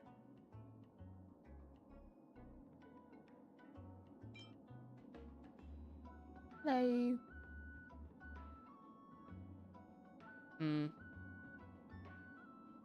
Is River Flows in Spring a good one? Use the Yanqing one for now? Okay, I'll use that. I'll put her on this one for now. I'm still learning. I like to learn about like how to make the characters viable, so that's why I usually ask about the light cones. Because to be fair, Danhung has his own now. Or on light cone. Get swordplay, that's the better one. Okay. For now. It'll do. Okay, you know what? Because I never did it, I've never done it. March, come here for a second. We need to have a... Wait. Oh, I can't deal with her yet. She's still in story mode. I forgot I can't level her yet. I'm still in story mode. Oh, no. Please turn to more. Dear Himeko, Mr. Yang, and Pom Pom, we're all good here on the Xianzhou Luofu, so no need to worry. By the way, how's your trip going? Oh yeah, because technically Himeko and Well are gone. Get them for the March training event. I see. As for me, I've somehow become the apprentice to 2 Cloud Knight sword masters, and I've been honing my sword skills with their guidance. I was gonna like level her up, but I think I'll wait until I get her Eidolons. One of them is Yanqing, the boy we've all met before. The other is Yunli, the granddaughter of General Hua Yan from the Xianzhou Juming. Both masters are super strict, giving me a real taste of how hard sword training can be. I tried to drag her into this, but she refused. Then I tried to rope Danhung in, but Master Yanqing wouldn't have it. Nope, because Danhung would probably kick you into next week. Still, I didn't let the difficulty get to me. In just a few weeks, my sword skills have improved a lot. Both my masters think I have unique talents in swordplay, and are literally fighting each other to teach me their skills. Thanks to their guidance, I've actually made some progress. When I get back to the Express, I'll definitely show off my skills and impress you all. It's kind of nice. It's like this is like a nice little section where it can be like, this is showing you the flow of time, that it's been a few weeks. Looking forward to your reply. Yours, March 7th. Days and nights fly by in the delve as the Wardance fast approaches. Under the strict supervision of her 2 masters, March 7th trains tirelessly, almost developing tennis elbow. What? Oh dear. On that day, after the sword training... Well done. Let's call it a day.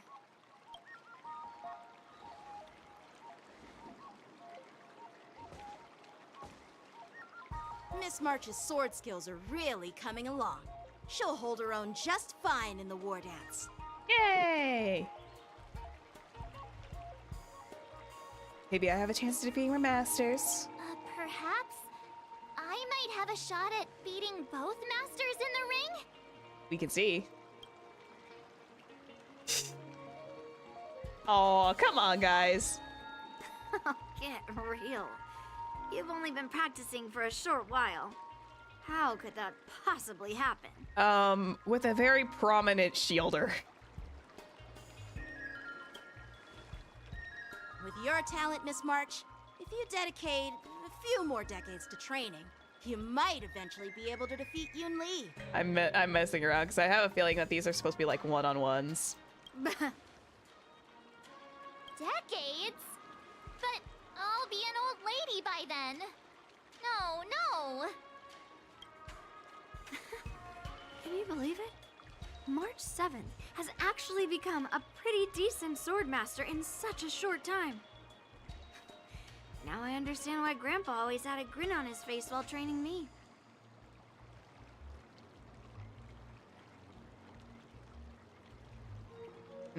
I see. Are you sure he wasn't laughing at you? Oh, shut up!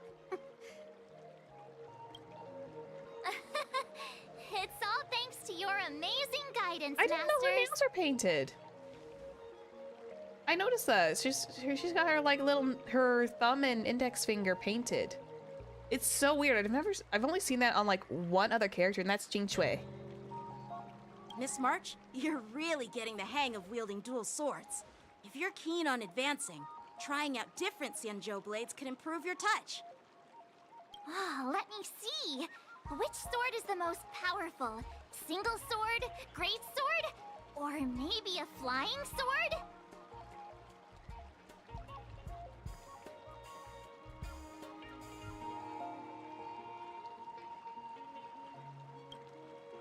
There's no such thing as the most powerful sword. It's all about the skill of the swordmaster. Yanqing wields several flying swords, while I only wield one. But remember how I kicked his butt at the Alchemy Commission? You barely managed to kick his butt. First, you didn't kick my butt. Second, you'll never kick my butt. Third, how about we settle this right now and see who kicks whose butt? Oh dear. Yeah, I'm up for that.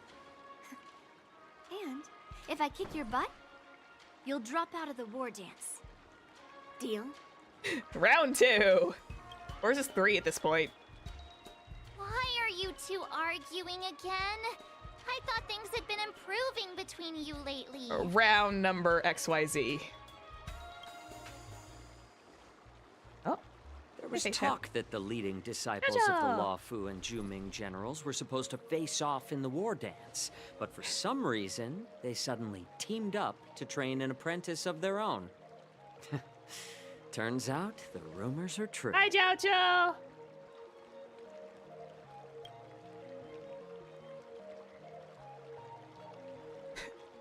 Tomorrow is the big day of the Wardance.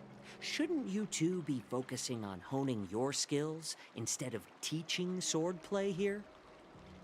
Technically, they were on a job.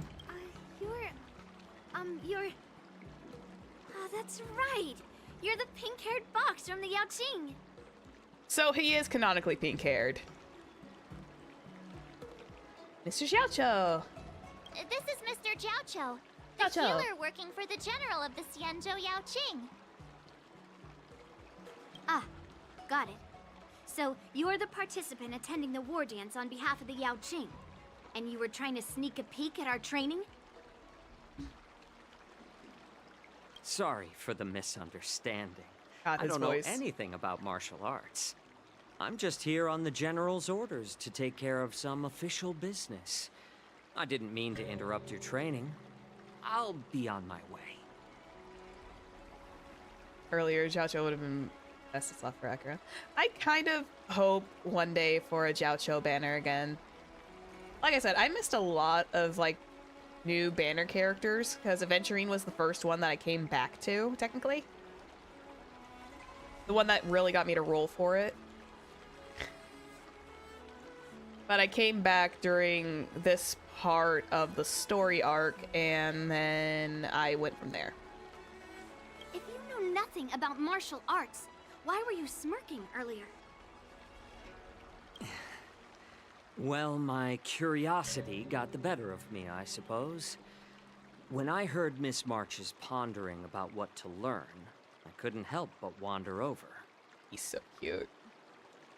From my professional experience, cleavers, slicers, chopping knives, and carving knives are all just tools. Kind of like frying, sautéing, boiling, and deep frying in cooking. They're just ways for people to show off their skills.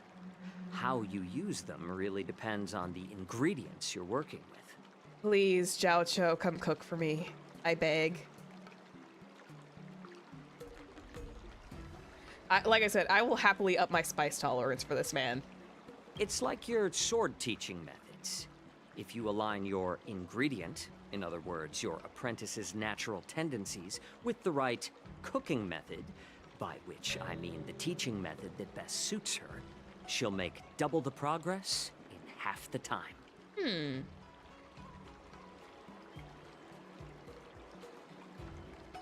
For example, golden eggplant tastes best when fried, cloud peppers when stir-fried, and yellow boulder beef when simmered. Oh boy. It's all about discovering the nature of the ingredients. Sir, don't make me hungry, I mean, please. apprentice. Sir, I'm hungry. Thank you, March. I'm getting hungry. All this talk about food is making me hungry. I just woke up now. Yeah.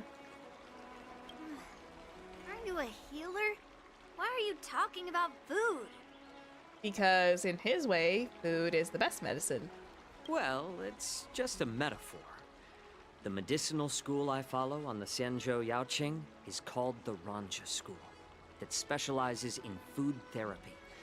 So it's only natural that I know a thing or two about cooking. God, food therapy.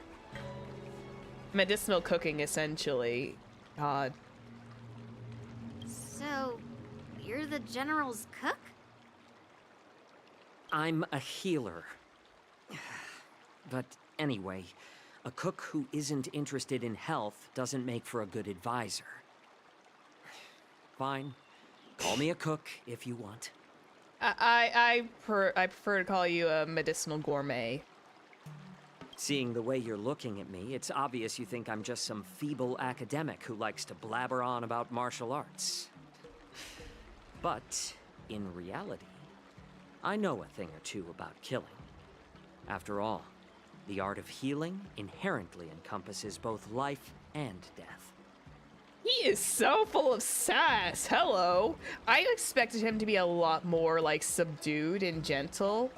Damn, man's got some bite to him. Jeez. Seems like he just got offended. Seriously? Trying to save face in front of kids? Ugh. Do you recognize this bottle of medicine in my hand? No. No? This is called tumble dust, an extract from an exotic flower named Yabra. Ooh. Is it poison? Well, it depends on how it's used. With just one drop, it's able to numb a patient's body during surgery, making them painless throughout the entire process. However... Oh boy.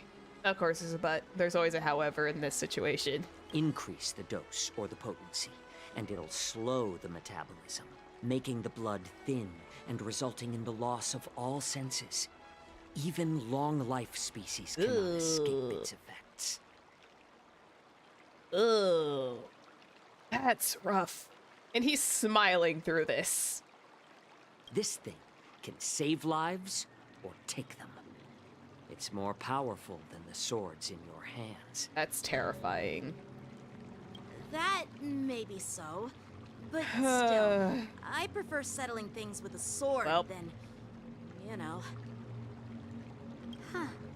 Looks like I did get you all wrong. You're not a feeble scholar, but a sinister and despicable one. Oh boy, Yunli. Hey, why the insults all of a sudden? I'm just sharing some medical knowledge here, not persuading you to poison anyone. Jeez, Yunli, come on. Seems like you get real excited when talking about poison. I can't tell if that's an honorable thing or sinister. He's just being himself. Picture this. 2 individuals.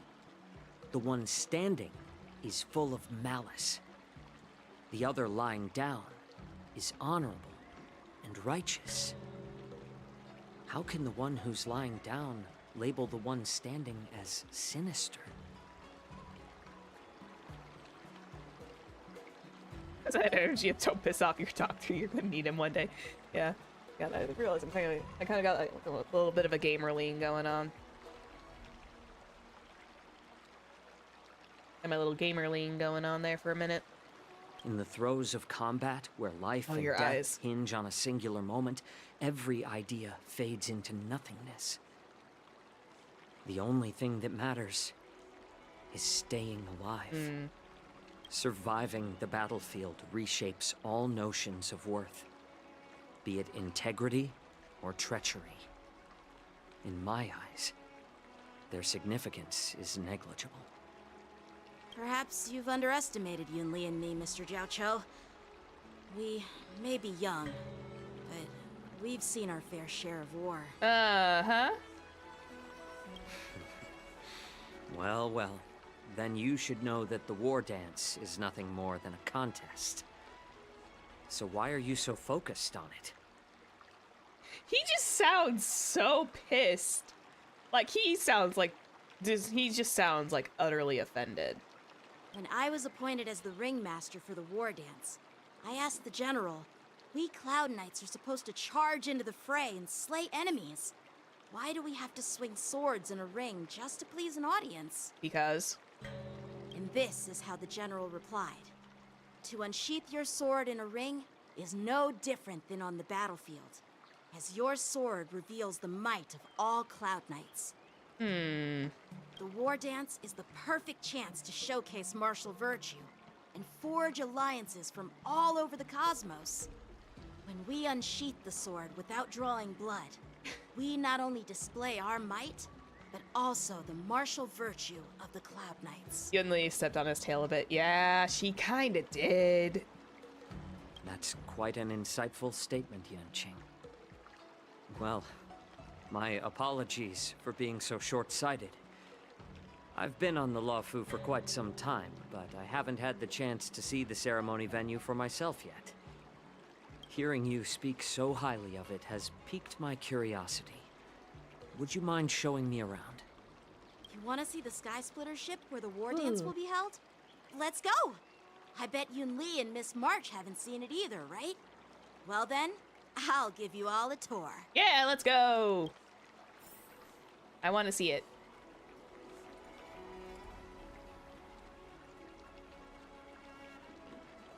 I'm still in story mode. Ying! Jiaoqiu! Why'd I call you Yanqing? You're Jiaoqiu.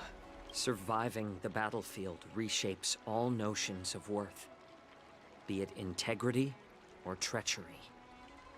In my eyes, their significance is negligible. Damn. Yanqing! Let's go.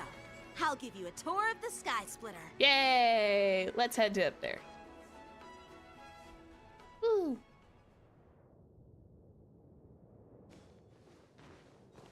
Looks like a lot of other visitors have also come to catch a glimpse of the Sky Splitter.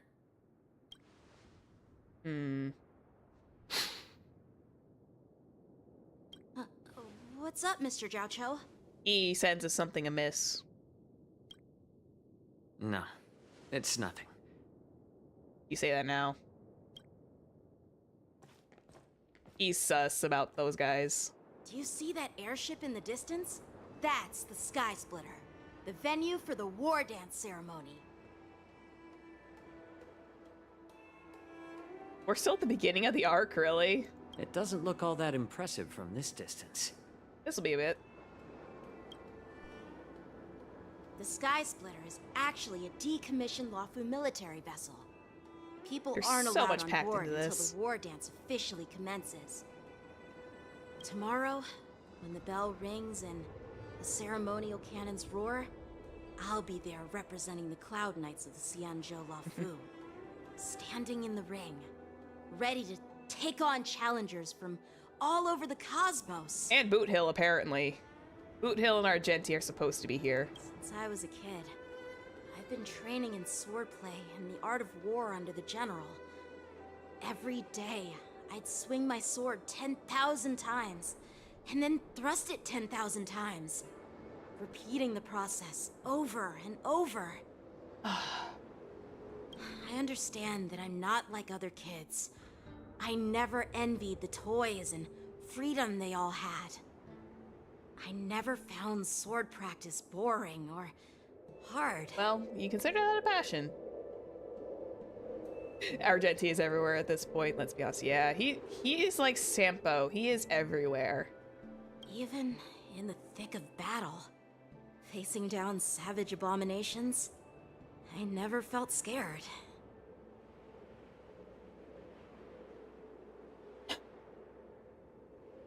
Each day, I could feel myself getting stronger and stronger, and I racked up countless victories. It's the best feeling in the world. But then, I faced a really tough opponent. And just one slash shattered my confidence into 1,000 pieces. That's when I felt true fear for the first time. Maybe that's what Mr. Jiaoqiu meant by life and death hinge on a singular moment. Every idea fades into nothingness. Big difference is that one is love, the other is just Sampo. That's true. It's just Sampo. After that, I had to pick up the pieces and try to put myself back together. But no matter how hard I tried, I couldn't seem to find my old happy self again. Oh, that's right, because Jing Liu went and destroyed Yanqing. I almost forgot about that. I often ask myself, why do I wield my sword? If defeat is inevitable, why do I continue to fight? Is it to reclaim the joy of victory? To meet the general's expectations? Or to secure my honor among the Cloud Knights? Probably a combination of all three, because you are probably being you're putting all that expectation on yourself as well. Little guy got that trauma. Yeah, he did. Jing Liu just, like, came down and just taught him a thing or two. While the general could teach me the art of swordplay, he couldn't teach me why I should keep on going. He said the reason must come from within myself. I've been struggling to find that reason. But after talking with you, Mr. Jiaoqiu, I think I already have that reason in mind. As a member of the Cloud Knights and the General's apprentice, I've had a weight on my shoulders. And I know there's still more to shoulder. There is, and boy, you need to, like, lower some of that weight. But when I wield my sword, it feels like I'm letting go of everything. I love the feeling of giving it my all, facing any obstacle in front of me, pressing forward. Oh my god, you're right. I just realized that, because you're right. That earlier arc was like Blade kicked his backside, Jing Liu, and then we did during the Kafka storyline. Jeez. That's why I wield my sword.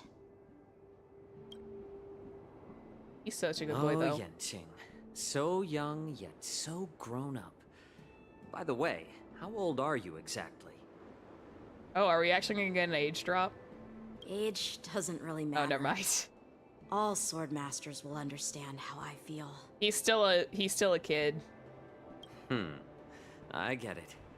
Looks like all the kids on the Luofu live tough lives. So, how about you, Miss Yunli? His eyes are so pretty. It's not polite to ask a girl her age, no matter which Xianzhou ship you're on. Oh, jeez. I'm not asking your age. I'm asking if you have a dream like Yanqing has. You don't talk like a cook. You sound more like a TV host or something. You're stepping on his tail again. Need I repeat myself again? I'm a healer. Well, I don't have a dream like Yanqing does. The only reason I'm participating in the Ringmaster's Challenge is because I made a promise to my grandfather that I'd win the precious sword he's contributed to the Wardance. But that's your promise. Sounds like that mind of yours is just filled with swords. Chacho just can't. He can't with these kids. I bet you've got nothing better on your mind. Oh boy.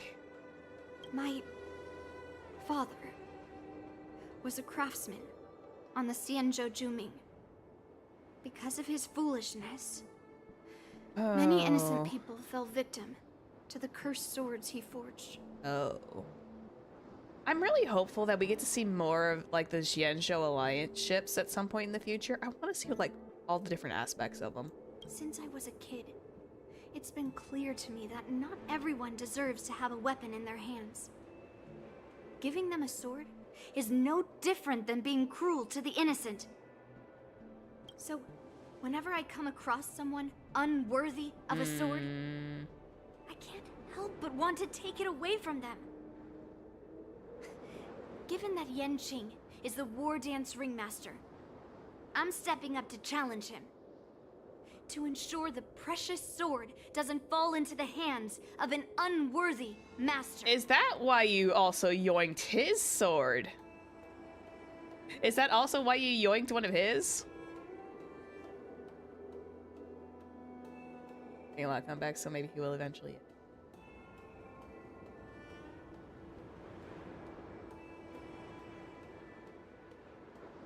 Yeah, all these ships are like planet size. These are not just like simple shuttle ships. These things are huge.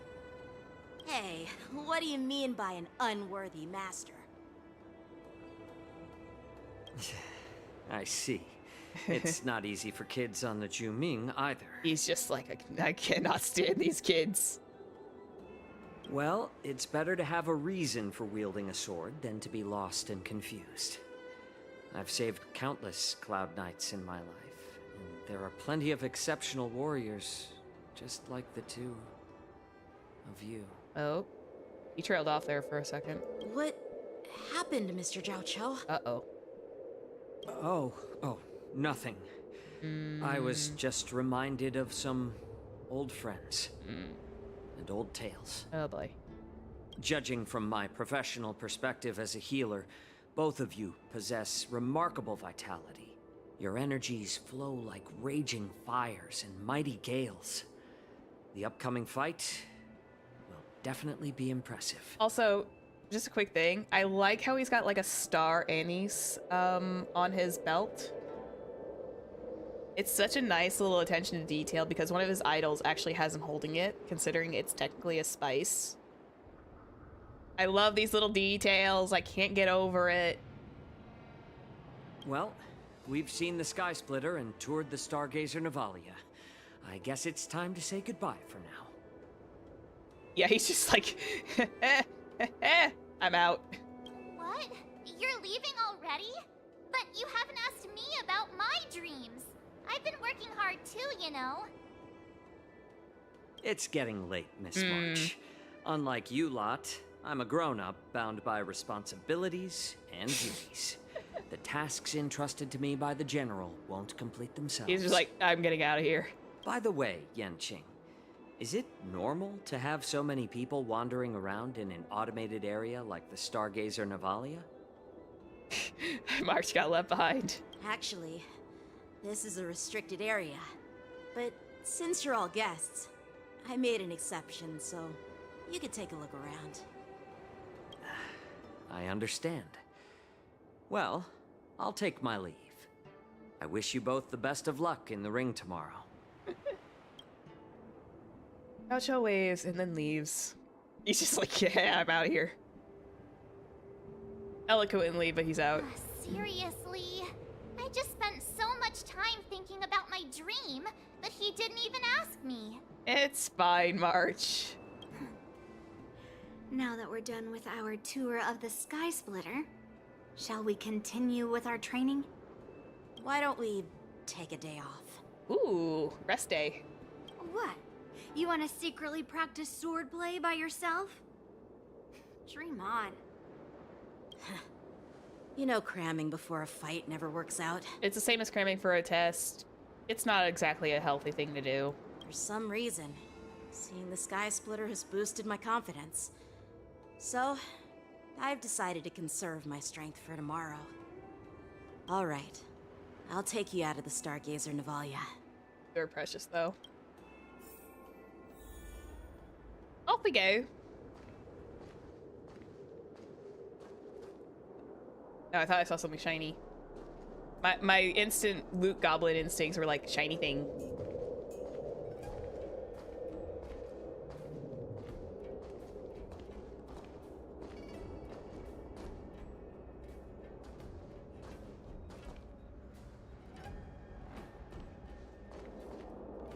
Oh, just shut up, Red Fang. This is not a beast ship. I need some time to take care of things. Uh-oh. You willingly donned the skin of a lowly beast to join this mission, dedicating yourself to our glorious cause. And now you're telling me you can't handle it? Do you realize how many ships we need? Oh boy. On the skin of a beast? I'm doing my best, all right? It takes time to figure all this out. Oh boy. And it begins. When the guns go off tomorrow, all eyes will be on it. That'll be our only chance.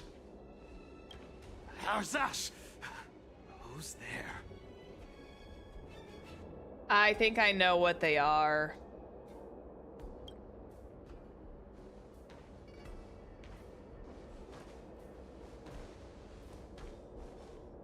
Who are you guys?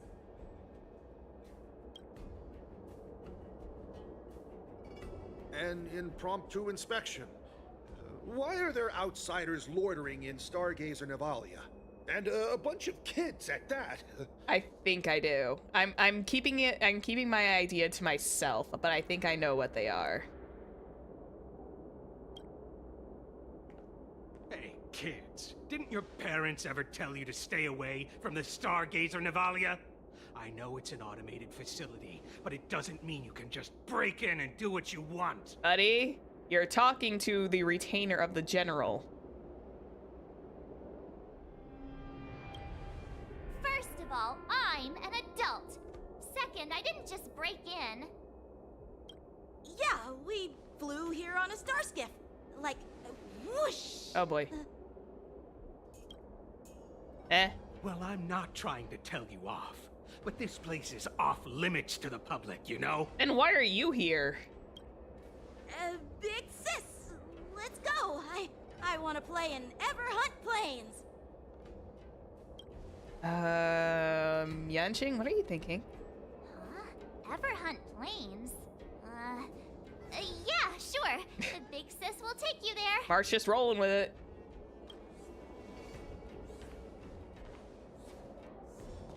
Shuha! You should have let me. Shh, the overhaul is done, and everything looks good. We should leave.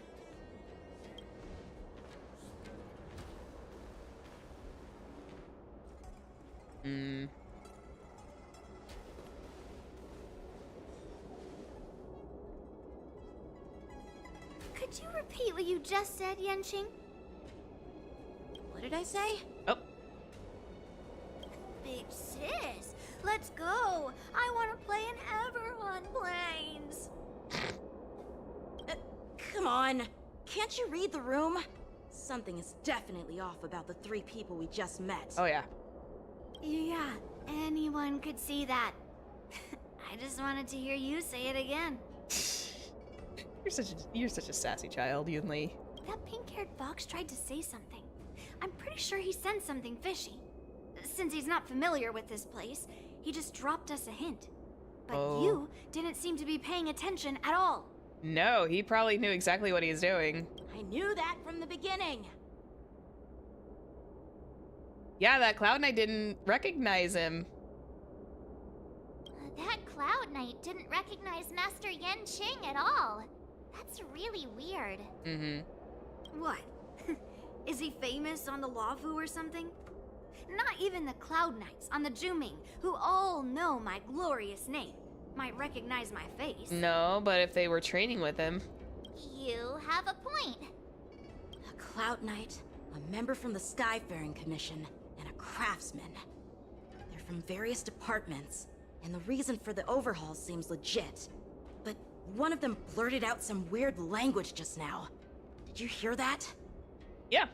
I bugged out there for a second. I have a feeling that if we secretly tail them, we'll definitely catch these guys in the act. Follow my lead, and be careful not to blow our cover. Yay! Stealth missions! Yay! Boy, I love stealth missions. Never mind who they are. Let's just film them. Oh, March has got an idea. During a mission, the air conditions are need to be met to complete the photo shoot. Hard objectives in the corner. Requirements are met. You can press the shutter to complete the shoot. Try to meet all the requirements as best you can. Interesting.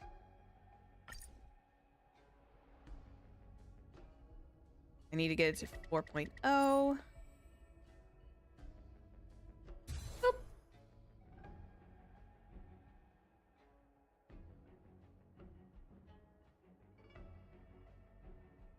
What do you plan on pulling in case of reruns? For reruns, I'm definitely want to pull for Robin. Robin and Topaz, I want to try and get for a rerun when they come out. I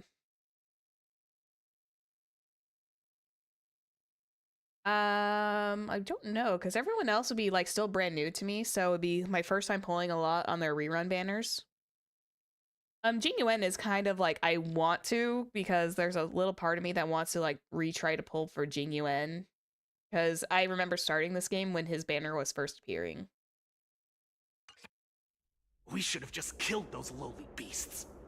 But yeah, I want to pull for Robin again if she ever has a rerun. Robin for sure. Aventurine I want to try again for a little bit of further Eidolon, but that's just window dressing at that point. Let me think. Who else would I want to pull?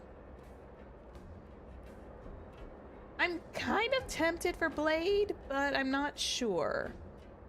Blade has a temptation. Imbibitor Lune is also one that I want to get. I want to get Imbibitor Lune when he reruns again to make up for the lost time. Topaz, Robin, Imbibitor Lune, Ratio, definitely Ratio 2. I hope Ratio gets an actual like banner run, because he has not had an official one. His run was literally just his freebie. I'm really hopeful that we get at least one Ratio banner, or at least put Ratio on standard, so that way we can pull for him. I don't mind losing my 50/50s to him. Like, at least put him on standard. Since technically he is bidding for the standard, in my opinion. Definitely Ratio, because I still want to build my silly little team. Ratio and Sela, yeah. I'm sure we'll eventually get one. I mean, didn't Boro have like a long time before his banner refreshed? Something about 400 days. Hopefully they'll rerun them at some point. Eventually they will have their days in the sun.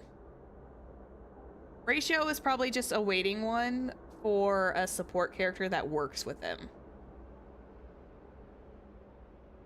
But we'll see. You never know.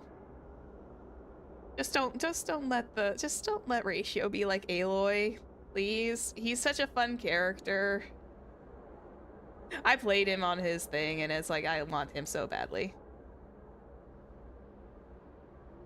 Pretty much Topaz.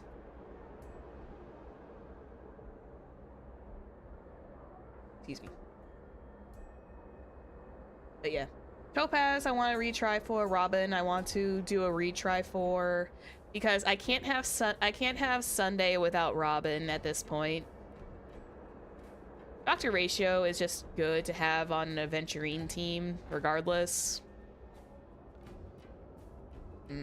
Yeah, those are mine so far. I don't have like a lot of choices.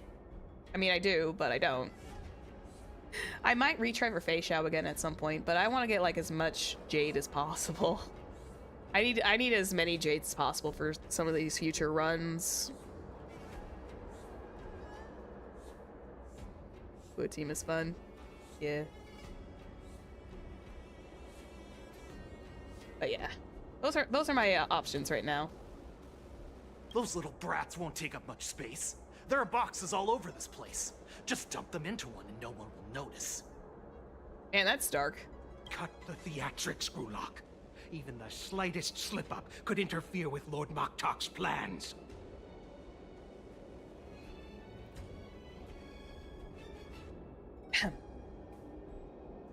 So where are we heading next? Yay, I'm gonna need luck on my next few pulls. These next few pulls are gonna be absolutely dangerous for my wallet. Just a little bit. To check the freight skiffs. We've got a lot of preparations to do. Also, don't forget to take those crates with you. Weapons, supplies. We've got to be well prepared. Otherwise, we're screwed.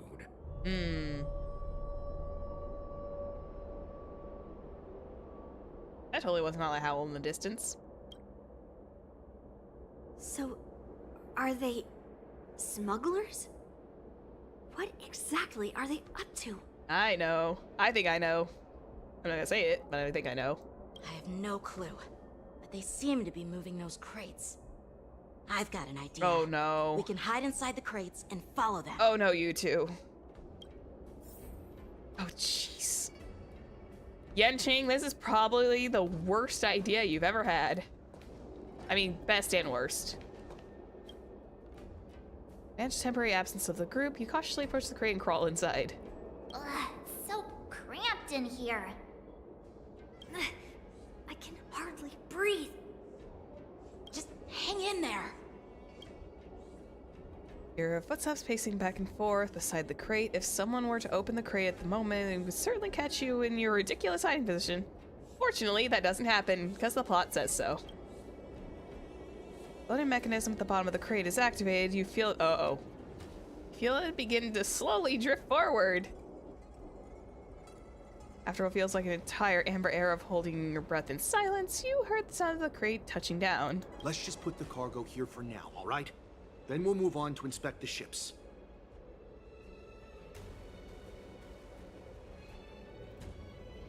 Lord Moktok said that as soon as we're done, we're to board the freight skiff and leave this place. Uh-oh. Don't worry, I've changed the shipping schedule. You two, come with me. Is it just me?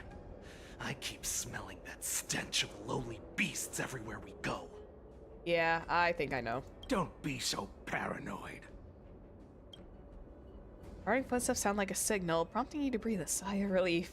Looks like they're planning to escape on the skiffs in Stargazer Navalia. Yeah. They keep talking about their plans, but where do they come from? And what do they want to do on the Xianzhou? They're definitely up to something bad. Wait, they disappeared. Let's catch up to them. This is not going to end well for the both of you. Or all three of you, rather. Tread softly. Breathe quietly. And make sure to keep an eye on them. Hide out of sight as soon as there's any sign of activity.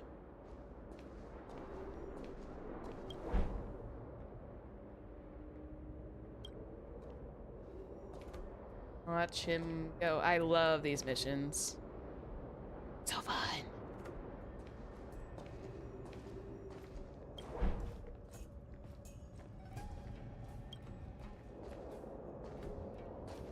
Watch out! They're on high alert! Oh, hush.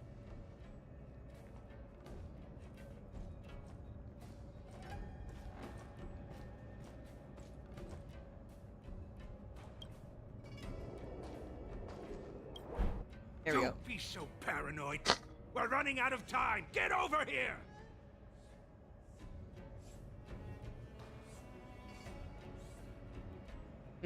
Yeah. Taking advantage of those, having the in-game drop bonuses, yeah, that's a good idea.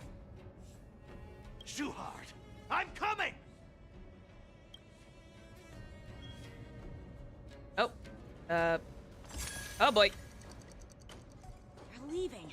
We should catch up to them. Quickly! Whoa. Yo. They're just freaking he's just running now. There we go. What are they up to? They're all wearing official uniforms, but I'm pretty sure they're not members of the Skyfaring Commission, the Artisanship Commission, or the Cloud Knights. This is way too suspicious. And you're right in earshot of them. Never mind who they are. Let's just film them. That way, if they do anything bad, we'll have solid evidence against them. I need 3.0 zoom.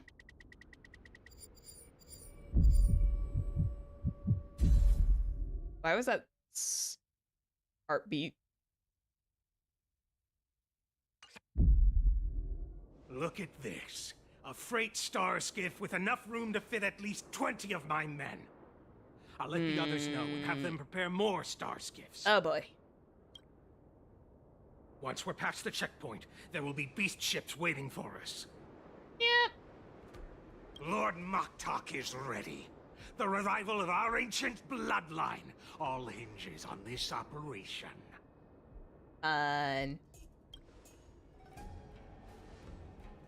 What did he just say? Beast ships? Yep.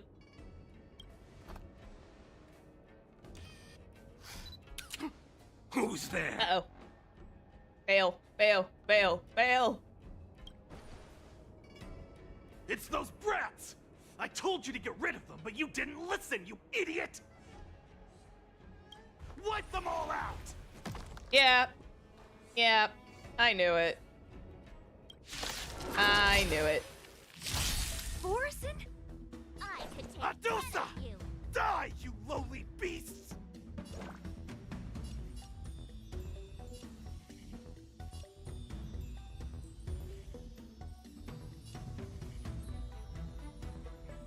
Pardon my manners.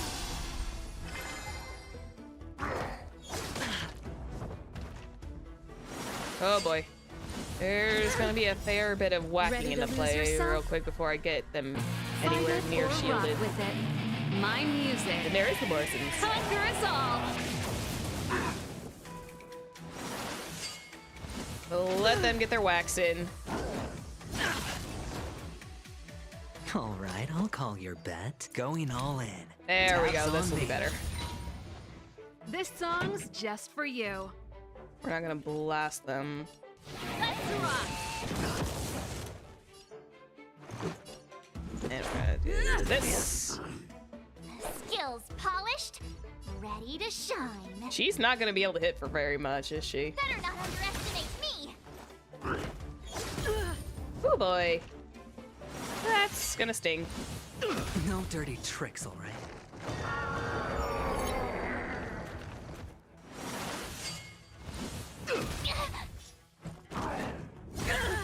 Oh, guess what? All in. The fun times have Better begun. hedge your bets. Aventuриne's got the fun times going in this. Let's see. Don't ask, just spend. Shield stack. The dice have been cast. And then we just... Here we go. Crazy. Bust. Look at the two that are on the Blood Rage. Maybe I'll take it all. Oh, he's dead. That's Pretty one good down. crowd today. Turn up the volume. Let's go. I mentioned you're full for venturing. Heck yeah, do it. That's one down. Rules are made to be broken.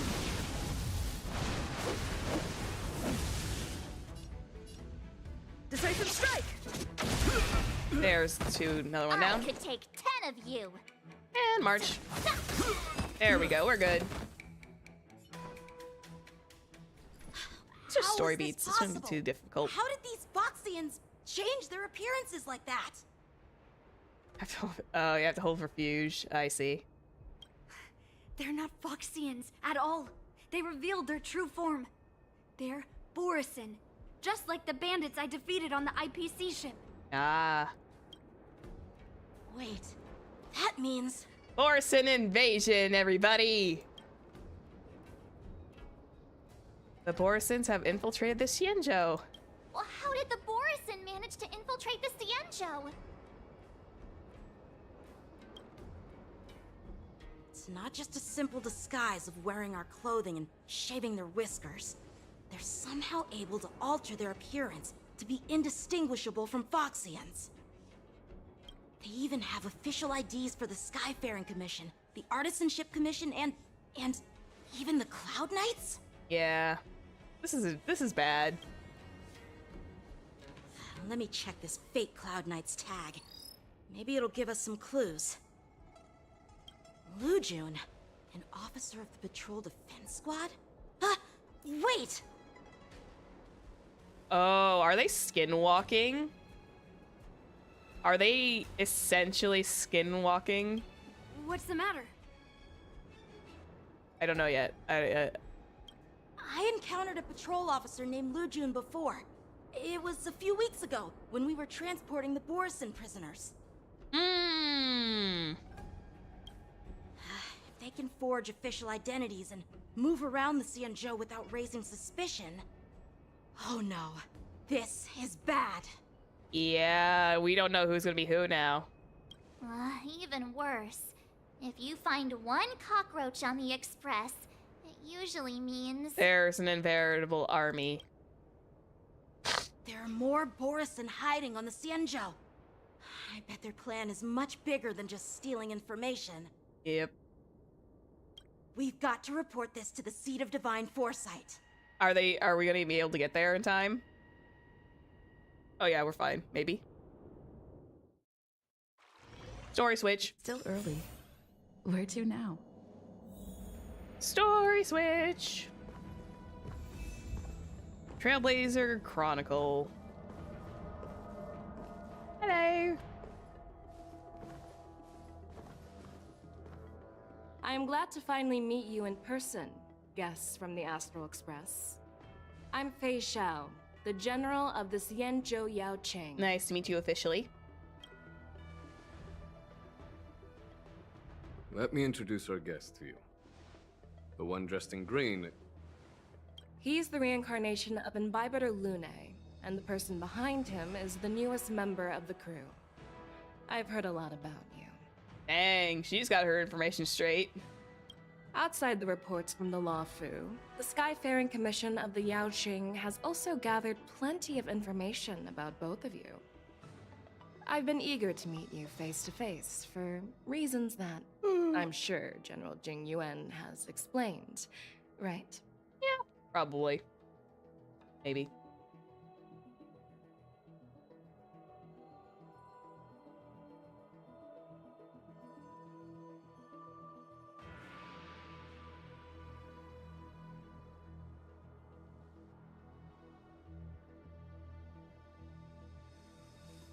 Oh yeah, Mozart's been doing his job. He's been kind of keeping an eye on us. Yeah, we're here to answer questions as witnesses. Yeah, pretty much. That's right. But don't worry, this isn't a trial. I just want to have a chat with you and get a better understanding of the facts. According to General Jing Yuan's report, the Ruin Legion is to blame for the Ambrosial Arbor crisis, and all Arbiter Generals should pay attention to the Ruin Author's movements. Over the years, the Destruction's minions have wreaked havoc on countless worlds, and the Alliance has been keeping an eye on them. But no one expected them to join hands with the remnants of the Abundance. The damage caused by the Ambrosial Arbor crisis was far less severe than expected, which is good news for us. However, it was quite different from the Ruin Legion's usual style of destroying life wherever they go. While I trust the bravery of the Divine Foresight and the Nameless, I'm curious about some details missing from the report. I'd like to take this chance to have an exchange with both of you. Yeah, why not? Let me be clear. The questions I'll ask might not reflect my actual thoughts, so please don't take offense if any of my questions seem a bit harsh. Got her eyes, man. Please go ahead, General. But keep in mind, we can only answer based on what we know. And perhaps you already have the answers to your questions in your heart. You have a clever tongue. I like it. Yeah, he's good like that. Negotiations! Merlin's claw is quite articulate. Right now, her intentions are unknown, and Jing Yuan wants us to be honest. Maybe I'll just stick to the facts we know. Probably for the best. Let's cut to the chase. Before the crisis struck, the Astral Express was guided here by a Stellaron hunter, a wanted felon, in an attempt to resolve the Stellaron crisis. Yeah. However, everyone in the cosmos knows of the Stellaron hunter's reputation. So, why did you place so much trust in them? Could it be that some of you have a connection with them? All comes down to the Stellaron. We are the good guys. Oh, that one's a tough one. I don't think she's not gonna listen to the Elio's prophecy, because only me and I think it's only just me and Kafka are the only one who are fully aware of that, minus the other Stellaron hunters.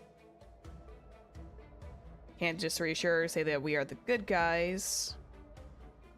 Raise her suspicion about your relationship with the Stellaron hunters.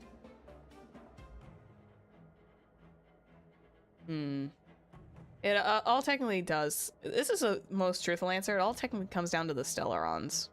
Apart from the Law Fu, there are many other worlds suffering from Stellaron corrosion. For example, Burilo 6, the world that the Express stopped at before reaching the Law Fu, was one of them. Yep. To the Express, Stellarons act as roadblocks on the Silver Rail and pose risks to the warping process. And that's why dealing with Stellaron issues is part of the duty of the Nameless. Ah, I've heard about those problems caused by Stellarons. The Express connects various worlds, so it makes sense for you to take care of this. The cosmos is a mess, and the Trailblazers are just doing their best to fix it. Yep.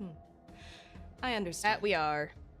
Let's move on to the next question. Round 2. The reports suggest that Don Shu, the master of the Disciples of Sanctus Medicus, colluded with the Lord Ravager and used the power of the Stellaron to resurrect the Ambrosial Arbor. But here's the thing. Don Shu was just a chief alchemist. Even if she colluded with our enemies and summoned the Stellaron, how did she manage to bypass the Videodora guards around the Ambrosial Arbor? Perceptors. Personally met her.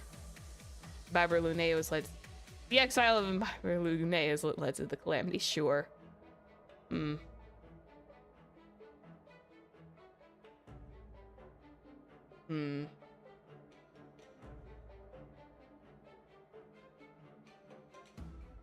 The Perceptors on the Lofu seem suspicious. I personally met Don Shu.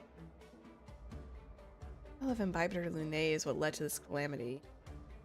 She technically said it was inevitable for it to happen. We're talking from Ling Sha's point of view. So it was bound to happen eventually. I believe that's what was said. If I need to, I'll double back. I think it was the exile of Imbibitor Lunae. If the Lawfu hadn't exiled Dan Heng, leaving the Vidyadhara with no leader, they wouldn't have fallen into chaos, Okay. and there wouldn't have been the opportunity to bring the I'll Stellaron double to back the if I roots need of to. the Arbor unnoticed. Imbibitor Lunae was exiled due to his own crimes. Okay, Now, fair enough. Dan Heng, as his reincarnation, is free from his sins. However, why did he risk trespassing on the Xianzhou Lawfu before his exile was lifted? I was concerned about the safety of my companions, so I acted brazenly. I admit I was reckless at the time, but he returned despite everything. Now, let's consider the outcome. The Arbor was resurrected, and the Lawfu required a High Elder to repair the seal and suppress the Plague Mark. It's hard not to think about the stakes involved, right? According to the report, Lord Ravager Fantilia is the mastermind behind the entire conspiracy. She disguised herself as an ambassador of the Skyfaring Commission and traveled with you, only to vanish without a trace later on. It yeah, seems Dunhung stuttered. too convenient to label her as a scapegoat. Yeah, Dunhung stuttered. That's a rare. Antilia was a Heliobus. No.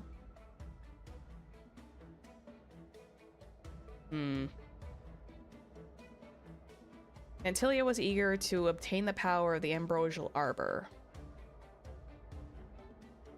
Disguise yourself as an ambassador of Skyfaring Commission, traveled with you only to vanish without a trace later on. Antilia was eager to obtain the power of the Ambrosial Arbor.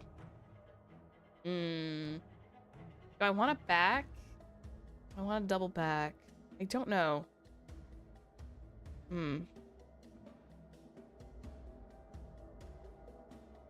Because technically speaking, I wasn't incorrect with that third option last time.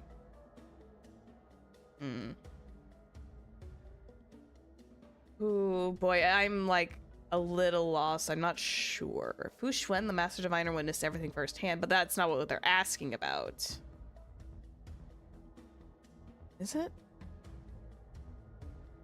Master Fu Xuan could be an eyewitness to that situation.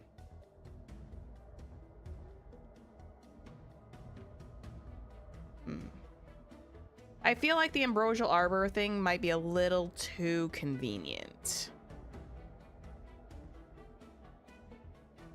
Fu Xuan, the Master Diviner, witnessed everything firsthand. But the thing is, though, they also pulled Fu Xuan away for questioning already, so it's technically an answer she already knows. Is Fantilia a Heliobus? Hang on, was Fantilia considered a Heliobus? One sec. Well, if I fail this, I think it'll be,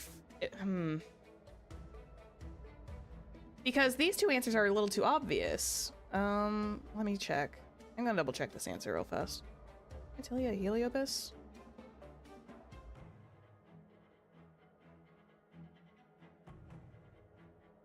But that doesn't make sense if Fantilia was a Heliobus, was it? Here we go.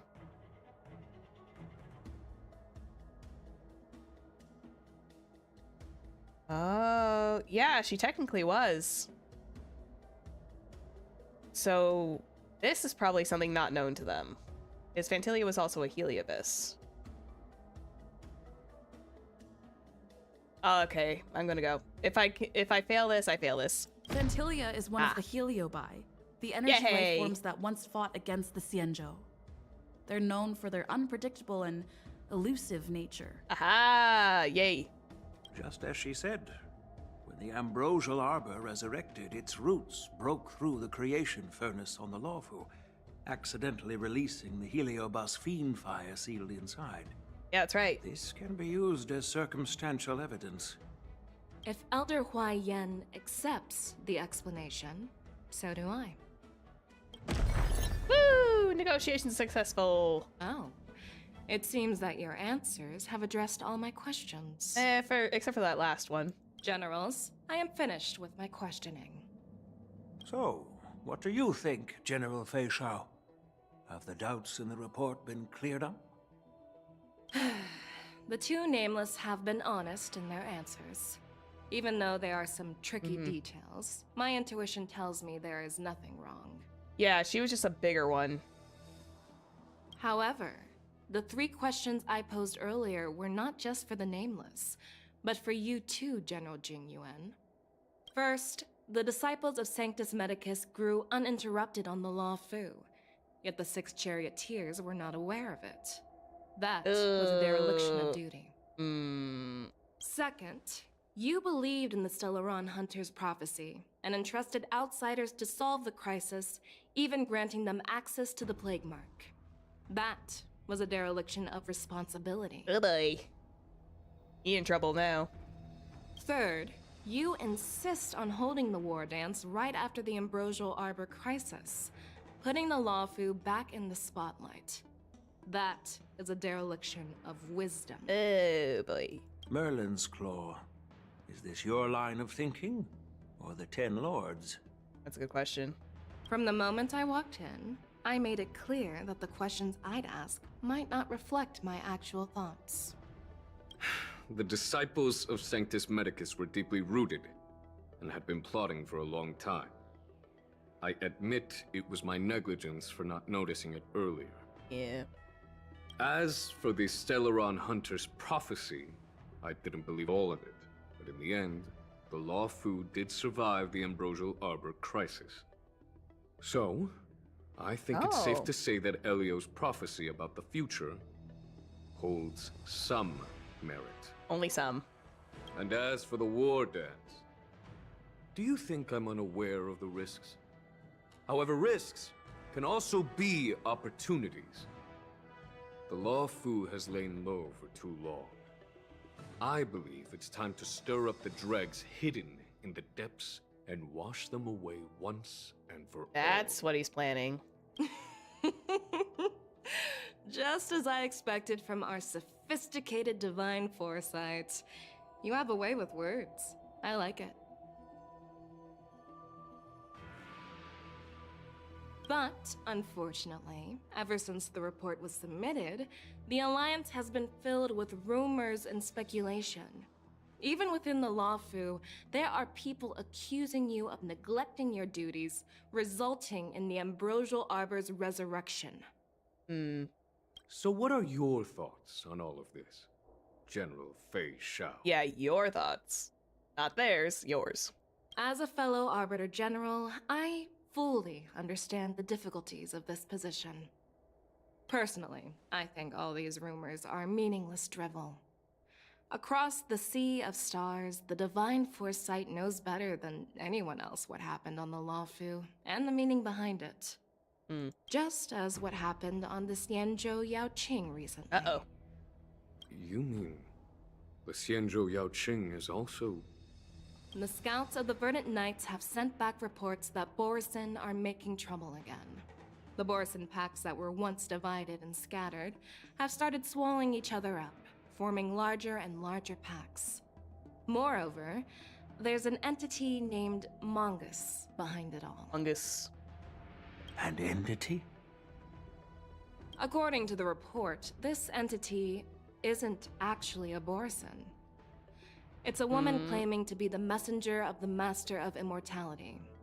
She's described as having 12 faces and 12 pairs of fangs, as cruel as poison, and as elusive as quicksand.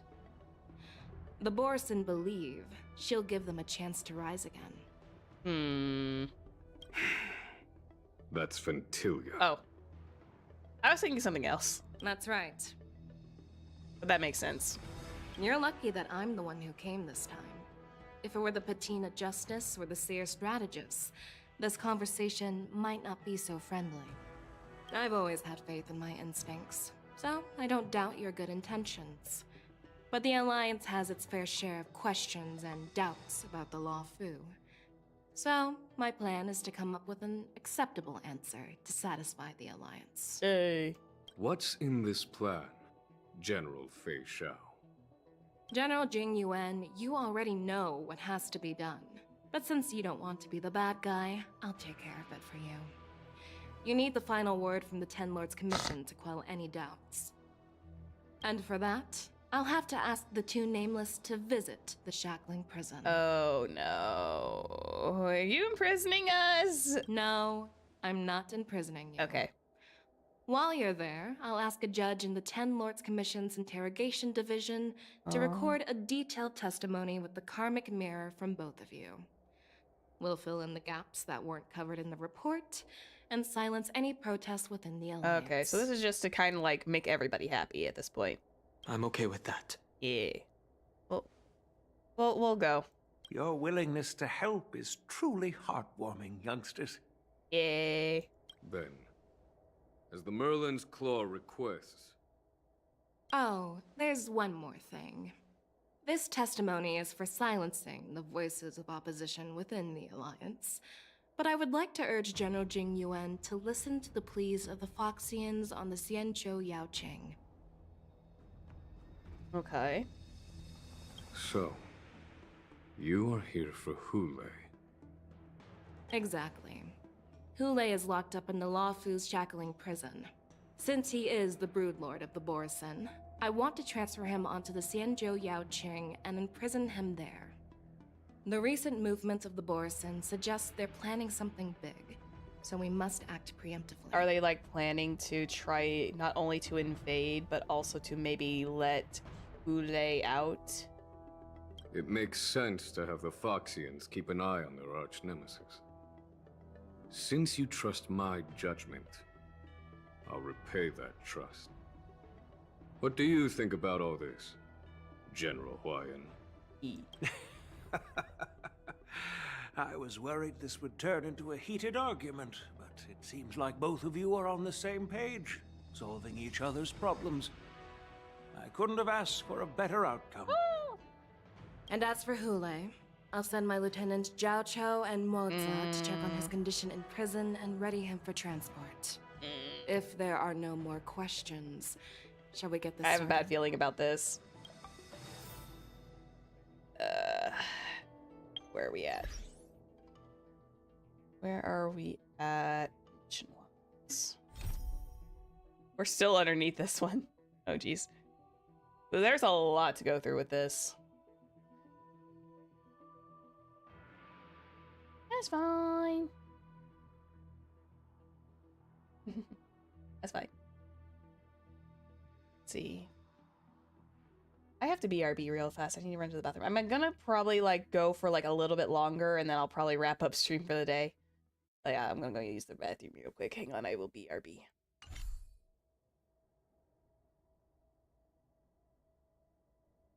Wrong button. S button. BRB.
I have come back.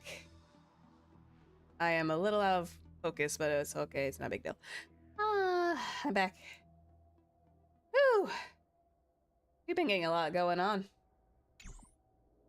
After I went to the bathroom, I also grabbed some snacks. I grabbed some crackers to munch on. Oh, Jing Yuan. Ooh. Not me.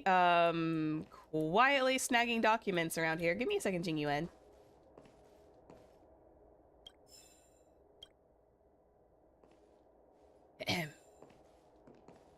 Not me stealing stuff from him. No, not at all. I'm really sorry about all this. But the testimony in the shackling prison won't take up much of your time. Mm-hmm. I'll call for a messenger to take you to the interrogation division. You just need to give your testimony, and then you can head back. So no need to worry. There's some more to this, isn't there? As you wish, General. Let's get going.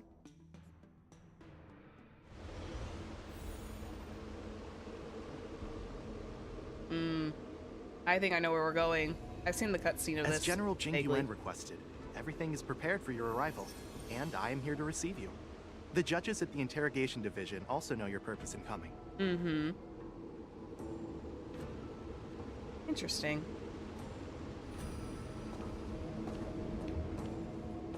Are you going to say the same thing? Alright, please follow me to the shackling prison. Well, in we go. The shackling prison. I didn't expect to be back here after all these years. Baby boy's got some trauma still. Don Hung. Oh. Don't know. Still. Don't worry about me. If you're ready, I'll open the gate for you. Oh, still. That was sweet. Well, technically, the shackling prison is spread out across multiple delves, and the ancient sea is just where they overlap. Please, come on in, dear guests. That sounds a little too polite.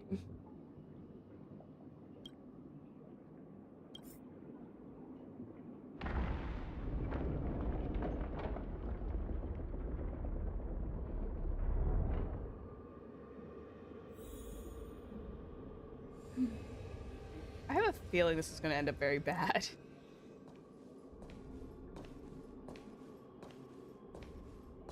This is not going to end very well.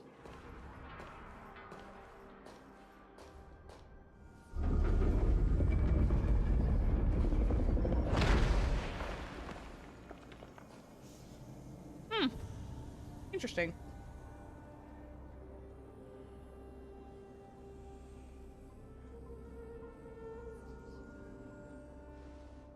The boys! Oh my. What are you looking at? I'm getting like Fortress of Maripede vibes now.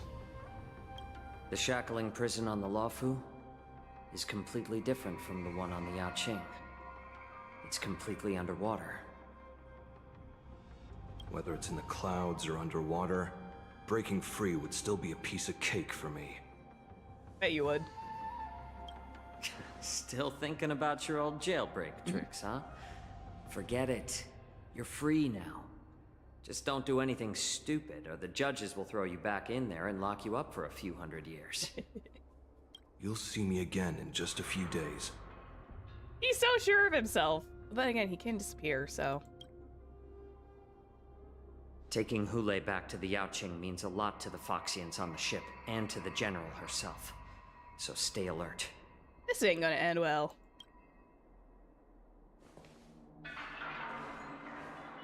Hey, meet small characters. My name is Shui Yi, and I'm here on orders from the Incarceration Division of the Ten Lords Commission. Shui Yi. I don't have her yet. We're Jiao Cho and Moza. General Fei Xiao sent us to extradite the Borisin criminal Hule to the Yaoqing.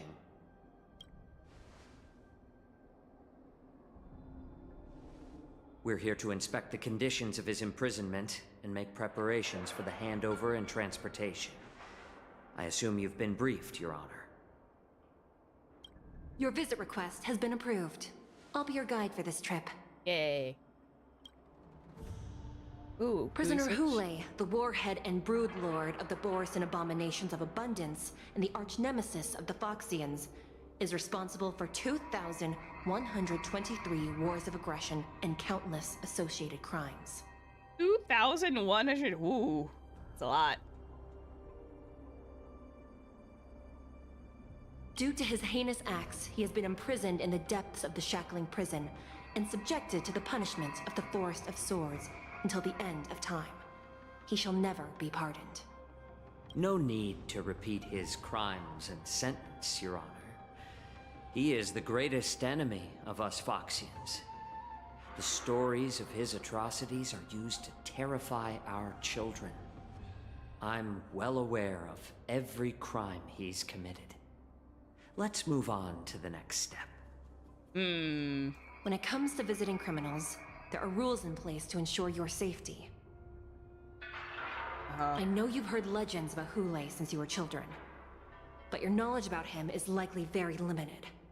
Only the judges of the Ten Lords Commission truly know what kind of abomination is locked up at the bottom of the Shackling Prison.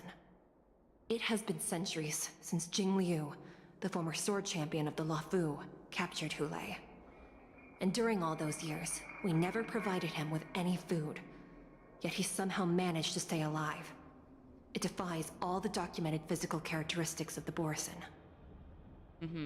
The Forest of Swords, forged by the Punishment Division, is a device of intense torment, used to execute sinful abominations. Most Borisin die within 3 days in the forest, but Hule is different. Every time the blades pierce him, his body instantly heals.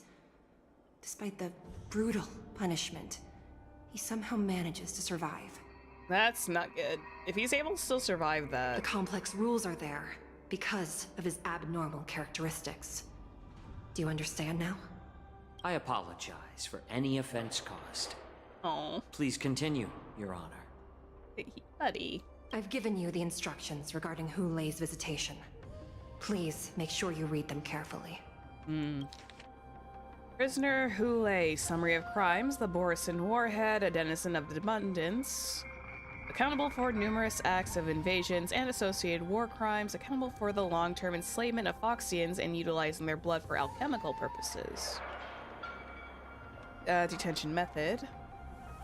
This prisoner must be subject to the punishment of Forest of Swords and must never be pardoned. They must be transferred to different locations on a regular basis. Their shackles must be checked for sturdiness during the transfer, and air filters in their new cell must be intact and functional. Notes: the confinement of this prisoner is the foundation of the alliance between the Xianzhou and the Foxians. Any individuals objecting this sentence should be punished for sowing discord. Anyone who contacts or converses with this prisoner must take poison-proof pellets, or wear a breathing mask equipped with a filter cartridge to counteract the effects of lupitoxin. The prisoner's place of detention must be changed on a yearly basis, and the new location must remain unknown to individuals below the rank of Cloud Knight, Lieutenant, or Judge. Do not mention Jing Liu when conversing with this prisoner. Oh, I see. And please, take this pellet before proceeding. Lupitoxin. No, I'm not taking random medicine. Buddy, just take it. Then you won't be allowed to visit Hule. Moza, please. Just swallow it already. Hule is like all Borisin. He can release a pheromone called lupitoxin that induces fear. I thought for a minute there, I thought lupitoxin was talking about like an actual turn you into Borisin lupitoxin. Thousands of years ago, we Foxians were enslaved by the Borisin. Not because we were naturally weaker, but because of their lupitoxin. This pill is for our own mental well-being. I understand. I knew you were a reasonable person. Now that we've taken the medicine, let's proceed.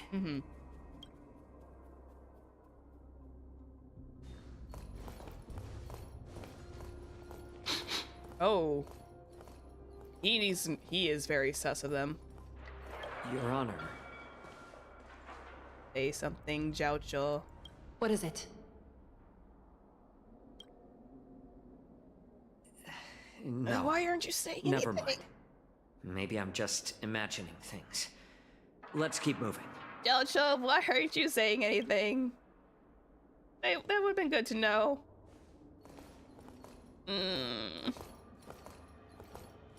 He's so suspicious of this, and he knows Here it. we are. Her Honor hasn't arrived yet. Please wait a moment. Are we with Hanya? How you feeling, Dunhung? How are you feeling about being back here? This place. It's still as cold as it used to be. Oh, buddy. Are you okay? Sorry. I was just reminiscing about some unpleasant memories. Dunhung. Once we're done with the testimony, we'll leave immediately. Thank you. It's all my fault that you were involved in the Xianzhou's problems. You shouldn't have to see the inside of the shackling prison. Oh. I'm so sorry. It's okay, Dunhung. I wish I could show you the real sights of the Luofu. Oh. Oh, that actually makes me sad. Dunhung, no. Oh, Dunhung gently pats your head. Oh, why does that hurt? Baby. Why can't they record our testimony outside of it? The 6 charioteers might have more power over the rest of this Xianzhou ship. I almost wanted to cry. But here, in the shackling prison, is the judges of the 10 Lords Commission who call the shots. Yeah. The judges will use a complicated interrogation device called the Karmic Mirror. It accurately tracks every physiological change during questioning and records it. Therefore, the judgment made here will be sufficient to convince the other administrators of the Xianzhou. At least they won't attempt to challenge the conclusions. Perhaps that's why Fei Xiao insisted that we come here. She's probably got a good idea. The judge isn't here yet, I'll just wander around a bit. But watch your step. This place is not like the others. Dunhung is so caring. Like, he genuinely cares for Trailblazer. Despite his... This is like... He's so sensitive right now, and I understand why, but it's like... This has got to be, like, the most uncomfortable situation for him to be in, because he probably never imagined coming back here. No Scale Gorge Waters escapes. Shackling prison is built at the bottom of the ancient sea as a column structure extends endlessly into the depths. Wayfarers monitor and manage real-time information of prison cells and prisoners on this screen. I see.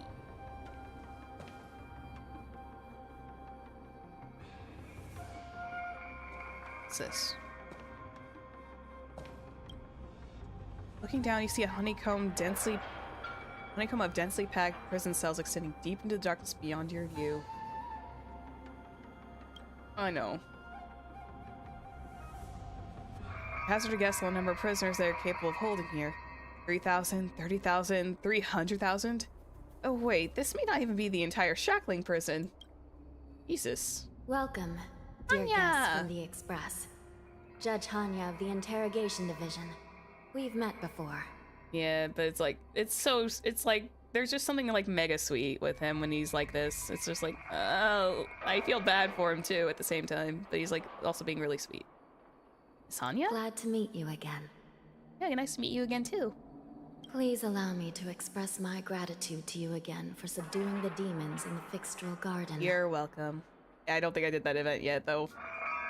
I wasn't sure about the Fixtral Garden Heliobi event, but I'll probably have to go back in time and do that. Looks like while March 7th and I were clueless, you already made many friends on the Xianzhou Luofu. Yeah, surprise. Mom takes care of us at home, and friends take care of us on the road. That's just how it goes. Even though you and I have met before, we can't show any favoritism under the 10 Lords. Yeah. So, Please do as I command as we head to Scrivener Hall and beyond. Don't do anything without my permission. Yes, ma'am. This is not a place for ordinary mortals. You and Mr. Danheng, please come with me. Please lead the way, Your Honor. Please let me activate the mechanism before we all move forward. And please, watch your steps. Oh, that's... Oh, no. That's wacky. Oh, boy. Are we good to go? Be very careful and watch your step as you make your way through. The terrain inside the shackling prison is treacherous. One wrong move, and you could end up plunging into the depths. And if you're really unlucky, you might be frozen solid or burned to a crisp before anyone can help you. I mean, talk about security measures, Gee. I guess. But with your skills, I don't think you need to worry about that. Man, that is some security measures. Woo! Adventuring, let's go! Are there really 18 floors here? You're funny. This prison does contain many layers. We even brought in Videodora Icor line craftsmen to introduce the ingenuity of Delve enchantment. What you're seeing now is just one part of the shackling prison.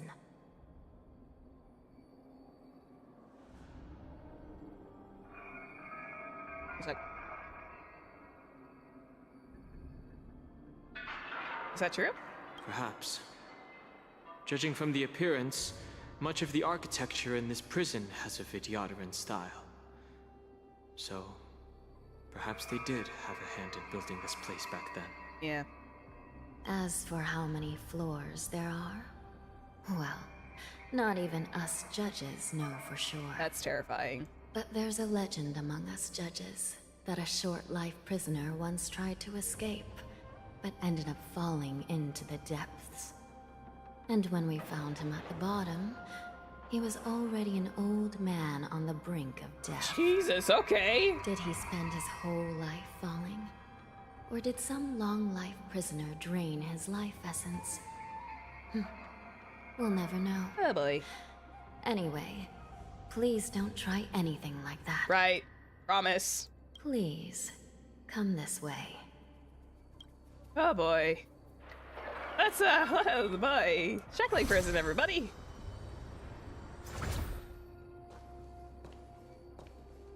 Also, I saw a treasure chest over here. Mine. Where is it?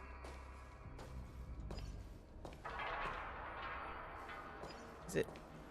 Oh, it's over here. Oh, some strail.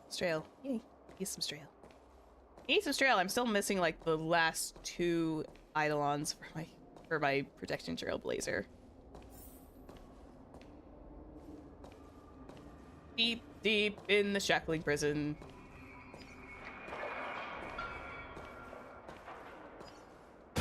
This is extremely unnerving. Oh boy.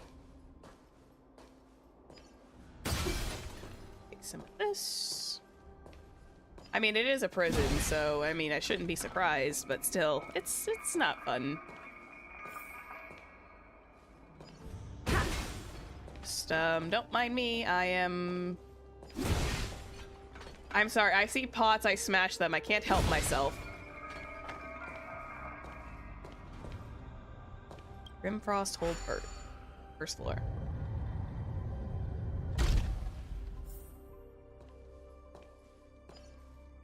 Yeah, I'm sure Hanya understands. Maybe. Those lovely little impulses. It's freezing. This place is filled with the cold air from the northern peak of the Polar Delve. Polar Delve. Even the toughest long-life species would have a hard time enduring this. Oh, I think I recognize this place a little bit. Siggy? Can I not touch it? Unable to operate it. Okay.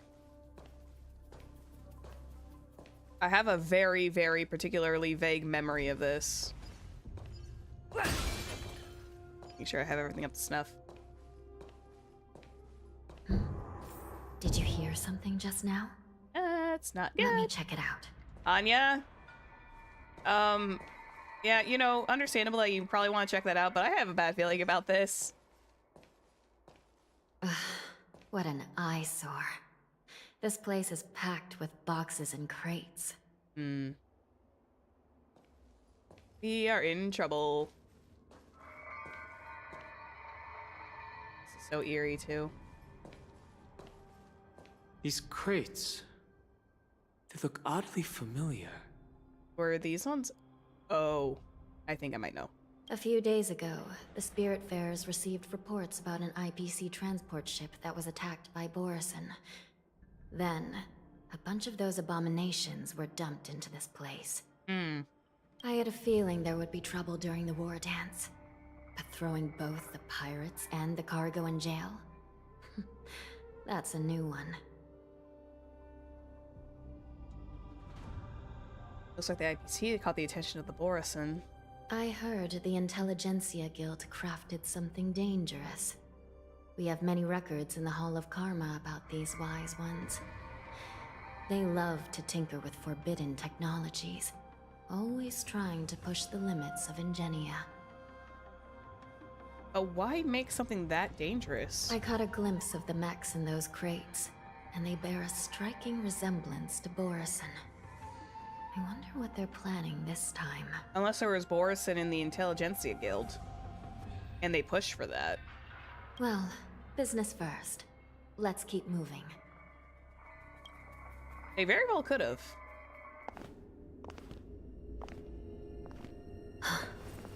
Strange. I don't remember checking the containment facilities a second time.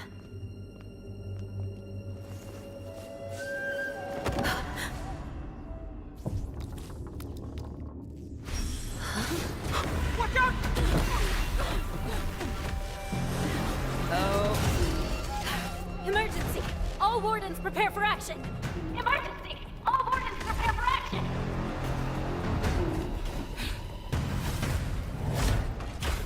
Uh-oh. What's happening here? Good. Why are these things moving on their own? Trying to pull a fast one. Something is wrong. The guards aren't responding. That's not good. Going all in. Tabs on me. Ready to lose We yourself? are in trouble. Fight it or rock with it. My music. Yeah, I remember seeing that cutscene. It's like, I remember seeing that Step aside. cutscene out of context, and I'm just like, oh boy.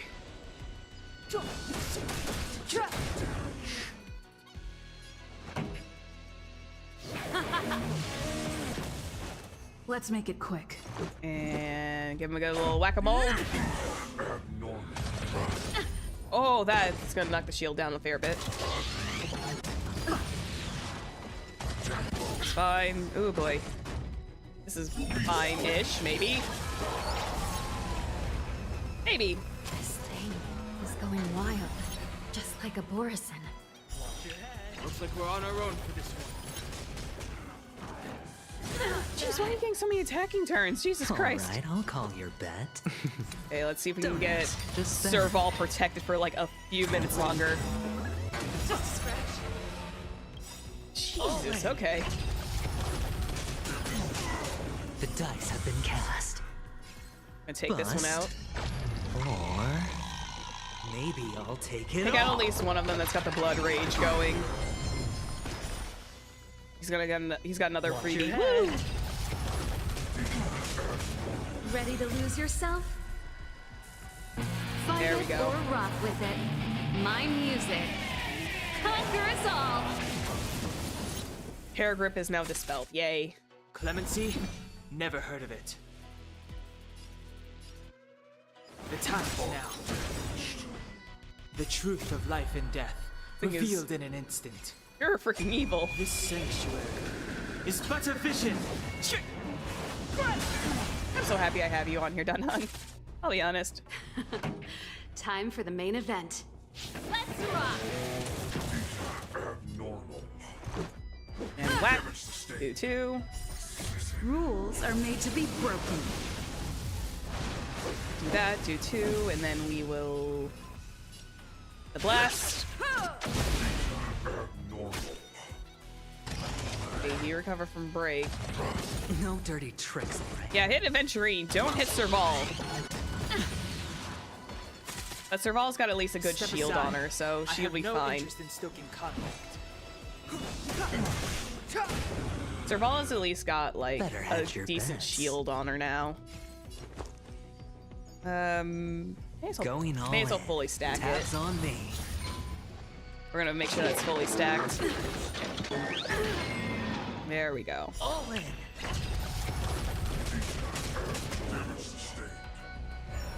Moon Rage has ended. Okay. This song's just for you. This is our chance. And whack. This one might be a little bit slower because I'm still like a little low on some levels. I might also need to change Serval's light cone out at some point. Now if I do this, that takes out that one. Clemency? Does not. Never heard of it. Okay, never mind. It's okay. We got this. That takes another one out. The truth of life and death. And then revealed we in an instant. handle this one. This sanctuary is but a vision. Not bad for handling this at a low level pace, I suppose. Let's rock! There's only one of them left. There's only one left, so it'll be fine. Ready to lose yourself? Fight it or Now rock let's do with this. it. My music. Conquer us all! Beautiful. And Aventurine's pulse should take it out. Bust. Or Please take it out, Aventurine. maybe I'll take it all. Save me. Honestly, it's fine. I don't mind having like some complicated fights once in a while. But how is this even possible? The Spiritfarers follow the protocols, cutting off power to the mechs and sealing the crates. How could these mechs still start moving? It's just like what happened in the Artisanship Commission before. These goods went haywire and attacked everyone in sight. Yeah. I think Sha mentioned there's some biological tissue inside the mechs. The Alchemy Commission members examined them and found some unusual structures within. These things showing up in the shackling prison can only mean one thing. They're trying to get in from the inside out. A prison break. That too. And whoever delivered these goods clearly wanted them to go through the Xianzhou's strict inspection process to show the Skyfaring Commission and Cloud Knights how dangerous they were. They wanted these mechs to end up right here in the shackling prison. They're trying to break out Hule. Yeah, they're trying to break out Hule. Which makes a lot of sense. But why would the Intelligentsia Guild make something like this? Unless there's someone inside the Intelligentsia Guild who wanted this to happen. If these things already started taking action while nobody was paying attention, then the whole prison is in trouble, I'm afraid. But the Borisin attacking the IPC ship, meaning this was thoroughly plotted out. And to make things worse, another group of visitors just entered the depths of the shackling prison. The messengers from the Xianzhou Yanqing. Yeah. And the prisoner they came to visit might be the target whom these wolf-shaped mechs were delivered here for. If that vicious beast manages to break free, it will be a catastrophe for the Xianzhou Luofu. Anya's serious. A few moments prior, Zhuye and Yaoqing, the messengers, bottom of the prison. Here we are. Have we arrived already, Your Honor? Shouldn't there be a cage here? Yeah. The most notorious felons are locked away in the solitary delves, deep down in the prison. Those delves can't be opened without proper authorization. The blue bird paves the path, and the Stygian lanterns illuminate it. Help me light up these lanterns, and the way to the bottom of the shackling prison will reveal itself. Chacho, I'm pretty sure that I've was given not a you good the time to think about diagrams food. for lighting the lanterns. Please take a look. So I need to go from 1, 3. From the bottom to the top. Okay, so Awaken the Sky Crane. Okay, so let's see. On the bottom, which would be this one.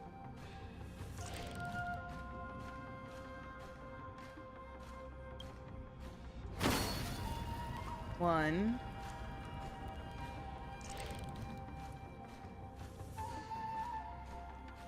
Two. Yeah, because it goes from there, there, and then bounces back to 3. Bottom to top. It shouldn't be that hard if as long as you were aware of, like, it was just saying from bottom to top. There we go. Not bad. It could even use some more intensity. Dang. Oh, that's cool. Oh, that's also terrifying, too. Oh. Could you imagine us playing this game with some surround sound? Like, imagine if you were watching it, you were playing this on, like, something with some surround sound speakers. That would get you really involved. When a key is shaped like a colossal sky-bearing column slots into a keyhole that unlocks the path to the shackling prison crypts where criminals of high severity are held in subdued captivity. That was the Nether Key, the key that keeps felons locked away behind the ultimate gate. Let's go. Oh yeah, if The path is open. Once we descend to the bottom of the prison, please do not do anything reckless. Yeah, just another thing. Jiaoqiu rerun would be another one that I would save for. Jiaoqiu rerun banner. Because I was asked earlier about some reruns, it's like, I would say for Jiaoqiu.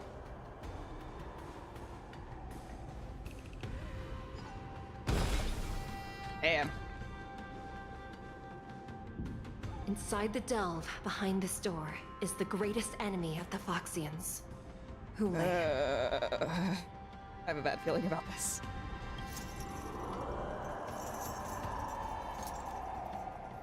This would have been a great time to play this around Halloween.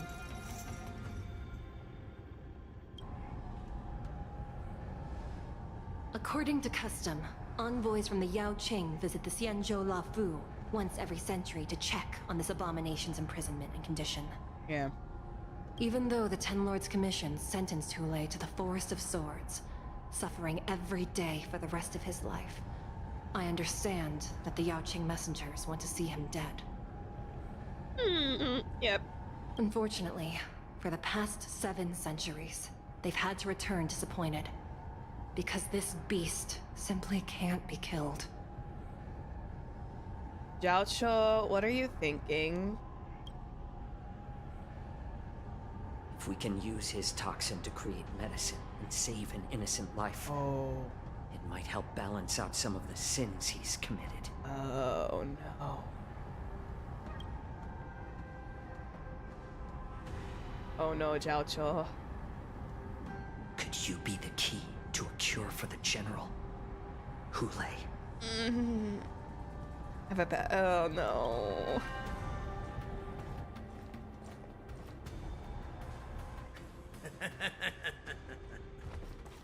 And once again, the envoys of the Yaoqing will leave disappointed.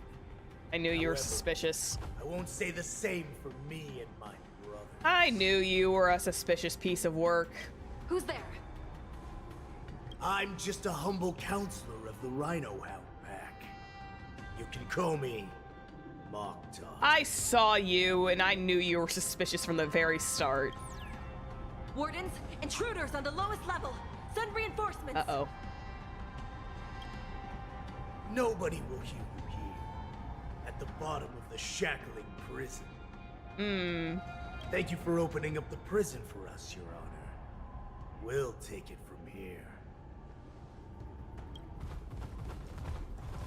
No wonder I kept smelling that familiar stench. So it wasn't just my imagination. Do your thing, Moza. Moza! We mustn't let these abominations get any closer! Moza! Let's go! Detestable things. There are too many of them. Once we were inside the shackling prison, We found soldiers available to us everywhere. Going all in. Tabs on me. Let's get everybody shielded up. Let's go. Let the enemy strike first, and then take them by surprise. See, this is why I love Jiaocho's idle animation. That star anise is just so cute. Needs a little more heat. I'm a sucker for that particular stance. Keep up. My tempo.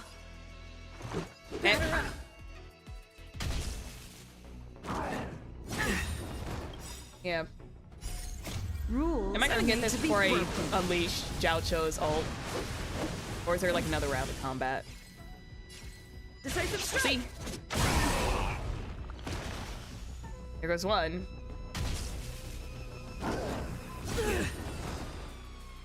Better hedge your bets. We're gonna take out this one. Stop. Jiaocho? Turn up the heat. I suggest you surrender now. Okay, so there was more. Of course, I'll still kill you all. But I promise it'll be swift. Hmm. Since you're already here, I love him. why not have a meal? Oh, that face. That face, man.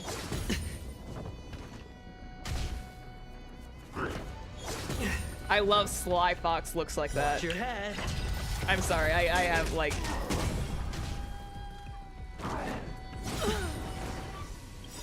The dice. Small moments like that are like very subtle. It's like, oh wow. Bust. Okay. Or maybe I'll take it all. Bada bing, bada boom. Get Aventurine in the room. Looks like I've got a winning hand. Yeah. Can't lose this one. Better to make no move than wait for your move. I love him. Let's add more seasoning. God, good crowd today. he's dangerous. If I ever got Jiaocho and I built him the right way, he's a terrifying person. There's another one down. Let's go. And How presumptuous. Die now. oh, there's another round. Leave Okay. if you can, Moza.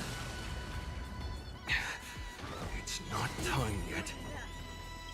Ready to lose yourself? Oh, he's plotting time for Mozza. Fight it or rock with Mozza. it. My music. I'm so used to calling him Mozza. Conquer us all. I know his name is like Mozza.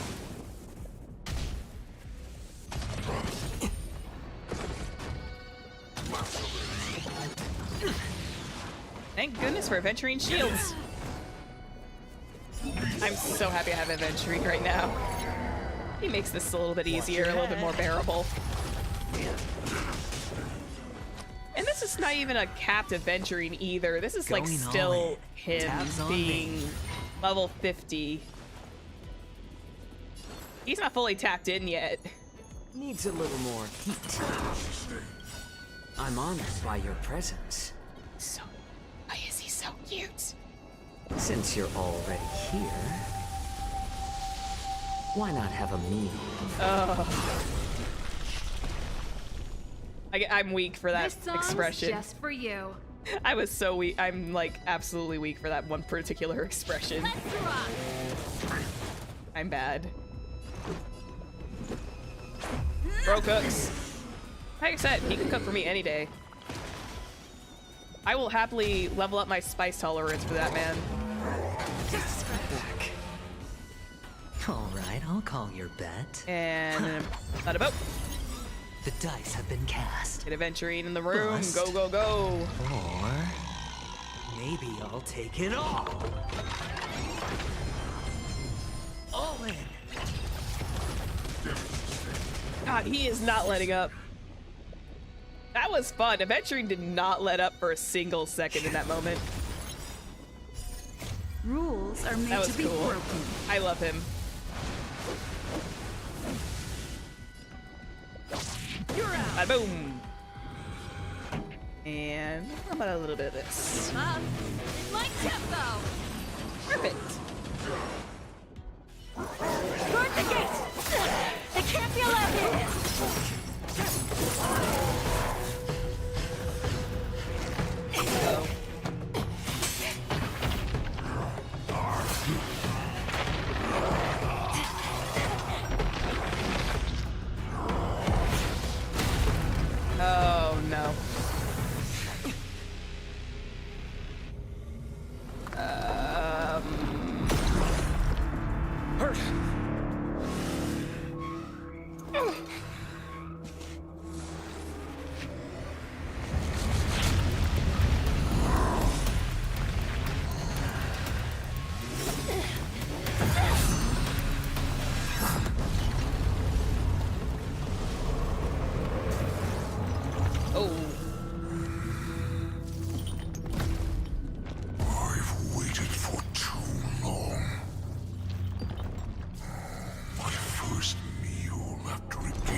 been a long time.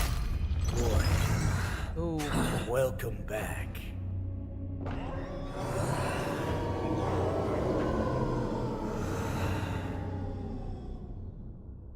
That's not a good.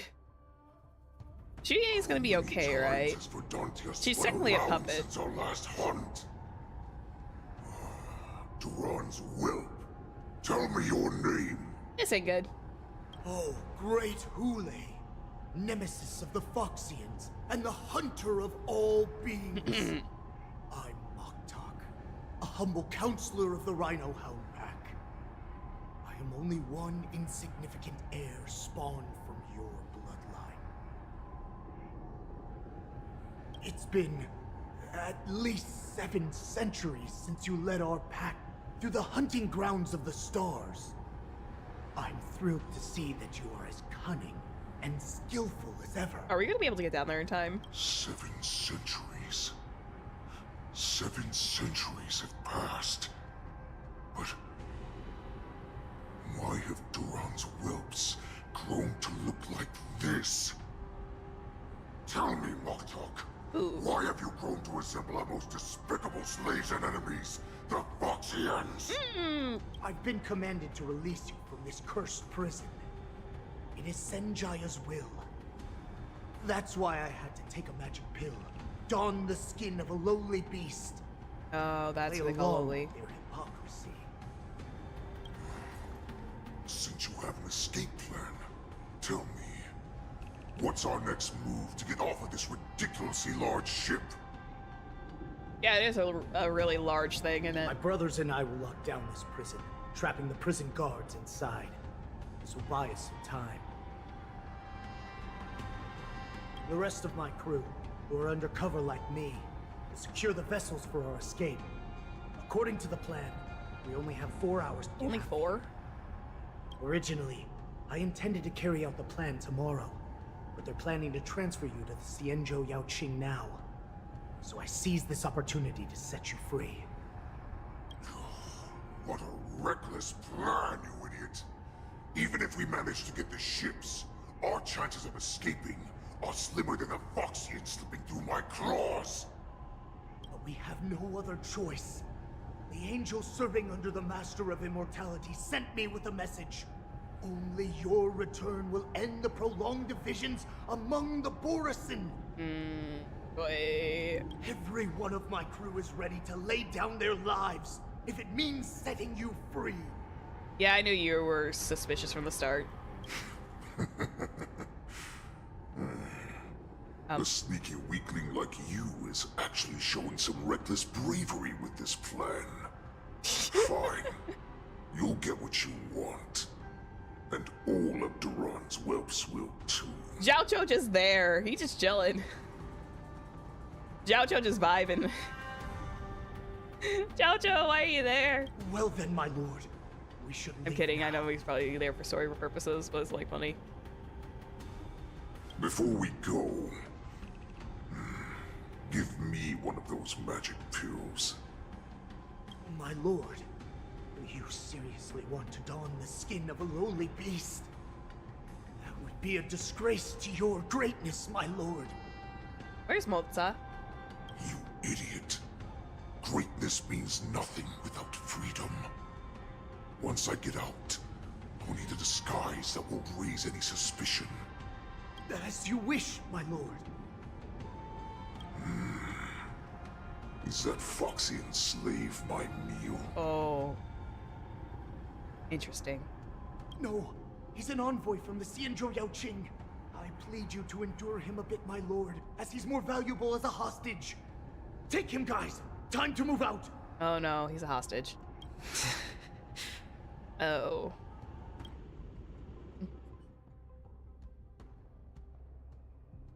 Yeah, we're... Madam Hanya, the wardens in all areas are regrouping. Those Ingenium enemies are wandering around and causing heavy casualties. Bye. And to make things worse, those iron wolves broke open the cages and let the criminals out. We've called for backup, but it seems like all communication is jammed. Zhao Cho just like man standing emoji. Let's preserve our strength and first take down the isolated prisoners. By decree of the 10 Lords, All prison breakers and intruders shall be apprehended, dead or alive. Just a short time ago, the nether key mechanism was activated. It was probably Madame Shui and the Yanqing messengers, heading to the bottom of the prison. Given the situation, I'm afraid that area is exactly where our enemies are targeting. Might be a little too late for that. We mustn't let that vile beast escape from its cage. Ah, boy. We've gathered all the prison guards who can still fight, and we'll split up and secure each floor. Go! Those intruders are quite bold. They must have been planning this for quite a while. So Zhuyi will be okay because technically Zhuyi's body is a puppet, so I'm assuming she's got more somewhere. Indeed, but Borisin tend to favor direct and aggressive approaches. Crafting careful and precise plans like this is simply not their style. Let's focus on the current situation right now. Please help me. We will. Looks like our testimony will have to wait, huh? What's the fastest way to the bottom of this prison, Miss Hanya? If we don't get there quickly, we'll soon be outnumbered by all the enemies inside. We'll have to bend the rules. Please, follow me. Are we gonna, like, phase shift through it? Prisoners must remain in place and obey the By decree of the 10 Lords, all prison breakers and intruders shall be apprehended, dead or alive. Yes, ma'am! Let's keep it going for a bit longer. Yeah. You just like start phase shifting through the prison. That'd be great. Give me a long run anyways. Jum! Hold your position here. Eh? Yes, ma'am. Oh, she's just talking to them. I hear the words "hold your positions," and I need a few freeze. tools if we want to reach the bottom quickly. Follow me to the next floor. Next hold. The path is cut off. Someone must have altered the mechanism. No matter. It'll just require a bit more work to get through. Oh, and the side crane is down too. What's this? Oh, I see.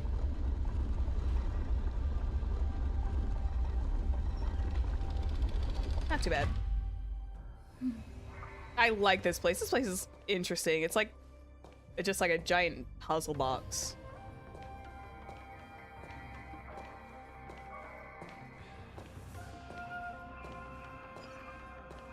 Smash.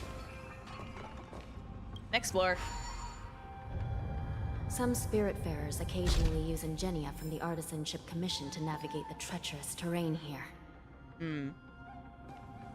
Normally, using devices like the shifting screen is strictly forbidden, as they could help prisoners escape. Oh, so we're bending this kind of rule. Given the urgency of the situation, let's just ignore the usual regulations. Whee!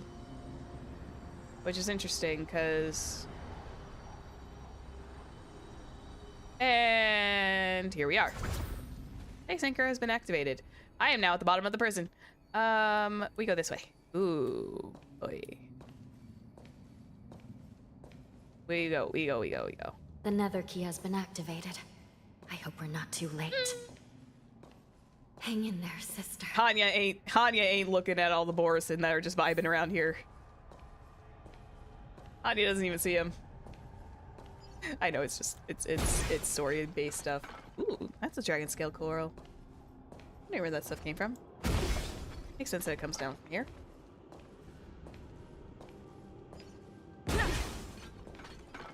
Smashing pots along the way, they don't care. They may not care about a couple of, like, small pots. Boy. Oh, they're dead. Oh yeah, this is literally the, or this is literally there was a our fierce fault. battle here not long ago. Oh yeah, that was our fault. The gate to the prison delve is wide open. Hule has managed to break free. And somehow get around us. Where are the Yanqing messengers? And where's my sister? Are they still alive? Let's look around. Moza? Maybe we'll find some clues. There's so many Mozas around here somewhere. Because Moza probably went into hiding to watch all this happen. Looks good. Well, there's one. Borisin, judging by the twisted limbs, is likely the massive wolf once had their limbs restrained. Side crane. Shui. Shui is here. Oh. Hearing Stell have... Hearing her Miss have Shui voice bravely lines. sacrificed herself. My condolences, Miss Hanya. The fact that I'm hearing Stell get so many new lines is new to me, and I like it. Condolences. Well, that's unnecessary. Eh. You misunderstand. Thanks to the Ten Lords' blessing, my sister turned into an Ingenium centuries ago. Dying and returning as just a soul to the Hall of Karma's document office has become a routine. Yeah, that's what I thought. She's... I knew because she was like, said her body's essentially a puppet, so she's probably at the Hall of Karma's area now. While I'm not keen on seeing her throw away her body like it's some replaceable part, but... Still has to hurt a little bit. By the way, have you seen bodies that might be the Yanqing messengers? One of them is a Foxian wearing exquisite clothes, and the other wears a dark cloak, like a fugitive. Nope. No. I haven't found any Foxian bodies. Only Borisin ones. So, the intruders and Hule are holding the Yanqing messengers hostage. Or at least one of them. This is the worst situation. With hostages in their grasp, the prison guards can't do anything about the prisoners. If anything happens to the messengers, the relationship between the Yanqing and the Luofu could be irreversibly damaged. We must rescue the messengers, get out of here, and spread the news. We mustn't give up as long as there's a glimmer of hope. Anya, right? Let's go. What's up, Psych What have Rain? you found, Miss Hanya? I busted up Psych Rain. Who might have surveillance footage. Oh. That. What the heck? Reconstruct. It's my sister. Okay. Looks like her soul hasn't returned to the Hall of Karma yet. Clever. She transferred her body into the broken Psych Rain. Or her soul, rather. It's such a critical moment. Her death can give us information that we can turn into an advantage.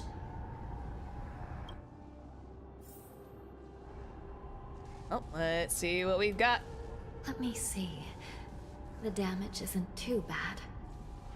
If I can fix it up, my sister will have a temporary Return body. to Burb. We'll fix it, don't worry. Let's see. I needed to get those two in perfect alignment, so...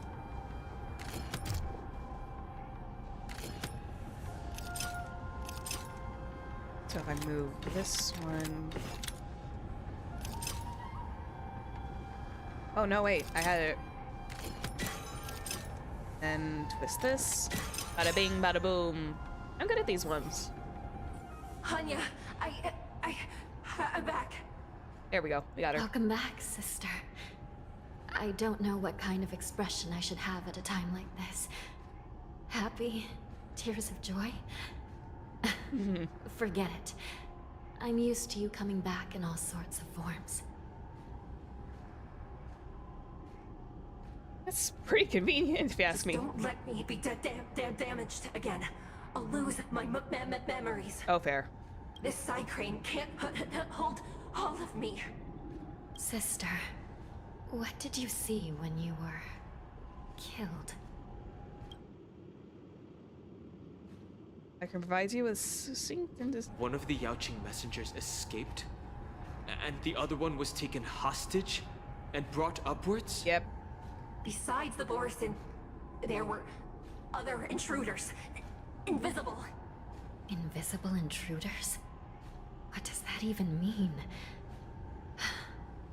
How many conspiracies are tangled up in this mess? Do me a favor, sister. The intruders have cut off all communication between inside and outside the prison. And now you're the only person, the only bird, who can slip out undetected. Make sure you deliver the news to the outside world. I understand. Please be careful, sister. You are different from me. Go! We go!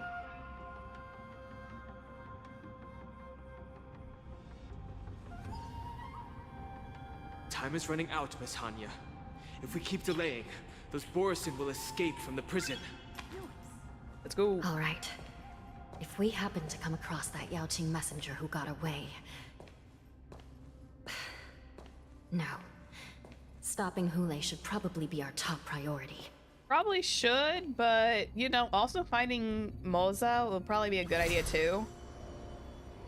But then again, Moza's probably, like, already on the track of following him. You were just playing games as you were going through that stream? Jeez. Cell, priorities, please. I beg of you, your priorities, girl.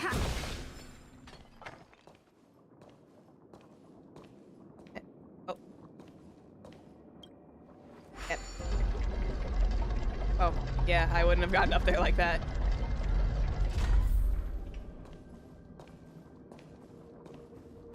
Oza? Wait! Something feels off. Something's approaching us. Hey, Moza. The invisible intruders? Oh! Hello.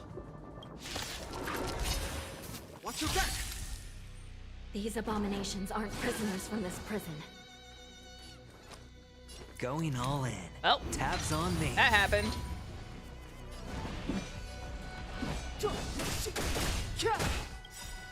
Okay. Ready to lose yourself? Fight it or rock with it.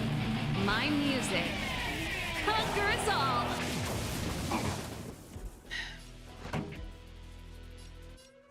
Let's rock! Let's make it quick. And bada boop. That takes out one.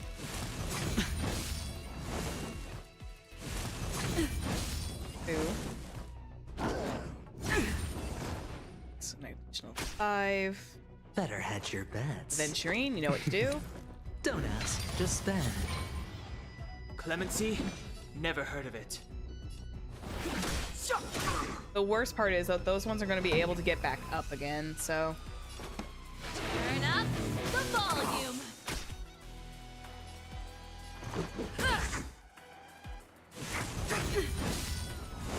I love the stacking on those things. Those shields are now holding fast. All in.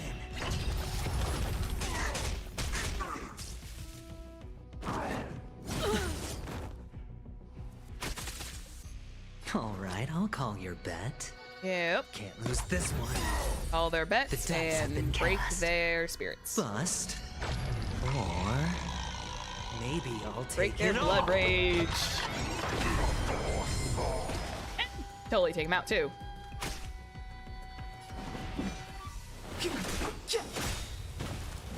They're just gonna get back up again.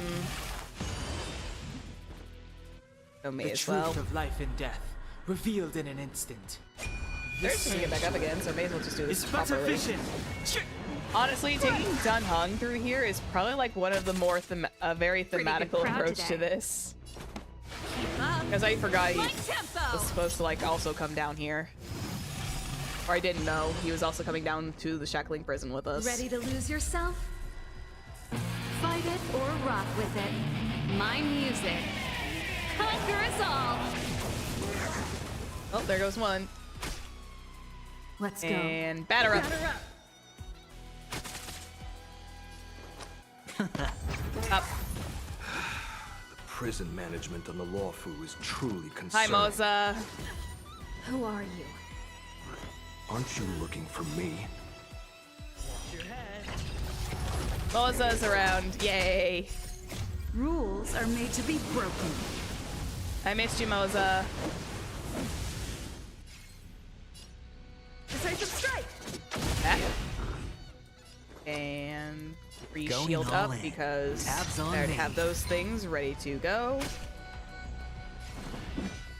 The day I have Aventurine to the point where he's just able to shield without, like, just like one Time time for the main shield event. and then he's just done. Turn up the volume. Here takes out one. There goes two. Essentially his infinite shields, Better hedge your bets. where they barely run out, or they probably will eventually run out. Sir Fall can handle another one. Don't worry about it too much. Before the blood rage kicks in. Time for the main event. Keep up. My tempo. Let's make it quick. Ready to lose yourself? Fight it or rock with it. My music. Conquer us all. Okay, that takes out one of them.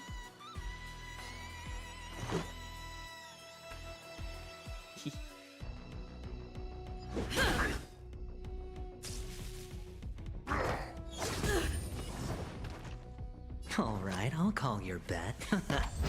At a boot. Step aside. I have no interest in stoking conflict. Karma's leveling his getting his materials and traces. Just yeah. focus on the fight. Wait, another one? Round 3. Alright. The dice have been cast. Yeah, we're gonna take out this one. Bust. Or at least, like, maybe break I'll it take already. it all.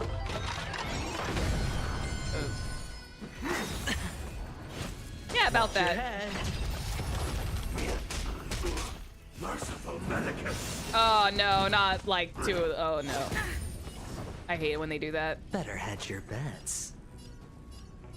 I absolutely despise it when they pull those types of shenanigans. Clemency? Never heard of it. Let's see. May as well take out one of them. The time's now. Pretty good crowd today. There we go. Turn up the volume.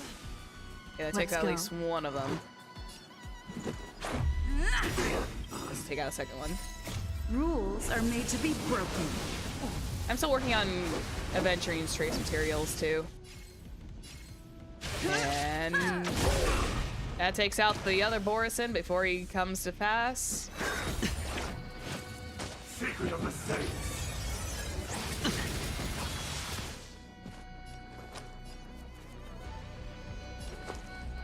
Yeah, it's fine.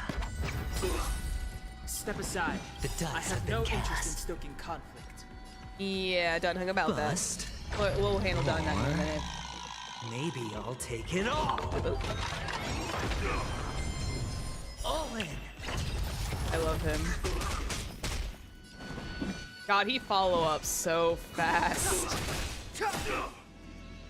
We're literally just ignoring these other few Mara struck. We're just like going after the main one. This sanctuary is Just like forget the small fries. Let's just go after the main one. Even though probably going after the small ones are probably for the better option. Keep up. My tempo. There we go. Fight Another it round. or rock with it. My music. Conquer us all. Oh yeah, you guys come back from the dead, right? This is why I need Pela.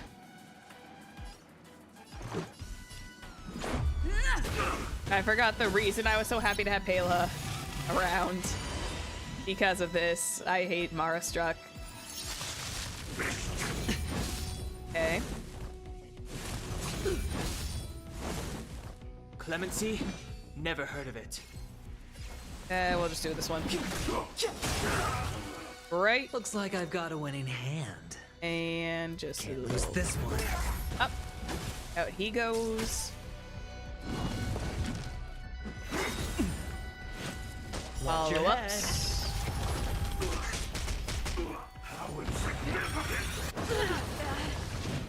I'm glad Serval is like literally surviving just by the skin of her teeth because of Aventurine shields. The volume. Aventurine shields are so disgustingly strong. All right, I'll call your bet. Rules are made to be broken. Oh, my nose. Yeah. Alright. Batter up. I want single target. Oh, this is almost dead. I think like one more. Nope. Step aside. I have no interest in stoking conflict. Damn. I would... Man, he's just like... Oh, there he goes. He got him. Reach the end of the story in your own way. Yeah, this is why he's such a benefit. Like if we're dealing with Mara Struck. Hang on one sec. Can I just my team line up real fast here? I'm gonna keep Dunhung, but I'm gonna switch into Herta. You better be good. My time is precious. We'll have Herta on deck instead. There we go. Probably for the best. Oh, wait. Did I miss something? Oh. Take the route it wants me to go for now, because just adjust this. Oh, I see. It wants me to take the screen. Oh, Moza! Moza, you just vibing. Hello. Moza! Man seems to materialize from shadowy corners of the prison as if he could vanish into thin air at any moment. The fugitive, wearing a dark cloak, spoken of by Hanya, now stands before you. His face is devoid of any expression. Cold and indifferent, yet inexplicably you can decipher his expressions. His expressionless facade, as if he whispered, "You're finally here." The prison management on the Luofu is truly concerning. Yeah. You look better when you were silent. You said that a moment ago. So what if I repeat it? It's the truth after all. The prison management on the Luofu is truly concerning. Okay, Moza, are you good now? At least 2 different groups of intruders infiltrated here. The wolf cubs and these Mara-struck soldiers. Their hiding technique. It's pretty similar to the wind mantle technique used by the Vidyadhara serving Kailorum Venti on the Yanqing. What do you think? Hey, Venti mention! Let's go! Well, never mind if you don't have any clues. Now is not the time to exchange assassination techniques. I'm Moza. My friend fell into the clutches of that wolf. I was planning to escape and report back as quickly as possible. But now it seems... the prison on the Luofu is a real maze, I must admit.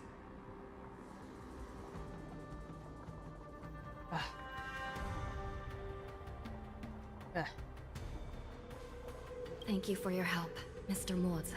Moza. We'll do our best to ensure your friend's safety. I love Moza. No, you can do nothing for him now. And you shouldn't be focusing on his safety at the moment.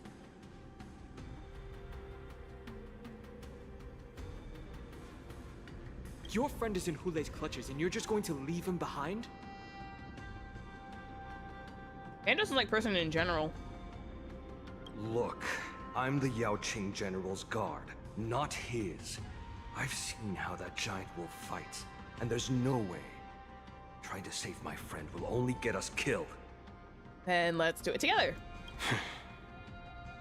I don't know how you think, but I won't throw my life away for a lost cause.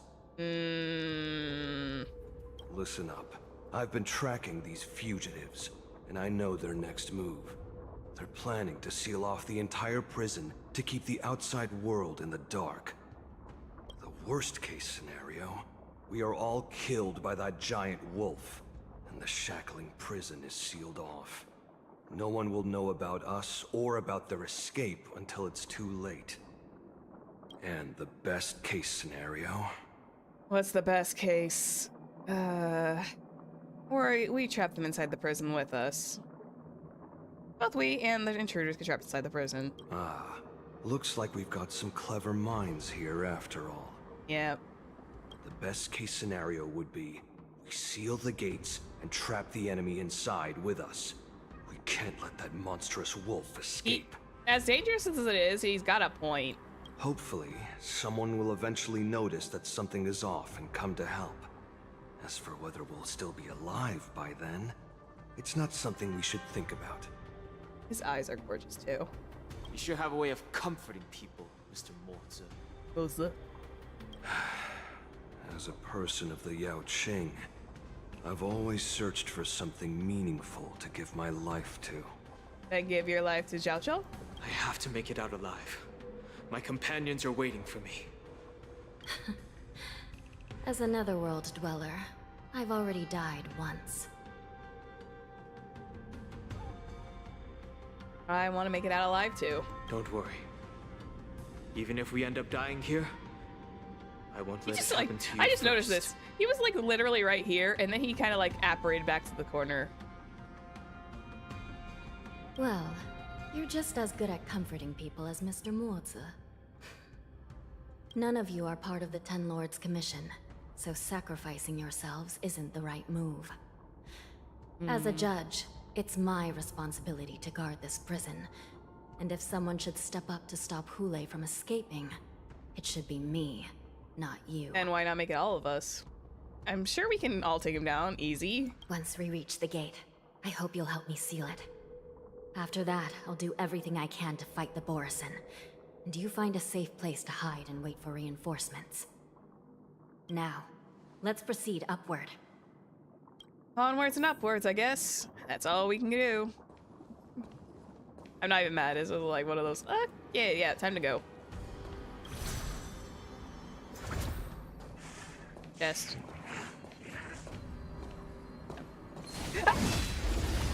Where did you come from? Talking about Mara-struck jump scare, Jesus Christ, okay. Just a scratch.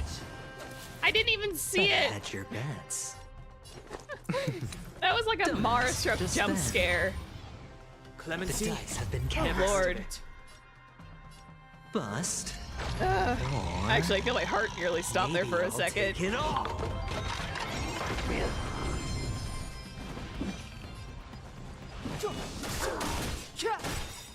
Here we go, switch. Time to twirl! the truth of life and death, revealed in an instant. And take it down. This sanctuary is but a vision. Oh, chat got disconnected again. I told you keep getting disconnected. And bada boom. What are you looking at? Oh yeah, I know. It's gonna hurt. Do you know who I am? That keeps getting disconnected sometimes. It's so weird. Ever see a diamond That's this okay. big? It's all yours. Time to twirl. This is what happens when my loot goblin tendencies will get ahead of me, and I will be like, "Oh yay, I see treasure." Forgets the fact that there's something else in the area too. Step aside. I have no interest in stoking conflict. Boom. Boom. He should be fine. Can't lose this one. Wow. Okay. Dang it, Venturine. Is that all? Oh, I see it now. Oh, I see it. Bye. Bye, bye, bye. Invisible crazies.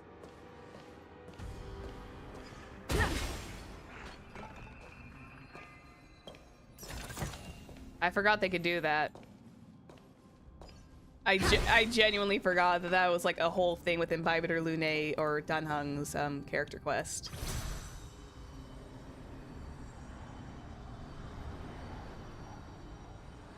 Woo. Okay.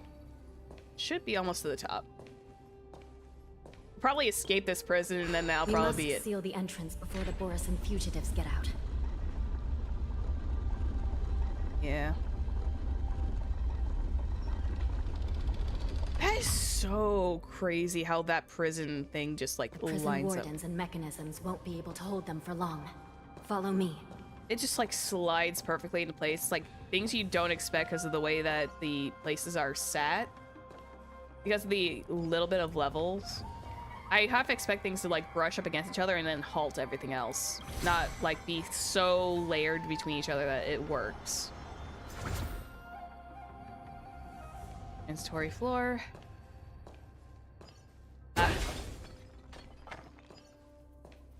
Oh boy. Almost there. We're almost there. The gate is just ahead. Yeah, GTFO. Excuse me. Pardon me, coming through. Bail out. Of course. I will hold them back. Don't let Hule escape. Oh.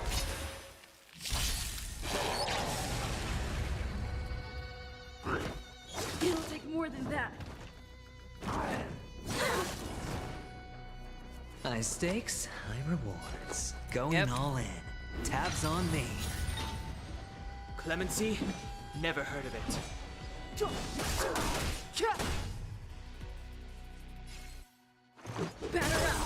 That takes out someone once.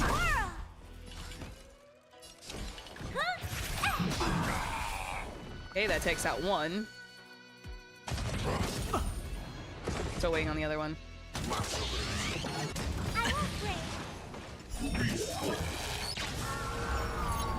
Oh, great. It'll take more than that. Watch your head.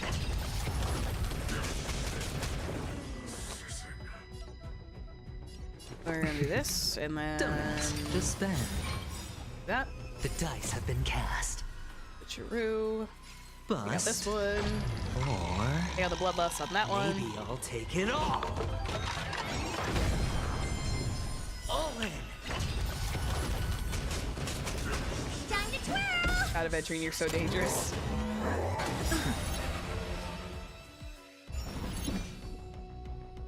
The time is now.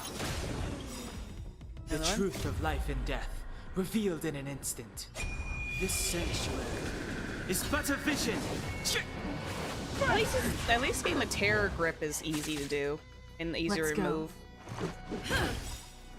Because, you know, you would think you'd be worried about the Rules are terror made to grip be staying, broken. but no, you can literally just remove that easy.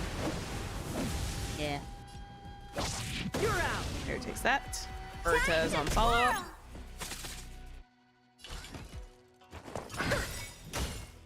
Do you know who I am?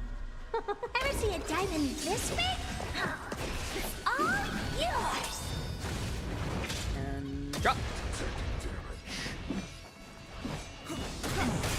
A bit of a slowdown, and up.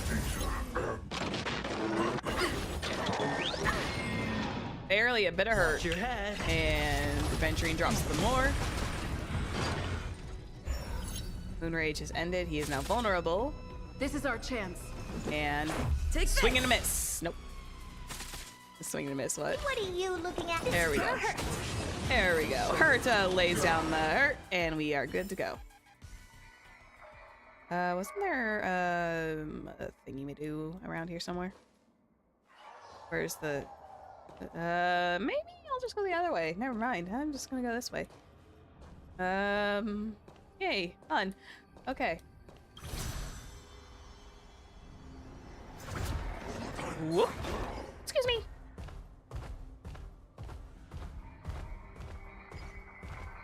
You guys talk a big game, but you're slow as hell.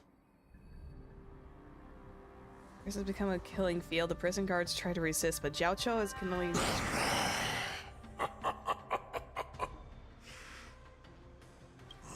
This brings back such familiar memories.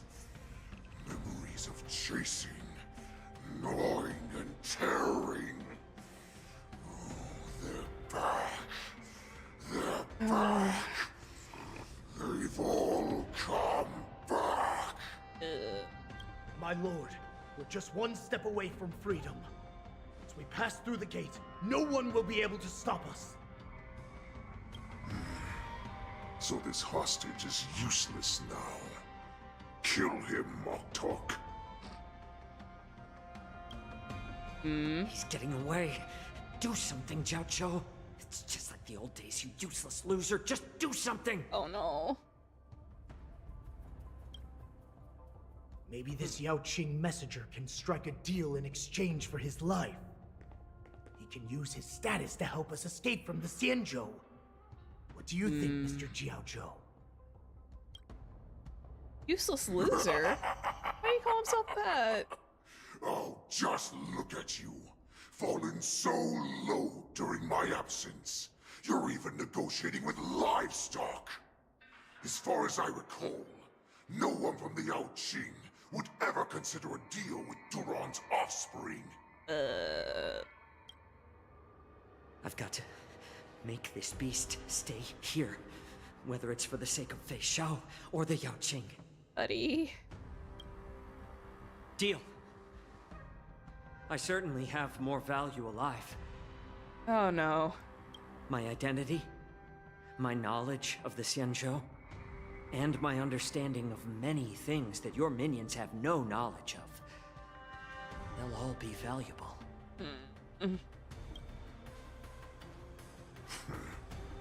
Lowly beast. Muster up that pitiful tongue of yours and plead for what remains of your life. Speak up. I'm afraid you're unaware. The woman who defeated you, Jing Liu. Oh no! She has recently returned to the Luofu. Oh no! It's going great. We're almost done with the prison break, I think.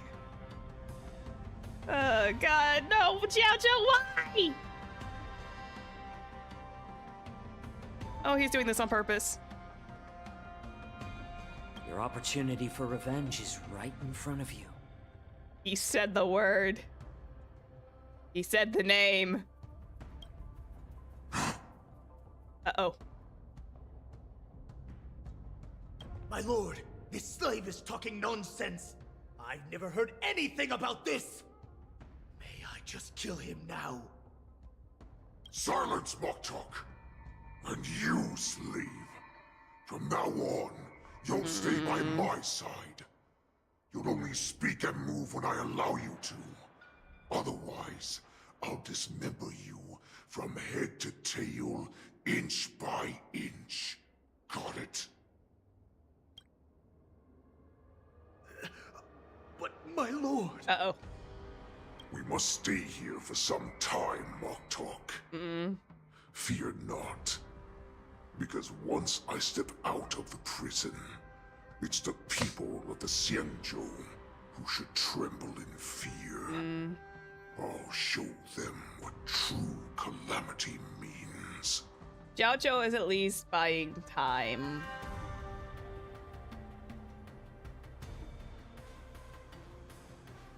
Now, Duran's whelps, follow me!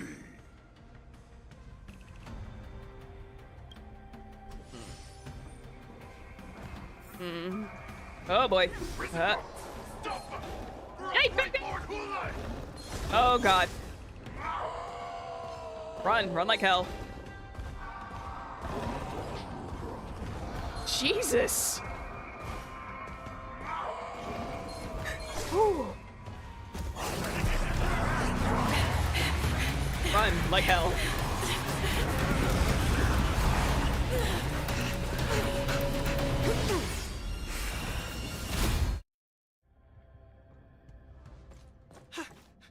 Report! After we lost contact with the shackling prison, we received a message from a Psycrane. The prisoners have revolted, and the criminal Hule is nowhere to be found! Uh-oh. What about the Yanqing messengers? And the Nameless? No news at the moment. We're trying to restore contact with the shackling prison as soon as possible. I see. You're dismissed. Oh. General Jing Yuan, General Hua Yan. It's just as we suspected. The rise of the Ambrosial Arbor was not the end of things, but the beginning. The hand of the Ruined Legion has already sown the seeds of destruction. From this moment on, the Xianzhou Alliance will face an even greater challenge, from both the abominations of abundance and the destruction itself. If this is what they want, I'm always up for a challenge.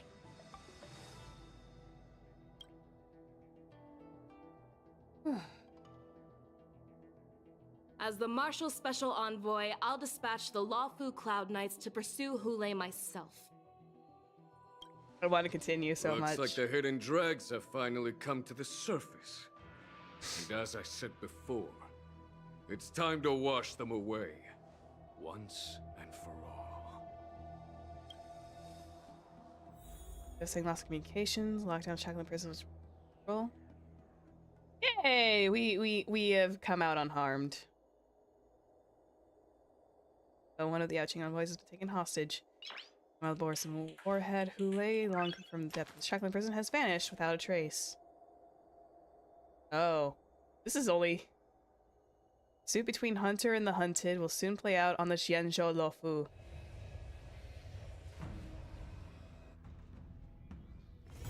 It's still early. Minus Where'd you Duel of know? the Pristine Blue Part 2. At Dawn to War.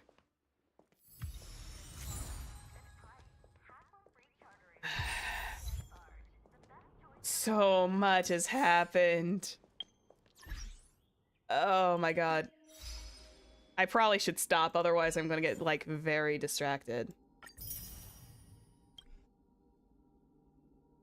This is probably, like, the best opportunity to stop, because this is, like, the entering in the 2 point... I believe we're actually entering 2.5. It's wild. This is insane. I think we've essentially hit 2.5 at this point. We're not in 2.6 yet, which is good. Might continue. I might go a little nuts, and I might do this some more next week. Yeah, we're in 2.5 now. Yeah. Good stopping point. Yeah. Very good. Let's see. How much of the... I'm going to check. What is my conversion rate so far? Checking. I've got 89 for... I got enough for 89 Star Rail passes, so I have, like, I have at least a couple days... like a week and some days.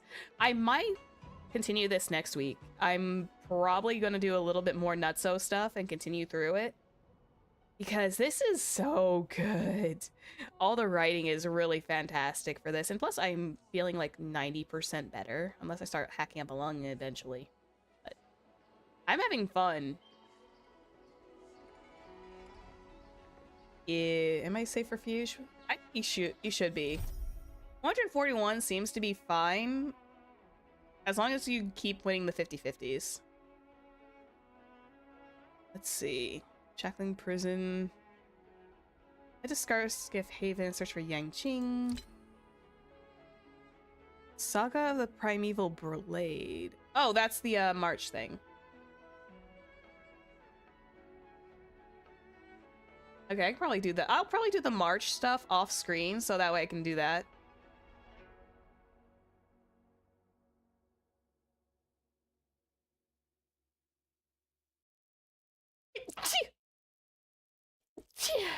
Excuse me. Oh yeah. They're also giving you those 10 free pulls too. Yeah, well, I think everything will be just fine. Whew. I still have, like, a lot of events to clear out, so... yeah, this will be fine. I think this is definitely, like, a good stopping point. I'll try to start working on things next week. I might continue this, because this has been a lot of fun. The Luminary War... we're not even technically in the actual Luminary Wardance. We're still, like, in the other thing. The Luminary Wardance was just, like, the event before 2.5 and 2.6. And that's just an event. That's not even, like, an actual story piece. Oh, my goodness. I'm having a lot of fun. Honkai Star Rail has become like a lot of fun for me, and besides, I think maybe next week would be a good opportunity to kind of like start working on saving up for Sunday. That'll probably be a good idea. Wolfu got the Redemption Act. Yeah. Wolfu was actually still pretty good in my opinion. But yeah. This is a good spot to stop. I can rest my voice for a little while. My head is starting to feel like a little fuzzy. So yeah, probably a good time for me to stop. I got some stuff I gotta do offline. But yeah, I'll see you guys next week, okay? We'll probably do a massive, like, more Honkai Star Rail week because I'm having way too much fun with this game. I swear. I swear I'm, like, addicted to this game by this point. Not even the Gamba. Just addicted to the game and the storytelling in general. Besides, we wanna have, like, I wanna at least be caught up, so that way when we play 3.0, we can play 3.0 when it drops. That'd be great. Or at least 2.7. Yeah. I'll catch you guys later, okay? I'll see you guys next week. I'll head out, I'll get some good rest, I'll have plenty of water, and I'll see you guys then, okay? Bye-bye!